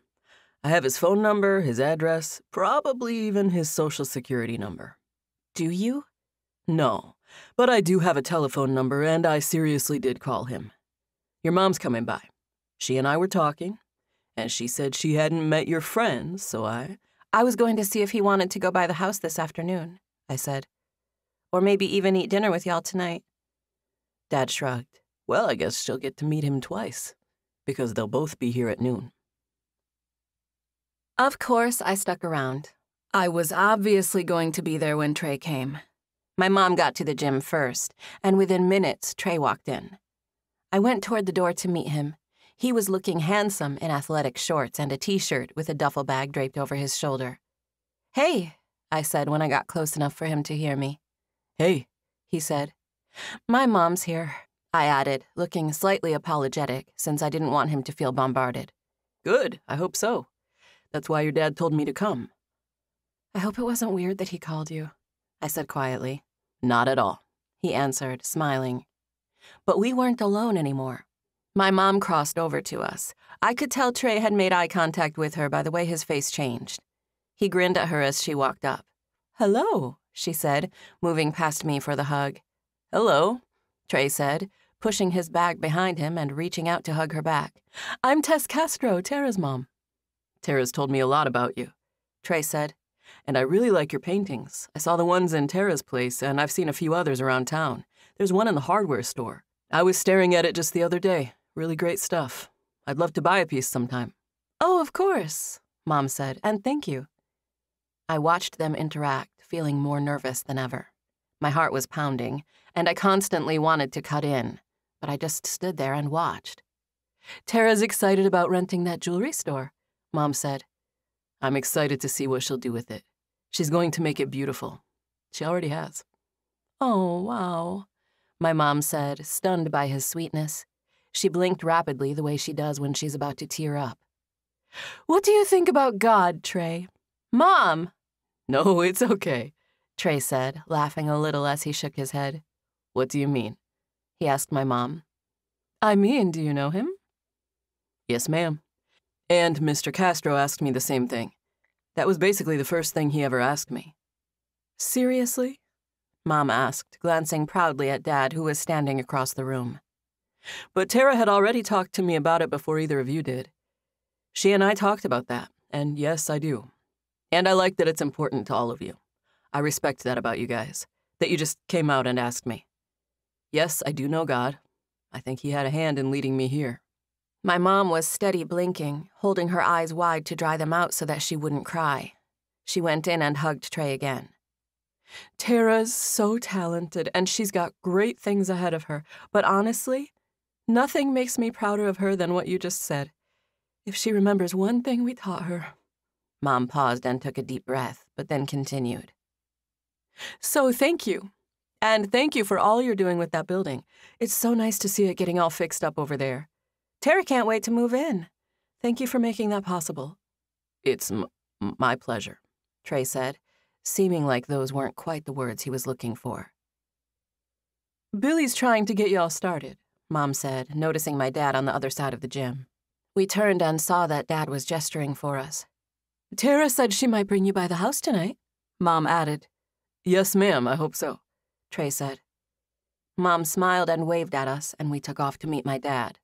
I held eye contact with her after Trey had already turned around, and she made a face at me. It was a serious, wide-eyed, intense expression that made me smile. I knew she loved him. For goodness sake, she nearly cried twice in the first conversation. "I'm going to stick around for a little while," Mom yelled. "I might be here when you're done." "Okay," I yelled back. She was excited and curious, and I knew she was going to watch the class just to get a look at Trey. The wonderful thing was that Trey didn't seem to mind. He knew everyone at that gym was scrutinizing and/or judging him on my behalf, and he walked right into it. I partnered with a brand new guy named Sam, and Dad put on pads and went with Trey. Dad was in a good mood, and he was teasing Trey in a way that made me know he liked him. I could hear them a little during the class, but unfortunately, Sam, an older guy who said he wanted to be a boxer his whole life, talked nonstop.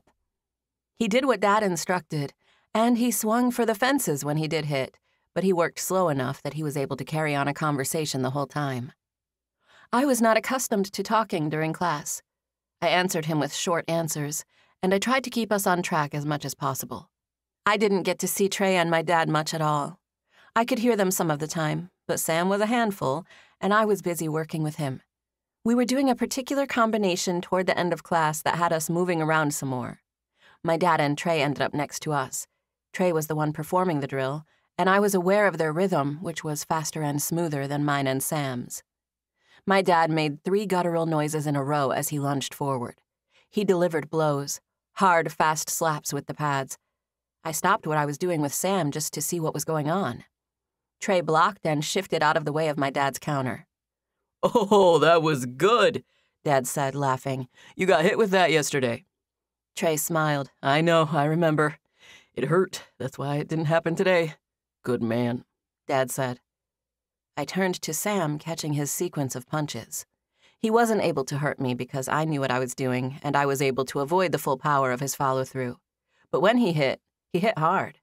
He weighed 100 pounds more than I did, and he was hitting pads like he had something to prove. My dad started helping someone else, but he was aware of me, and he would deal with it if Sam got out of line. Plus, I would simply quit if I thought he was being too rough. I had done that more than once, just stopped and refused to go with someone. Anyway, this guy was nothing I hadn't dealt with before. It was just annoying on a day when I was trying to pay attention to other things. Whoa, wait a second. Trey's voice came from next to us. I had been catching the combo, so I didn't look at him until after Sam finished. Trey was looking at Sam with a serious expression. Are you seriously just going off like that? She's a lady, bro. Trey looked at me. Has he been going like that the whole time? It's okay, I said. But the round was over and we were all breaking apart. It was the end of class, and my dad saw that Trey had said something to Sam. Dad diffused the situation by using Sam as an example. He called Sam over and began giving a boxing demonstration, going over a certain combination and explaining why it was effective at close range. I stood next to Trey while we watched my dad. He glanced at me. Are you okay? He asked. Yeah, of course, I said. But it's sweet that you would take up for me. My dad was saying something to the class, so Trey and I spoke quietly and discreetly. I'll go with that guy next time, Trey said with a serious expression. I smiled and shook my head at him, and both of us turned to look at my dad. He was demonstrating a counter on Sam, and he did it with an edge of roughness. As a fighter, showing tough physical love was something Dad did all the time. It was a type of conditioning they did around here. He was rough with people he loved in order to toughen them up. He would often slap hard on the back when he hugged people. He knew where to draw the line, however, and Sam didn't. He didn't mean harm, but he was new and he needed to learn. Dad told Sam that there was no need to go so hard with our training partners, especially the ladies. He put it in a way that gently but firmly let Sam know he needed to chill out during drills. Class broke up after Dad's speech, and I stood there talking to Trey while we took off our gloves and pads. Does that stuff happen to you all the time? Trey asked, looking at me with a concerned expression. I gave him a reassuring smile. It's not as bad as it looked or sounded. Those pads are thick. It's more noise than anything. And I know how to meet his punches just right where it hurts him worse than it hurts me. His hands and wrists are going to hurt way more than mine. He shot me that irresistible half smile. What? I said, smiling back. You. What about me? I asked, stepping to the side so someone could get past me to the equipment rack. You're... He trailed off with a breathy sigh that said he wasn't sure what to say. I've never known anyone like you, Tara. Not even close. He said it quietly and casually, shaking his head as he finished taking off his hand wraps. Well, same here, I said. I filtered my response because someone else was walking past us as I spoke. I smiled regretfully at him, since I knew it was a vague thing to say. I just didn't want to say what I was thinking, which was, I've never met anyone like you either, Trey Harper. I'm in love with you, and I want to be with you forever and ever. Please marry me and let's have little Bank Street babies. No. Instead, I said, I'm amazed that you're picking all this up so fast. He smiled. I had fun.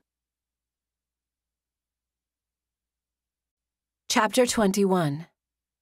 The following morning. Trey had to go back to Nashville this morning. I was not prepared for him to go. We had seen a lot of each other during the last week, but I couldn't help but feel like some of our time had been wasted. Maybe I was just salty because it was time for Trey to leave, and the day had gotten here far too quickly. The last few days had been amazing, the stuff of fairy tales. Trey and I looked at each other in a way that said we were in love. We had a connection that had intensified at such a rapid pace that I didn't understand how I was supposed to make it without him. We ate dinner with my parents and brother last night. My Aunt Abby and a couple of cousins came by while we were there, and Trey charmed all of them. My dad even liked him. He gave him family scoop and said things that I never imagined he would say. We were at my parents' house until 8, and then we went walking on the beach until midnight. I felt like Cinderella, where everything came crashing down at midnight, and I had to go back to the reality that Trey was leaving. We got a few hours of sleep, and then we woke up early and met for breakfast at the diner on the corner. We were just finishing up, and we knew he needed to get on the road within the next half hour. "Do you want to go to the room for a minute?" I asked as we stood up from our place at the table. There were a lot of people in the diner, but we were right next to each other when we stood up, so I got away with asking the question quietly. Trey looked at me. His brown eyes were so dark that they appeared bottomless. "I knew you were going to ask me that," he said. "You did," I said, flashing him a smile. "Did you know how you would respond?" "I would never turn you down," he said, casually tossing a $10 bill on the counter as a tip. Our whole meal was barely over $10, and he seemed like a movie star when he just tossed a 10 out there for a tip, not caring if anyone noticed. I was lost in thought when Trey took off, so I just followed him. I peered down absent-mindedly as I walked. I heard my name. "Tara Castro!" It wasn't a surprise for me to hear my name, since I often saw people I knew at Carson's. I looked up to find Mr. Donnie, a friend of the family, an older guy, my grandpa's age. He was a woodworker who had made furniture for all of us, and I had grown up seeing him and checking in with him over the years. I stopped at his table, even though I was anxious to get to my appointment in the secret room. Mr. Donnie would expect me to stop. Trey came with me, and Donnie stood up to give me a hug. "How are you, Mr. Donnie?" I asked, reaching out to hug him. "I'm fine, Tara. How are you?" "Good, doing really well." "Are you still living across the street?" "Yes, sir. Trey actually owns that building. He's the one who's been fixing it up." I smiled and gestured at Trey standing beside me, but then I kept talking. "I'll be opening up a ballet studio where Mr. McCain was."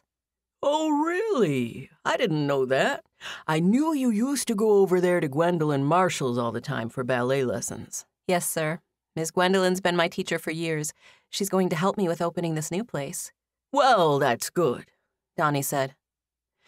"Donnie's the one who made that half-circle table in my entryway," I said, turning to Trey. "Oh, nice. Wow, that's a great piece," Trey said, looking at Donnie with a thoughtful expression now that he knew something about him. Seeing that Trey was impressed, Donnie said, "You're welcome to come by my workshop anytime." "I'd love to," Trey said. "Maybe I'll get in touch through Tara." "I'd like that," Donnie said, shaking Trey's hand. I'm getting a delivery tomorrow. Some teakwood and mahogany, if you want to see how it comes in." "Oh, thank you for the offer, and I actually really would do that, but I'm headed back to Nashville. I have to leave for the airport in just a minute or two." "Oh, I see. I didn't realize you weren't from here." Donnie glanced at our hands, which were interlocked. "Yes, sir," Trey said. "I live just south of Nashville. I'm just here part-time for now." "Oh, I see," Donnie said. I reached out and hugged him. "Bye, Mr. Donnie," I said. "Bye, sweetie. Nice meeting you, Tara's friend." "Nice meeting you too," Trey said. He pulled me out of the diner. I saw someone else I knew by the door, and they called to me. I called out a greeting to them, but I didn't stop. Trey was leading me, and he kept walking.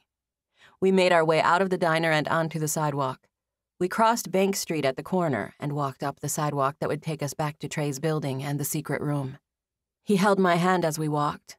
We said a few things about Donnie, but I was too sad to cope. My heart ached. I wanted him to stay so badly. I was trying to smile and act normal while in the middle of heartbreak feelings. And then, out of nowhere, Trey pulled me in an unexpected direction. He walked into the hardware store instead of just walking past their door like I anticipated he would do. "Where are we going?" I asked. "I need to grab something in here real quick," Trey said. I almost asked if it was something for his trip, but I decided to stay quiet. I walked alongside him, not saying a word, while he quickly walked through the hardware store. Trey had been in this store several times, and it didn't take him long to find what he was looking for. He came to a section of tools and let go of my hand long enough to reach out and pick up a giant sledgehammer. Trey tossed it over his shoulder and began to walk toward the register. I had no idea what was going on. He paid for it, and we left the hardware store with a giant hammer slung over one shoulder. He held on to me with his free hand. "I assume you're not taking this on the plane with you," I said. "No," he said. "What are you doing with it?" I said, finally asking the obvious. "I'm sorry to do this." he said in a somewhat regretful tone. Do what? I'm not entirely sure, he said. When is this happening? Are you doing something right now? I'll see, he said. Just give me a second to decide. He walked into the doorway of the Seabreeze apartments and then climbed the stairs, looking like he was on a mission. He was pumped up, and I knew something was going to happen with that hammer. I just didn't know what. What's happening? I asked as Trey unlocked the door to my apartment. I'm going to make sure it's okay before I do anything. He trailed off and walked through my apartment and into my bedroom. He looked intense, moving quickly and easily toting 20 pounds of hammer. He went into my spare bedroom and walked to the far wall. I was standing several feet behind him and to his left, and there was a mirrored wall to his right. I watched him through his reflection because I could see his face better that way. He walked toward that back wall, staring at it intensely. He reached out and touched a spot on the wall before stepping back and taking a minute to survey the situation. I had no idea what to think. I just watched him, feeling excited and nervous. He looked at me. I'm just going to open this up right here But he stopped talking in mid-sentence and gave a light swing, denting in a section of the wall and causing me to gasp. He must have thought the test was favorable, because without warning, he reared back with the hammer and struck the wall with a full, breathtaking swing. I wasn't in any sort of danger, but I gasped again and flinched because I did not expect him to do that. I knew he had a sledgehammer, and I could tell he wasn't messing around, but honestly, I never dreamed he would rear back and rip into the wall like Babe Ruth. And there he went again, another roaring whack. He swung back smoothly and then hit the wall with a force I was not expecting. That one was so hard that I could see light streaming in from the other side of the wall where he had broken through. I gasped and my heart pounded, but I couldn't help but smile as I watched him. He looked at me. Sorry, but the next time I come here, I'm staying with you. I'm sorry to make a mess and to do all this at the last minute, but I can't take it anymore. This way, with no wall here, we don't have a choice. I'll just have to marry you before the next time I come. I'll send someone to come make this a proper door or opening or whatever you decide. Are we making this one big apartment? I asked, shocked. I figured we would, he said reasonably. I walked over to him, staring into his eyes. Then I'll be able to get into the secret room from my apartment, I said. That's the idea, he said. I guess it'll be our apartment. It already is ours. That's what this hole's all about. I love that you just bashed a hole in the wall, I said. This whole moment, in a weird way, feels a little like a proposal. It is definitely a proposal. I'm marrying you, Tara. At least I hope I am. I want to get married if you do. He paused and looked at me as if waiting for an answer, and I just smiled and said, Yes. Okay, good. Thank you. I'm going to buy a ring and get it to you. I'll mail it if I have to. I'll work it out. I love you, though, Tara. And I'm not letting you go. I don't see why we should spend any more time apart when we know we want to be together. I'd like to have the wedding in Nashville so my people can get to know you. But as far as our living situation, I guess I'll just move here. It seems like the logical choice for us, at least for now. Is that okay? Yes, I said, smiling and holding back tears. I'm also going to send someone to help you make a plan for this apartment. Do whatever we need to do to join the two. He gestured around us. Think about what you want. You can configure it how you want.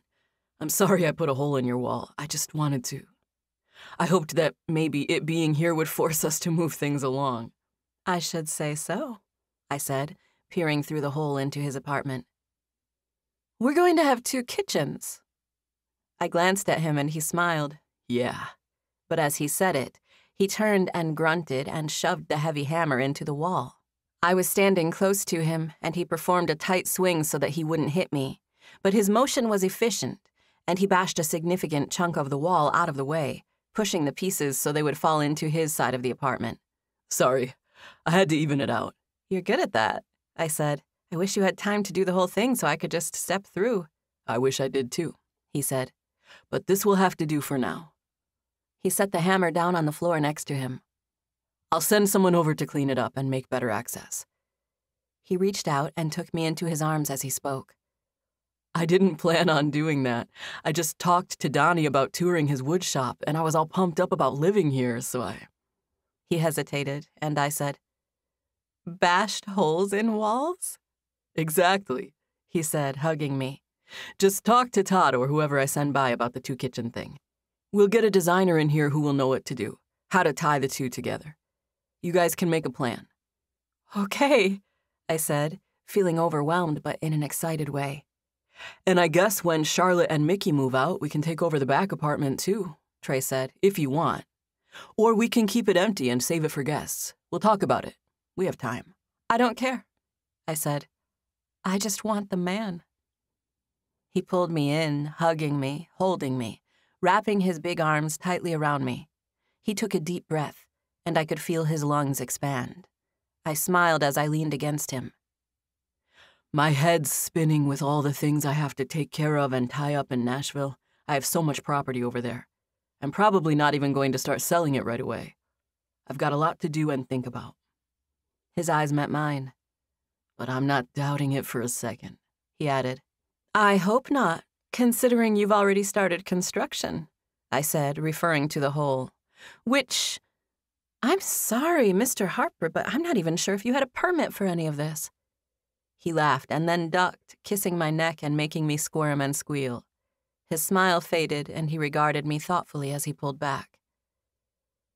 I cannot wait to be with you and not say goodbye again, he said. I'm so excited for that, too.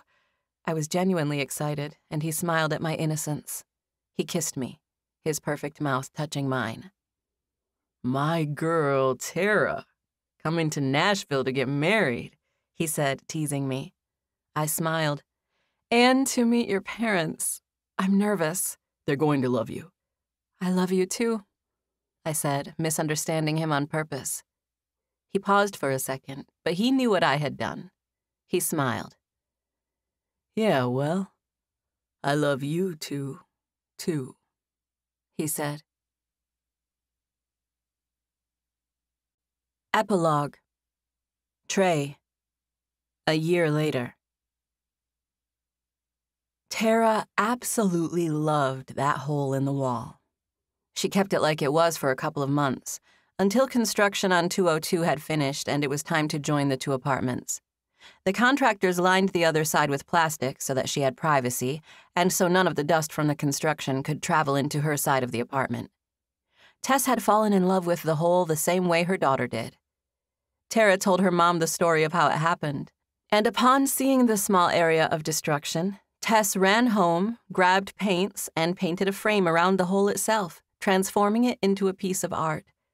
The plastic on the other side of the hole was blue, and Tess used contrasting colors and painted the frame and the background part of the wall within the frame. Trey got the biggest kick out of that. He visited Galveston once during the time that it was still up, and he loved what Tess had done.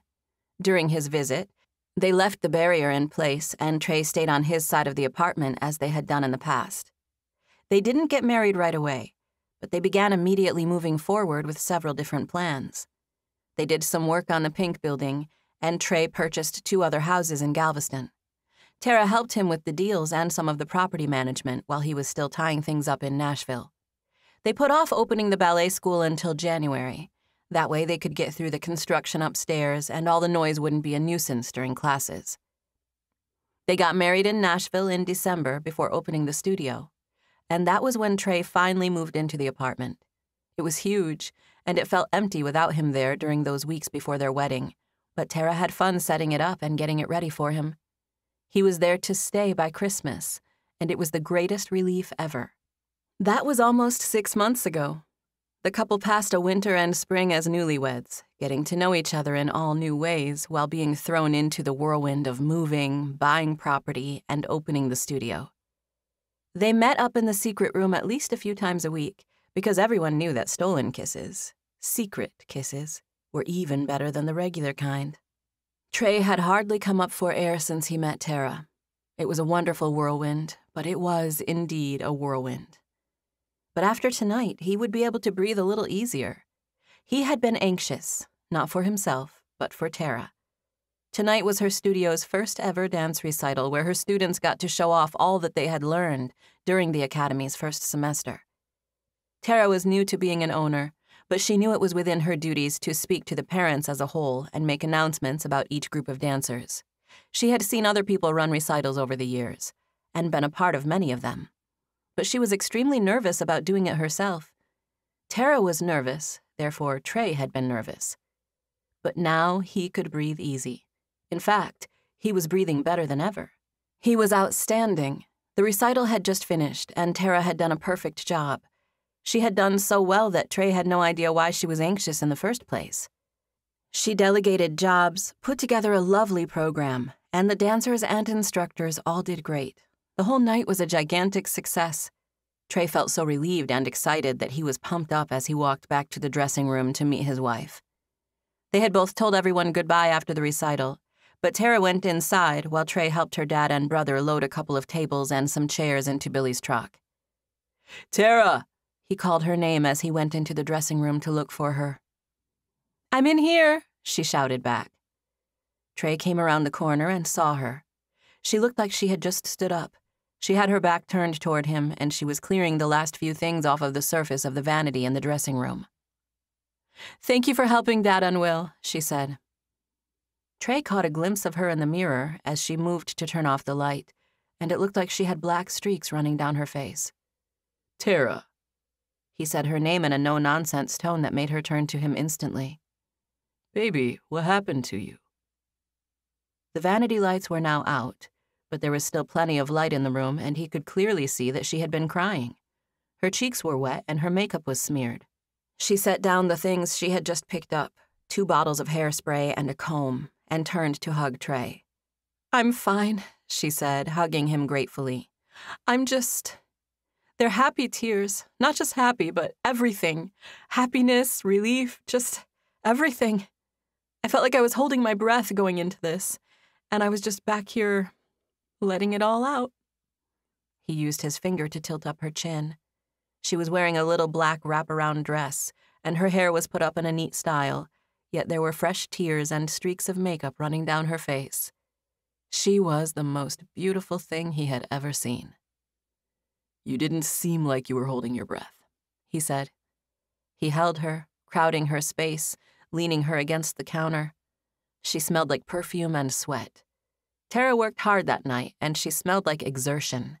It was like natural perfume, pheromones. Even her scent called to him. He leaned down and smelled her neck. He kissed her there, and the closeness drove him crazy. He felt desperate to get her home. You seemed like you had done it 100 times, he added. He was so close that she sat on the edge of the counter. She leaned in and put her arms around his neck. "I don't know what I would do without you. You were the backbone of everything tonight." "What? No, that was all you." She let out a little laugh and shook her head. "Oh my gosh, not even close. Everything, Trey. The tickets, the tables, the decorations, the music." She blinked at him with tears in her eyes. "Even the building where we meet to practice. You gave me this night, Trey. None of this would have happened without you. I need you to know how thankful I am." Trey smiled at her. "You're welcome," he said, staring into her glossy eyes. "It's cliché to say it's my pleasure, but it actually is." She gently ran her fingertips down his neck from the bottom of his ear to the top of his shirt collar. She bit the edge of her lip as she did it, regarding him shyly. She was flirting. She knew what she was doing. "I know, but I just wish there was something I could do to pay you back for everything," she said. That was it. She knew exactly what she was doing. She must not care about that hairspray because it was getting left. Trey ducked and picked Tara up, and she did not protest at all, not even about leaving things in there. She held on to Trey, snuggling against him, making it easy for him to hold her. "Thank you, Mr. Steve," Tara said on the way out of the side door of the high school auditorium. "I left a few things in the dressing room, but I'll get them tomorrow when we come back to tear down that backdrop." "Okay, sweetheart. I'll lock up. Are you okay?" "Oh, yes, sir," she said. "I'm not hurt or anything. He's just carrying me because he wants to." "And they were happy tears," Trey explained. They only got as far as the truck before Trey leaned over and kissed his wife. They stayed there for what must have been 15 minutes. They were parked in a secluded spot near the loading dock, and he couldn't help himself. She was too beautiful to resist. Steve and everyone else were gone from the parking lot by the time they drove through. They were both insatiable on the way home, too. They kissed every time they had to stop at a traffic light. Tara leaned in and kissed Trey the first time they caught a red light, and from then on, Trey prayed they would catch more of them. He knew where they were going, and they knew what would happen when they got there. The tension between them was palpable. Tara kept a hold of his arm the whole time he drove. She was shaken with anticipation, relief, and a whole host of emotions. It was a beautiful, balmy evening in May, but they were only outside for a few seconds, and neither of them will ever remember the weather because they were too busy kissing. The passion and excitement trumped everything else. They kissed as soon as she stepped out of the truck, and it was impossible for either of them to stop, even when they were walking. There was no telling how they ended up inside the apartment. The trip from the truck to the door was one big passion-filled haze. They'd break apart and walk a few steps, being playful and smiling, and then they'd kiss again. Finally, they made it to the door. The whole set of apartments was now officially their private house. Charlotte and Mickey moved out when their lease was up, so the whole entryway was now private and kept locked. Tara and Trey considered the stairwell to be part of their house. Trey locked the front door. They were gloriously alone. Tara grinned at her husband after he locked the door, and he gave her a mischievous smile. She leaned against the railing, tilting her head downward and looking at him like she wanted in on his mischief. And the rest, as they say, was history. This is Kate Rudd. We hope you have enjoyed this unabridged production of Secret Rooms and Stolen Kisses, Book 4 of Bank Street Stories by Brooke St. James. Text copyright 2022 by Brooke St. James. Production copyright 2022 by Brooke St. James. All rights reserved. Thank you for listening.